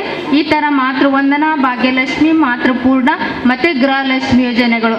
ಗೃಹಲಕ್ಷ್ಮಿ ಯೋಜನೆಗಳು ಕರ್ನಾಟಕ ಸರ್ಕಾರ ತಂದಂತಹ ಯೋಜನೆ. ಇದು ಸದ್ಯಕ್ಕೆ ಚಾಲ್ತಿಯಲ್ಲಿ ಇದೆ.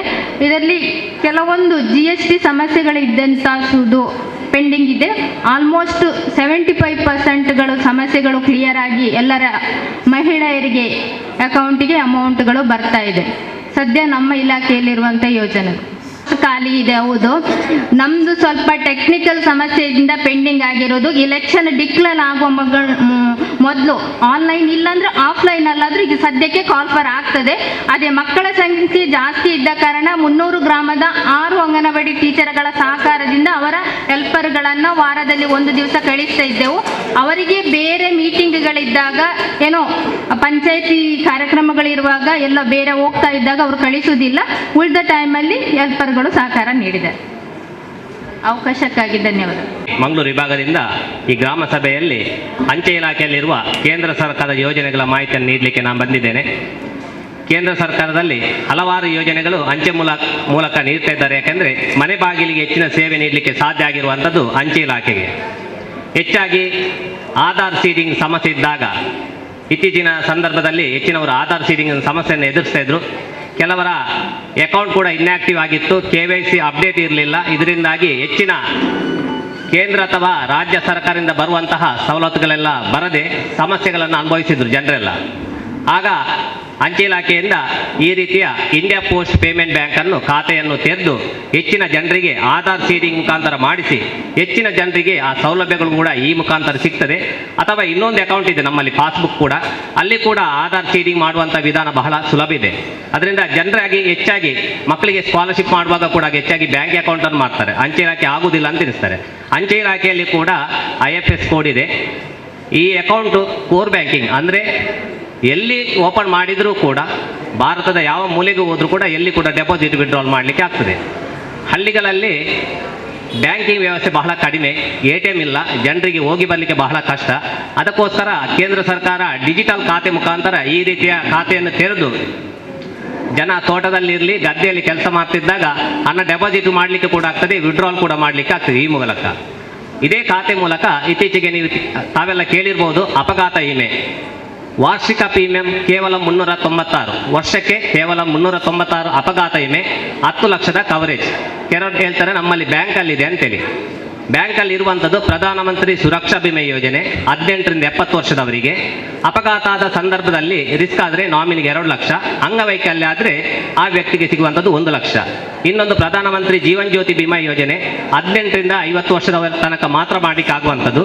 ಇಲ್ಲಿ ಯಾವುದೇ ರೀತಿಯ ನ್ಯಾಚುರಲ್ ಇರ್ಬೋದು ಅಥವಾ ಅಪಘಾತ ಆದ ಸಂದರ್ಭದಲ್ಲಿ ರಿಸ್ಕ್ ಆದರೆ ನಾಮಿನಿಗೆ ಸಿಗುವಂಥದ್ದು 2 ಲಕ್ಷ.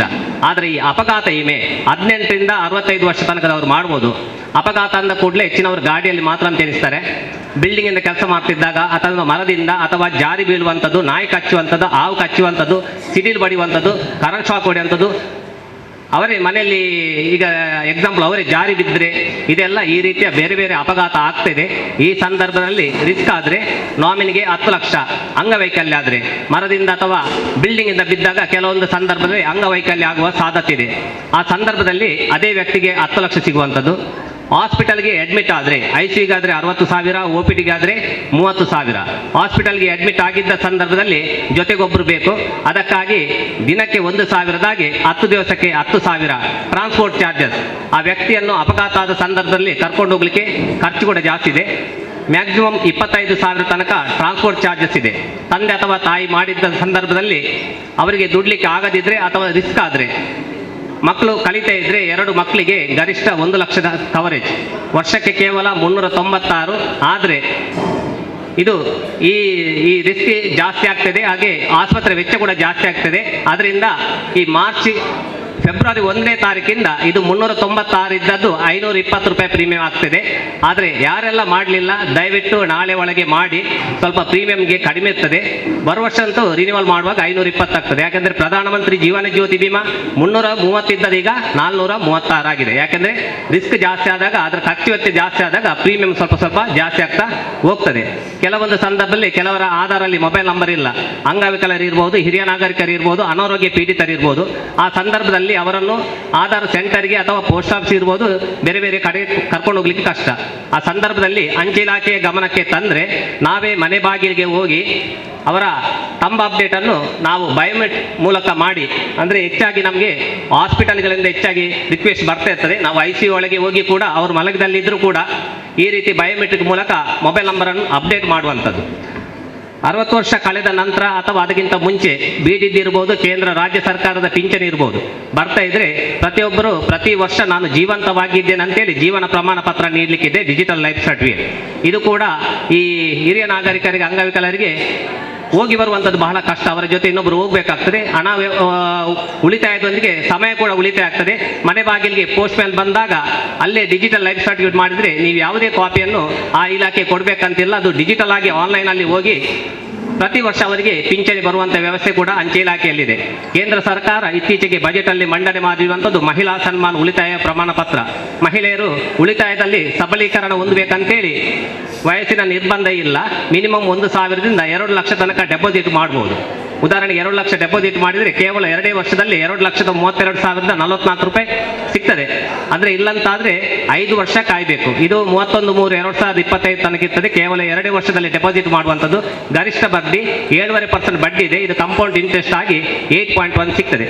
ಹಾಗೆ ಬೇರೆ ಬೇರೆ ರೀತಿಯ ಉಳಿತಾಯ ಯೋಜನೆಗಳು ಅಂಚೆ ಇಲಾಖೆಯಲ್ಲಿದೆ. ಹೆಚ್ಚಿನ ಸಾರ್ವಜನಿಕರು ಅಂಚೆ ಇಲಾಖೆಯಲ್ಲಿ ಖಾತೆಯನ್ನು ತೆರೆದು ಇಂಥ ಎಲ್ಲ ಇನ್ನೂ ಕೂಡ ಕೇಂದ್ರ ಸರ್ಕಾರ ಹೆಚ್ಚೆಚ್ಚಿನ ಯೋಜನೆಗಳನ್ನು ತರುವಂತೆ ತಾವು ಕೂಡ ಸಹಕಾರ ನೀಡಬೇಕಂತ ಹೇಳ್ತಾ ಈ ಒಂದು ಅವಕಾಶ ನೀಡೋಕ್ಕಾಗಿ ಧನ್ಯವಾದ ತಿಳಿಸಿ ನನ್ನೆರಡು ಮಾತನ್ನು ಮುಗಿಸ್ತೇನೆ.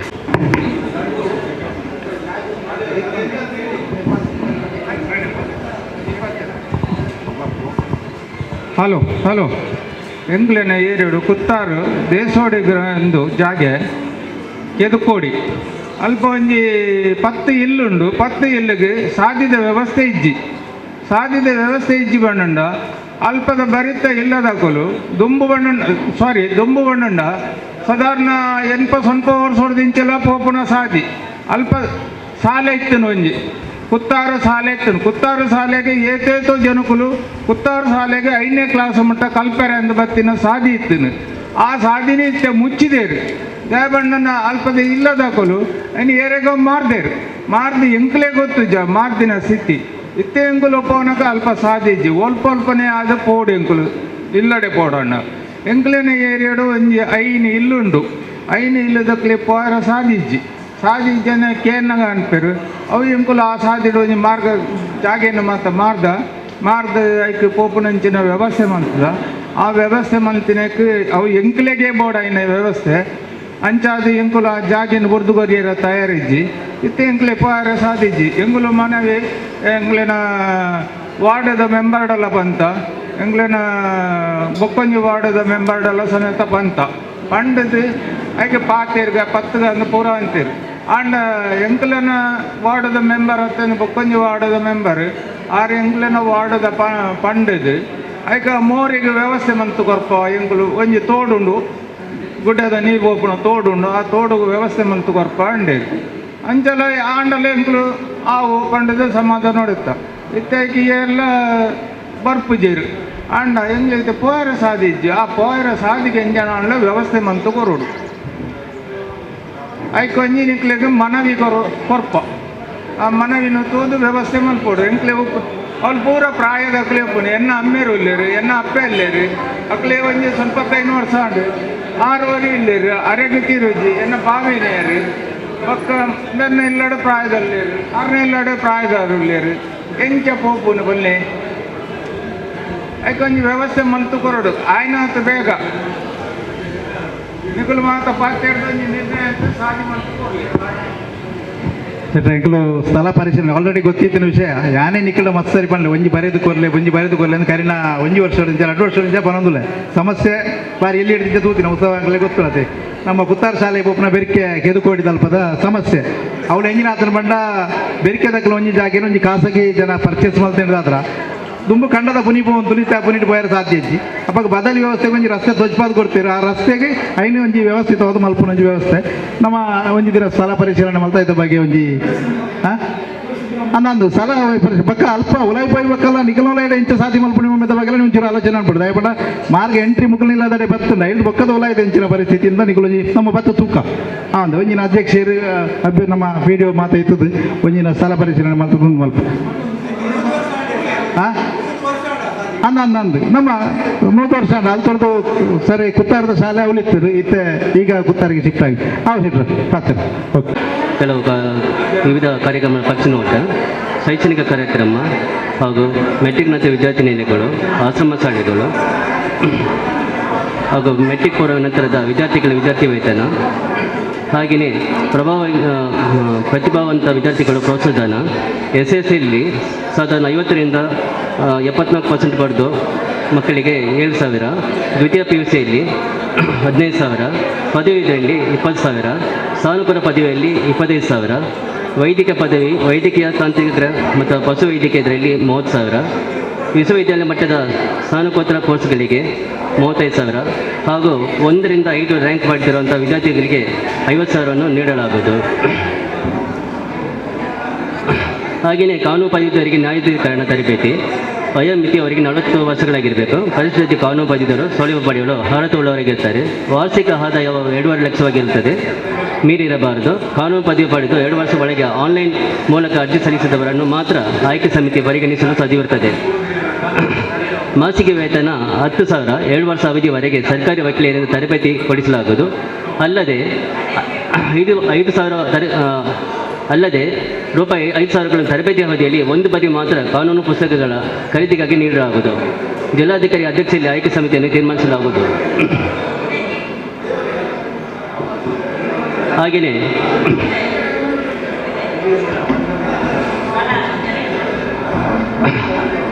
ಸಾಮಾಜಿಕ ಕಾರ್ಯಕ್ರಮಗಳಿಗೆ ಅಂತರ್ಜಾಲ ವಿವಾಹ ಪದ್ಧತಿಗಳಿಗೆ ಪ್ರೋತ್ಸಾಹಧನ. ಸರ್ಕಾರಿ ಆದೇಶದಂತೆ 42-45 ವಯೋಮಿತಿ ಒಳಗೆ ಅಂತರ್ಜಾತಿ ವಿವಾಹವನ್ನು ಹುಡುಗಿಗೆ 3 ಲಕ್ಷವನ್ನು ಹಾಗೂ SC ಹುಡುಗಿಯಾದವರಿಗೆ 3 ಲಕ್ಷವನ್ನು ಹಾಗೂ ST ಹುಡುಗರಾದವರಿಗೆ 2 ಲಕ್ಷವನ್ನು ಅನುದಾನವನ್ನು ನೀಡಲಾಗುತ್ತದೆ. ಅಲ್ಲದೆ ಅವರ ಪಾಸ್ಬುಕ್ಕು, ಆಧಾರ್ ಕಾರ್ಡು, ಜಾತಿ ಪ್ರಮಾಣ ಪತ್ರ ಹಾಗೂ IFSC ಕೋಡ್ ನಂಬರ್ ಇರುವಂಥ ಪಾಸ್ಬುಕ್ಗಳನ್ನು ನೀಡತಕ್ಕದ್ದು. ಹಾಗೆಯೇ ಅವರಿಗೆ 50% ಅವರಿಗೆ ಅವರ ಅಕೌಂಟಿಗೆ ಅನುದಾನವನ್ನು ನೀಡಲಾಗ್ತದೆ. ಹಾಗೂ 50% ಅವರನ್ನ 3 ವರ್ಷ ತನಕ ಅವರಿಗೆ ಫಿಕ್ಸೆಡ್ ಸರ್ಟಿಫಿಕೇಟನ್ನು ಬ್ಯಾಂಕ್ ಮುಖಾಂತರವಾಗಿ, ರಾಷ್ಟ್ರೀಯ ಬ್ಯಾಂಕ್ ಮುಖಾಂತರವಾಗಿ ನೀಡಲಾಗ್ತದೆ ಅಂತ.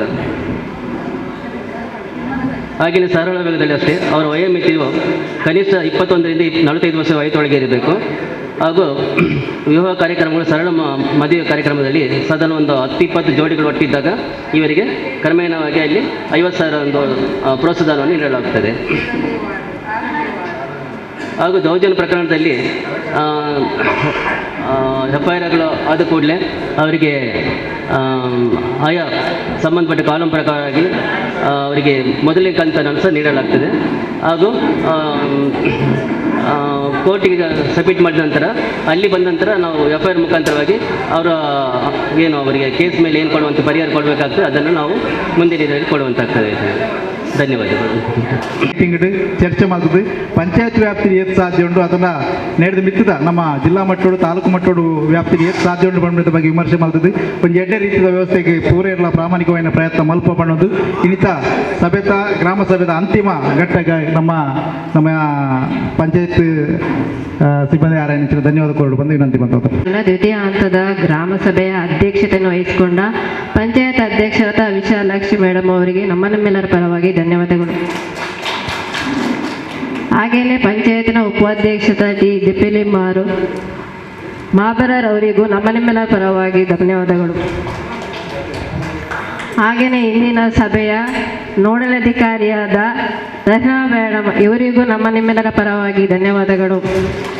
ಹಾಗೆ ಇಂದಿನ ಸಭೆಗೆ ಭಾಗವಹಿಸಿದ ನಮ್ಮ ಗ್ರಾಮದ ಪಂಚಾಯತ್ನ ಸರ್ವ ಸದಸ್ಯರಿಗೂ ಧನ್ಯವಾದಗಳು. ಹಾಗೆಯೇ ಈಗಿನ ಸಭೆಗೆ ಎಲ್ಲ ಮಾಹಿತಿ ನೀಡಿದ ಇಲಾಖಾ ಅಧಿಕಾರಿ ವರ್ಗದವರಿಗೂ ಧನ್ಯವಾದಗಳು. ಹಾಗೆಯೇ ಇಂದಿನ ಗ್ರಾಮ ಸಭೆಗೆ ಭಾಗವಹಿಸಿದ ಅಂಗನವಾಡಿ ಕಾರ್ಯಕರ್ತರು, ಆಶಾ ಕಾರ್ಯಕರ್ತರು, ಗ್ರಾಮಸ್ಥರು ಎಲ್ಲರಿಗೂ ಧನ್ಯವಾದಗಳು. ಹಾಗೆಯೇ ಇಂದಿನ ಸಭೆಗೆ ಪತ್ರಿಕಾ ಮಾಧ್ಯಮದವರು ಬಂದಿರುತ್ತಾರೆ, ಅವರಿಗೂ ಧನ್ಯವಾದಗಳು. ಹಾಗೆಯೇ ಇಂದಿನ ದಿನದಲ್ಲಿ KS ಹೆಗ್ಡೆ ವತಿಯಿಂದ ಆರೋಗ್ಯ ತಪಾಸಣಾ ಕಾರ್ಯಕ್ರಮ ಏರ್ಪಡಿಸಿದ್ದಾರೆ, ಅವರಿಗೂ ಈ ಕಾರ್ಯಕ್ರಮ ನಡೆಸಿಕೊಟ್ಟದಕ್ಕೆ ಧನ್ಯವಾದಗಳು. ಎಲ್ಲರಿಗೂ ನಮಸ್ಕಾರ. ನಾನು ಇಲ್ಲಿ ಪಂಚಾಯತ್ ಅಭಿವೃದ್ಧಿ ಅಧಿಕಾರಿಯಾಗಿ 5 ವರ್ಷ ಕೆಲವು ತಿಂಗಳುಗಳಾಗಿದೆ. ನಾಳಿನ ದಿನ ಜನವರಿ 31ಕ್ಕೆ ನನ್ನ ನಿವೃತ್ತಿ ದಿನ. ಅಂದರೆ 60 ವರ್ಷ ತುಂಬಿದ ಮೇಲೆ ಸರ್ಕಾರದಿಂದ ನಿವೃತ್ತಿ ಘೋಷಿಸ್ತಾರೆ, ಅದು ಘೋಷಣೆಯಾಗಲಿದೆ. ನಾಳೆ ನಂದು ಈ ಗ್ರಾಮದಲ್ಲಿ ಲಾಸ್ಟ್ ದಿನ ವರ್ಕಿಂಗ್. ನನ್ನ ಅವಧಿಯಲ್ಲಿ ಎಲ್ಲರೂ, ಅಂದರೆ ಯಾರನ್ನು ನಾನು ಬಿಟ್ಟಾಕೋದಿಲ್ಲ, ಎಲ್ಲರೂ ನನಗೆ ಸಹಕಾರ ನೀಡಿದ್ದಾರೆ. ನನಗೆ 3 ಅಧ್ಯಕ್ಷರ ಅವಧಿ ಸಿಕ್ಕಿತ್ತು, ರೂಪಾ ಶೆಟ್ಟಿ ಮತ್ತು ವಿಲ್ಫ್ರೆಡ್ ಡಿಸೋಜ ಮತ್ತು ವಿಶಾಲಾಕ್ಷಿ ಮೇಡಮ್, ಮತ್ತು 3 ಉಪಾಧ್ಯಕ್ಷರು ಸಿಕ್ಕಿದ್ರು, ಹರೀಶ್ ಭಂಡಾರ್ಬೈಲ್, ಆಮೇಲೆ ರಾಜೇಶ್ವರಿ ಮೇಡಮ್, ಮತ್ತು ಈಗ ನಮ್ಮ ಮಾವಲ ದೆಪ್ಪಲಿಮಾರವರಿದ್ದಾರೆ. ಮತ್ತು ಸದಸ್ಯರು ಎಲ್ಲರೂ ನನಗೆ ಅಂದರೆ ಇಲ್ಲಿ ಅಭಿವೃದ್ಧಿ ಮಾಡಲಿಕ್ಕೆ ಎಲ್ಲ ರೀತಿಯ ಸಹಕಾರ ನೀಡಿದ್ದಾರೆ. ಮತ್ತು ಮುಖ್ಯವಾಗಿ ಅಂಗನವಾಡಿ ಮತ್ತು ಆಶಾ ಕಾರ್ಯಕರ್ತೆಯರು ಕೂಡ ಒಳ್ಳೆಯ ರೀತಿಯಲ್ಲಿ ಯಾವುದೇ ಸಭೆ ಸಮಾರಂಭ ಇದ್ದರೆ ಸಹ ನಮ್ಮ ಪಂಚಾಯತಿದು ಅವರು ಎಲ್ಲ ರೀತಿಯ ನಮಗೆ ಸಹಕಾರ ನೀಡಿದ್ದಾರೆ. ಮತ್ತು ಸಂಜೀವಿನಿ ಒಕ್ಕೂಟದ ಸದಸ್ಯರು ಮತ್ತು ಎಲ್ಲ ಪದಾಧಿಕಾರಿಗಳು ಸಹ ಸಹಕಾರ ನೀಡಿದ್ದಾರೆ. ಅದೇ ರೀತಿ ಮುಖ್ಯವಾಗಿ ನನ್ನ ಗ್ರಾಮಸ್ಥರು, ನಾನು ನನ್ನದಂತಲೇ ಹೇಳ್ತೇನೆ, ಯಾಕಂದ್ರೆ ನನ್ನ ಗ್ರಾಮಸ್ಥರು ಒಳ್ಳೆಯ ರೀತಿಯಲ್ಲಿ ಯಾವುದೇ ಇದಕ್ಕೆ ಕೆಲಸಕ್ಕೆ ಬಂದರೆ ನಾನು ಇಲ್ಲ ಅಂತ ಹೇಳುವುದಿಲ್ಲ. ಯಾವುದೇ ಕಾನೂನು ರೀತಿಯಲ್ಲಿ ಇಲ್ಲದಿದ್ದರೂ ಕಾನೂನನ್ನು ಬೆಂಡ್ ಮಾಡಿ ಸಹ ನಾನು ಕೆಲಸ ಮಾಡಿ ಕೊಟ್ಟಿದ್ದೇನೆ. ಮತ್ತು ಎಲ್ಲರಿಗೂ ನಾನು ಹೃದಯಪೂರ್ವಕವಾಗಿ ಧನ್ಯವಾದ ಹೇಳ್ತೇನೆ. ಮತ್ತು ನಮ್ಮ ಮಾಧ್ಯಮ ಮಿತ್ರರು ಯಾವುದೇ ಕಾರ್ಯಕ್ರಮಕ್ಕೂ ಬಂದು ಶೂಟಿಂಗ್ ಮಾಡಿ ನಮಗೆ ಸಹಕಾರ ನೀಡಿದ್ದಾರೆ. ಅವರಿಗೂ ನನ್ನ ಹೃತ್ಪೂರ್ವಕ ಧನ್ಯವಾದಗಳು. ಮತ್ತು ನನ್ನ ಈ ಅವಧಿಯಲ್ಲಿ ಒಂದು ವೇಳೆ ಏನೋ ಹೆಚ್ಚು ಕಮ್ಮಿ ಅಥವಾ ಏರುಪೇರಲ್ಲಿ ನಾನು ಮಾತಾಡಿದರೆ ನನಗೆಲ್ಲರೂ ಕ್ಷಮಿಸಬೇಕಂತೆಲ್ಲ ಕೇಳಿ ನಾನು ಎಲ್ಲರಿಗೂ ಧನ್ಯವಾದಗಳನ್ನು ಹೃದಯಪೂರ್ವಕವಾಗಿ ಸಲ್ಲಿಸ್ತಿದ್ದೇನೆ.